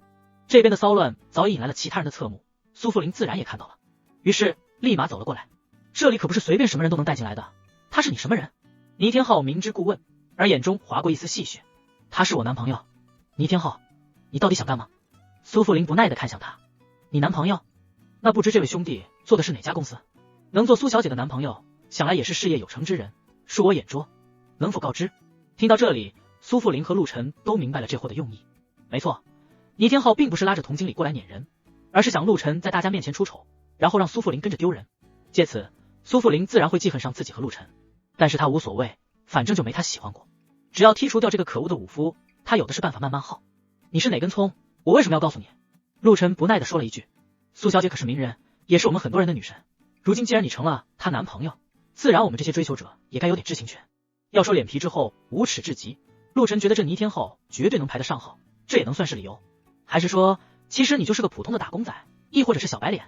玲玲，你可得睁大眼睛看仔细了，这小白脸虽然长得很俊，但是你要知道，他们就是靠脸吃饭的，你可不要。啪！一个响亮的巴掌响起，让一旁也准备出手的陆晨倒是一愣。这一巴掌可不是他打的，而是苏富林。倪天浩，你别太过分，左一句小白脸，右一句小白脸，你是个什么东西？男不男女不女的，追不上本小姐，就算这酸辣的。你给本小姐听好了，我男朋友是红枫地产的董事长，够资格来这里吧？苏富林这一刻恢复了他的霸气，直接呵斥。红枫地产，就是这阵子最火的那个地产开发商。是的，老哥你是外地来的吧？红枫在外地，在江都现在可是地产界的龙头，还刚刚收购合并了金茂地产，甚至比我老孙都强了不少。哦，那他来这里肯定也具备资格了，要不然他都没资格，我们又算什么？谁说不是？但是那位可是魔都尼氏的太子爷，听说他一直在追求苏氏集团的苏富林，但是一直不被待见，今天看来果然如此。看来是故意要给人家难堪。嘘，咱们看戏就行。倪氏和苏氏可都是市值近千亿的巨头，不是咱们能得罪的。现场的人全都在窃窃私语，大部分都是在看热闹。倪天浩眼中的怒火犹如实质一般，似要夺眶而出，可给他硬生生的压制了下去。你说是就是，证据呢？倪天浩就是压根不相信陆晨有自己的产业，因为他之前在角落观察了一阵子，如果真是做生意的，到了这个酒会不会跟自助餐台去拼命，肯定是抓住机会在这里应酬交际，打开人脉圈，多拉点生意。所以他才会想到用童经理来引出现在的场面。你要证据是吧？鄙人红枫地产总经理周兆刚，我可以证明苏小姐说的是真的，陆晨陆董就是我的老板，也是红枫地产真正的话事人。这时候周兆刚从另一边走了出来，站到了陆晨的身侧，笑着说道：老板，你要来酒会怎么不跟我说一下，我去接你啊？我就是来陪夏苏陪夏莲的。陆晨倒是意外周兆刚也在这里，愣神之际差点喊苏小姐。哦，原来是红枫地产的老板，倒是有点成就，能有这么家小公司倒也算可以。倪天浩虽然心里有些意外，不过还是不屑地说道：红枫地产最近有多火，他也略有耳闻，不过也就市价不到100亿，跟倪氏这个庞然大物完全没有可比性。你听到倪天浩如此说，周兆刚就要上前。哦，倪公子有着祖荫庇佑，自然看不上我们这点家产。这时候又走出一人，语带讥讽，惹得众人不禁莞尔。但是这人说的没错，倪氏集团确实实力雄厚，但是那些都是上一代创出来的，跟这个倪天浩半点关系都没。老板，你也在这里啊？哈哈。说着也站到了陆晨的身侧。这不是富海酒楼的孙海吗？他竟然叫陆晨老板，不得了，年纪轻轻竟然拿下了红枫地产和富海酒楼，有点本事。可不是，富海酒楼虽然说市值不高，但是这人脉网可是十分发达。众人又是一波热议，看向陆晨，眼神再次变化。一个破酒楼的老板也配讽刺我倪氏？你还真不够格。听到不过是个当地吃香的酒楼，倪天浩更是不屑，再牛也不过是在江都市，到了魔都完全不够看。对于这边的人脉，他压根就看不上，要不是为了苏富林，这样的酒会他都懒得来。看不起别人的时候，先看看自己，光会啃老可没脸说这话。这时候又是一道声音响起，哇，这是太富广场的高建立高总啊，他竟然帮助陆晨说话。在场的人自然都认识高建立，太富广场可是商业核心，市价超300亿的存在，哪怕是1000亿的老板到了这里也会对他恭敬几分。可是下一秒，众人竟然看到高建立也走到了陆晨身侧，喊了一声老板，这可就惊掉众人大牙了。要说前两个，一个福海酒楼，一个红枫地产，都属于这陆晨，已经让众人惊叹连连了。可是这太富广场乃是属于江都市巨头等级的存在了，完全不在一个层次。他居然就是收购太富广场的那个神秘老板，我的天，真没看出来英雄出少年啊。这时候倪天浩的脸色一阵青一阵红，事态的变化有些出乎自己意料，他完全没有想到这个陆晨会有如此大的能量。这几个产业加起来虽然还是无法跟倪氏比，但是也相差不是很远了。而且他们也收到了自己的硬伤，确实自己就是个二代，跟陆晨这种自主创业的无法相提并论。但是有时候哪怕你再理智，还是会打肿脸充胖子。哼，不过儿，哦，你这娃娃还真是没羞没臊的，那不知道加上我如何呢？此时又是一人走出，这一下全场哗然。庞大龙从门口龙行虎步的缓缓走了进来，黑白两道通吃的他自带威慑，众人纷纷让道，一脸震撼的看着他走到了陆晨的面前。老板，嘿嘿，老庞来晚了。这一刻，酒会中几乎90%以上的宾客全都张大了嘴巴，瞠目结舌，心中的震撼犹如巨浪，一发不可收拾。卧槽，真的假的？连庞大龙都给收服了？我去，这怕是今年最大的新闻了。我乐个擦，这陆晨能悄无声息收编了这些大佬，得是多大的能量？这不会在演戏吧？好不真实。演戏？那你请得动这么多大佬，怕是你没睡醒。这下倪家这位要吃瘪了，这几个全家一起，比倪氏可恐怖得多。谁说不是呢？有好戏看了。苏家这丫头眼光是真的好啊。全场哗然，原本一个个文质彬彬、绅士优雅的商业巨头们，此时都不禁爆出了粗口，只怪眼前的阵容实在是太强大了。而倪天浩成了众人的焦点，他的嚣张狂妄，众人都有耳闻，甚至一些在场的老板也吃过他的鳖。但是奈何倪氏集团实力雄厚，坐拥近1000亿的资产，只能忍气吞声。可是现在突然冒出来的这个陆晨，展现出来的资产妥妥过了1000亿，直接压了倪氏集团一头。关键的是，你倪天浩不过是二代，而陆晨那是妥妥的实权掌控者，这就完全没有可比性了。反观苏富林，此时也被惊得无以加复。他猜想过陆晨能拿下紫睿1号，肯定不止一个红枫地产，但是当所有东西摆在眼前，他惊呆了。这家伙就眼前展现出来的这些，就稳稳超越了苏氏和倪氏。他可是还是知道，陆晨跟昔日战神称兄道弟，更是收了夏国中将、国宝级大国手的林天生为徒。这两个再甩出去，不得吓死在场所有人。原打算靠着秦老头和林老头的名头去打消倪氏和父母的逼婚，可是现在看来，完全不需要二老出手了。就陆晨现在展现的能量，除那些真正顶尖的财阀家族，早已妥妥碾压同代。他发现越跟陆晨处得久，越感到他的不凡，更怀疑眼前的这些真的就是他的全部了。这一刻，他对陆晨更多了一份期待。到底还有什么秘密呢？小子，我看你还是离开这里吧。很明显在这里，你不受待见。庞大龙百无禁忌的直接开口，惹自己老板不爽。我能让你好过？你倪氏集团再牛逼，那也是在魔都，就算之前他都不带怂的。俗话说强龙不压地头蛇，来了自己这边的一亩3分田，还不知道谁吃亏。何况是现在自己老板展现出来的东西，自己都觉得可怕。其他人不知道，他可是混迹黑白两道以及各大行业，之前包了个小明星，从他口中意外得知星耀娱乐被收购了，细问之下才知道新老板的名字叫陆晨，又怕是同名同姓，他还特地去调查了一下，结果发现这个陆晨就是自己的老板，这可让他对陆晨更是佩服的五体投地。星耀娱乐要说资产并没有庞氏集团多，但是人家是轻资产，旗下艺人无数，由此裂变的财富那就是个天文数字。尤其是那些一线艺人，拍个影视代言个广告，直接就是几千万上亿的片酬。陆晨，我承认你在商业这块比我强，那也是我志不在此，无心商业，我的领域在赛车界，有本事咱们赛一场，我就服你。事已至此，脸已丢尽，自己也豁出去了，总要找个场子把面子挣回来一点。只要陆晨拒绝，那他起码能说个人擅长的领域不同，多少给自己挣个台阶下。切，你怎么不说跟我家工人比搬水泥呢？哈哈，庞大龙嗤笑鄙视，引来一众狂笑。你刚才不是看不上我们这些小企业吗？现在比不过就拿个赛车跟我们老板比。红枫地产的周兆刚也冷笑出声，刚才这货还对自己创办的红枫地产是个小公司，这仇他可记着呢，还不趁机多对几下。呵呵，你看，你们认同我的观点，陆晨强的是商业，我强的是赛车，既然他都不敢跟我比赛车，你拿这些说事有什么意义？看到庞大龙这两人如自己猜想一般回话，倪天浩笑了，他要的就是这效果。哎，我这个脑子，你这人还真是会胡搅蛮缠，我老庞算是能瞎扯淡了，跟你一比真是小巫见大巫，佩服。看到倪天浩如此无耻，庞大龙都气乐了。你要比赛车？不是不可以，你要输了呢？可是偏偏有人就不按照他的剧本再走。这时候陆晨开口了，我会输给你，你可知道我可是国际 F1 方程式赛车夏国第一，还是？好了，别逼逼了，就说你输了怎么办吧。陆晨可没工夫听这货吹牛逼，直接打断，输了随你。好，你输了，以后不要再骚扰苏富林，也不要再出现在他的面前，要是凑巧碰到了，你绕道走。本来这次来就是解决这个问题，陆晨直接提出。苏富林本来还陶醉在自己的意想之中，闻言娇躯一颤，感激的看了一眼陆晨。可以，那要是你输了呢？也随你。老板，不要冲动。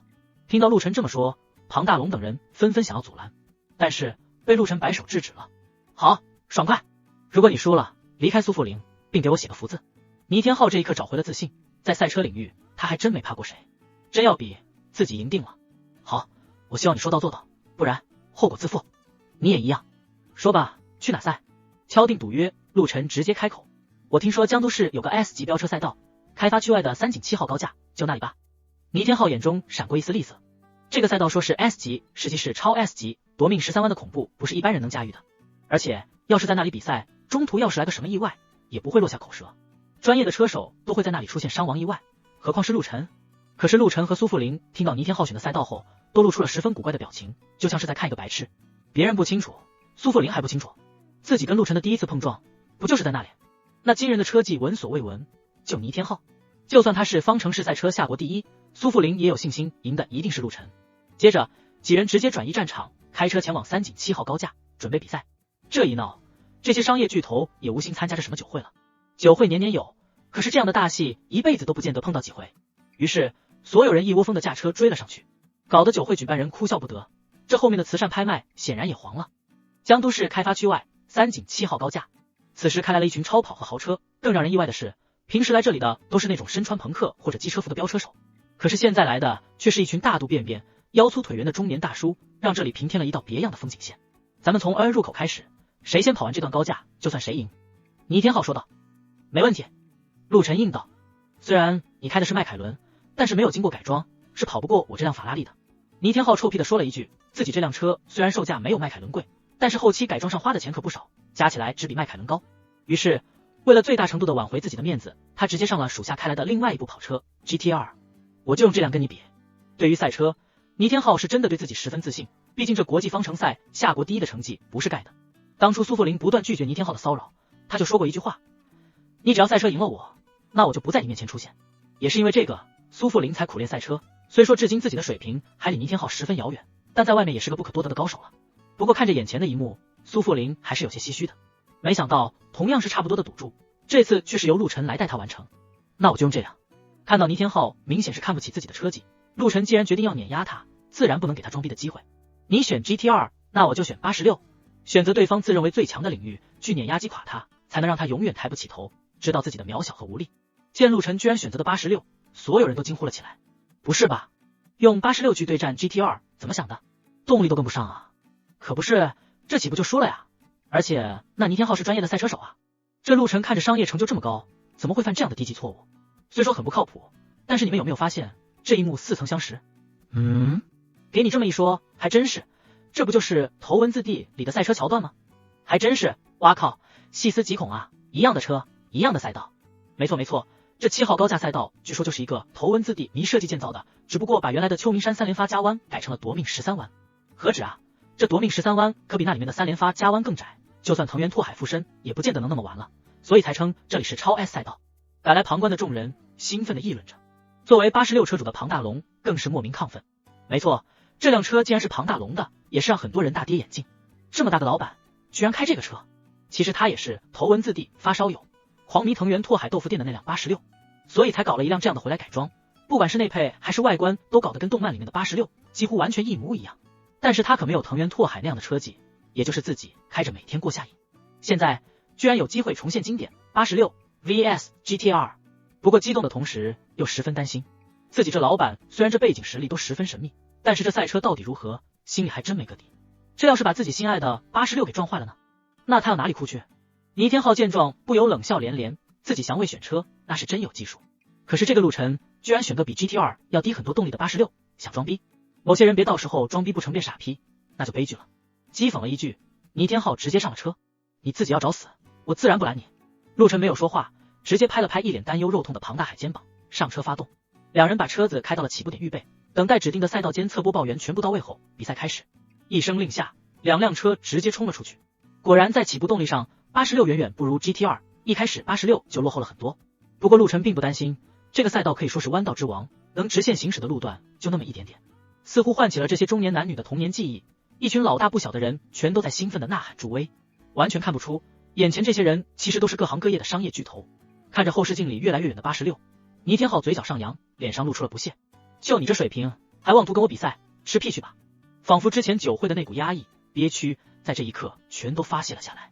右脚猛踩油门， GT2 划出一个漂亮的弧度，瞬间通过第一个弯。这条赛道中的弯道是越到终点弯度越大，所以在头几个弯道凭借倪天浩的水平完全可以全速拐弯。果然86这车还是杠不过 GT2， 这陆晨冲动了呀，跟专业选手比赛，车子居然去选个更弱的，失策呀。听着众人的议论，又看到转播大屏幕里远远落在后面的86，庞大龙等人也是焦急万分。比赛进行着，陆晨悠哉的掉在后面，并没有一丝焦急。突然听到了远处传来的轮胎抓地的声响，他的嘴角上扬了起来，看来这家伙到了第5弯道了，该我了。话落，只见他瞬间油门踩死，车子速度飙升，如离弦之箭，不断缩短着两人的距离。又过了2个弯口，原本悠哉的倪天浩发现了不对，身后的气浪声由远及近，一个黑点在自己的反光镜中不断放大。卧槽，追上来了！这可吓了倪天浩一跳。虽说拉开很大一段距离后，他确实放松了下来，油门没有踩足，但是在他概念里，这场比赛自己已经赢了。却没想到这转到第7个弯的时候，陆晨居然开着86追了上来。这怎么行？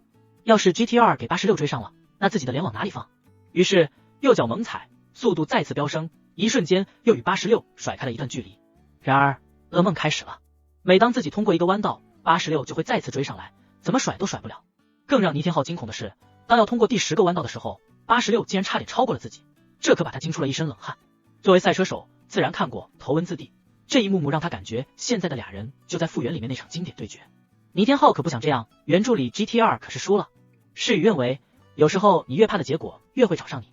果然在第13个弯即将冲入夺命13弯的时候，86冲了上来。因为在急速拐弯期间，就连倪天浩也没有办法完美掌控车身去阻拦陆晨。唰，一个侧身，86超了过去。不，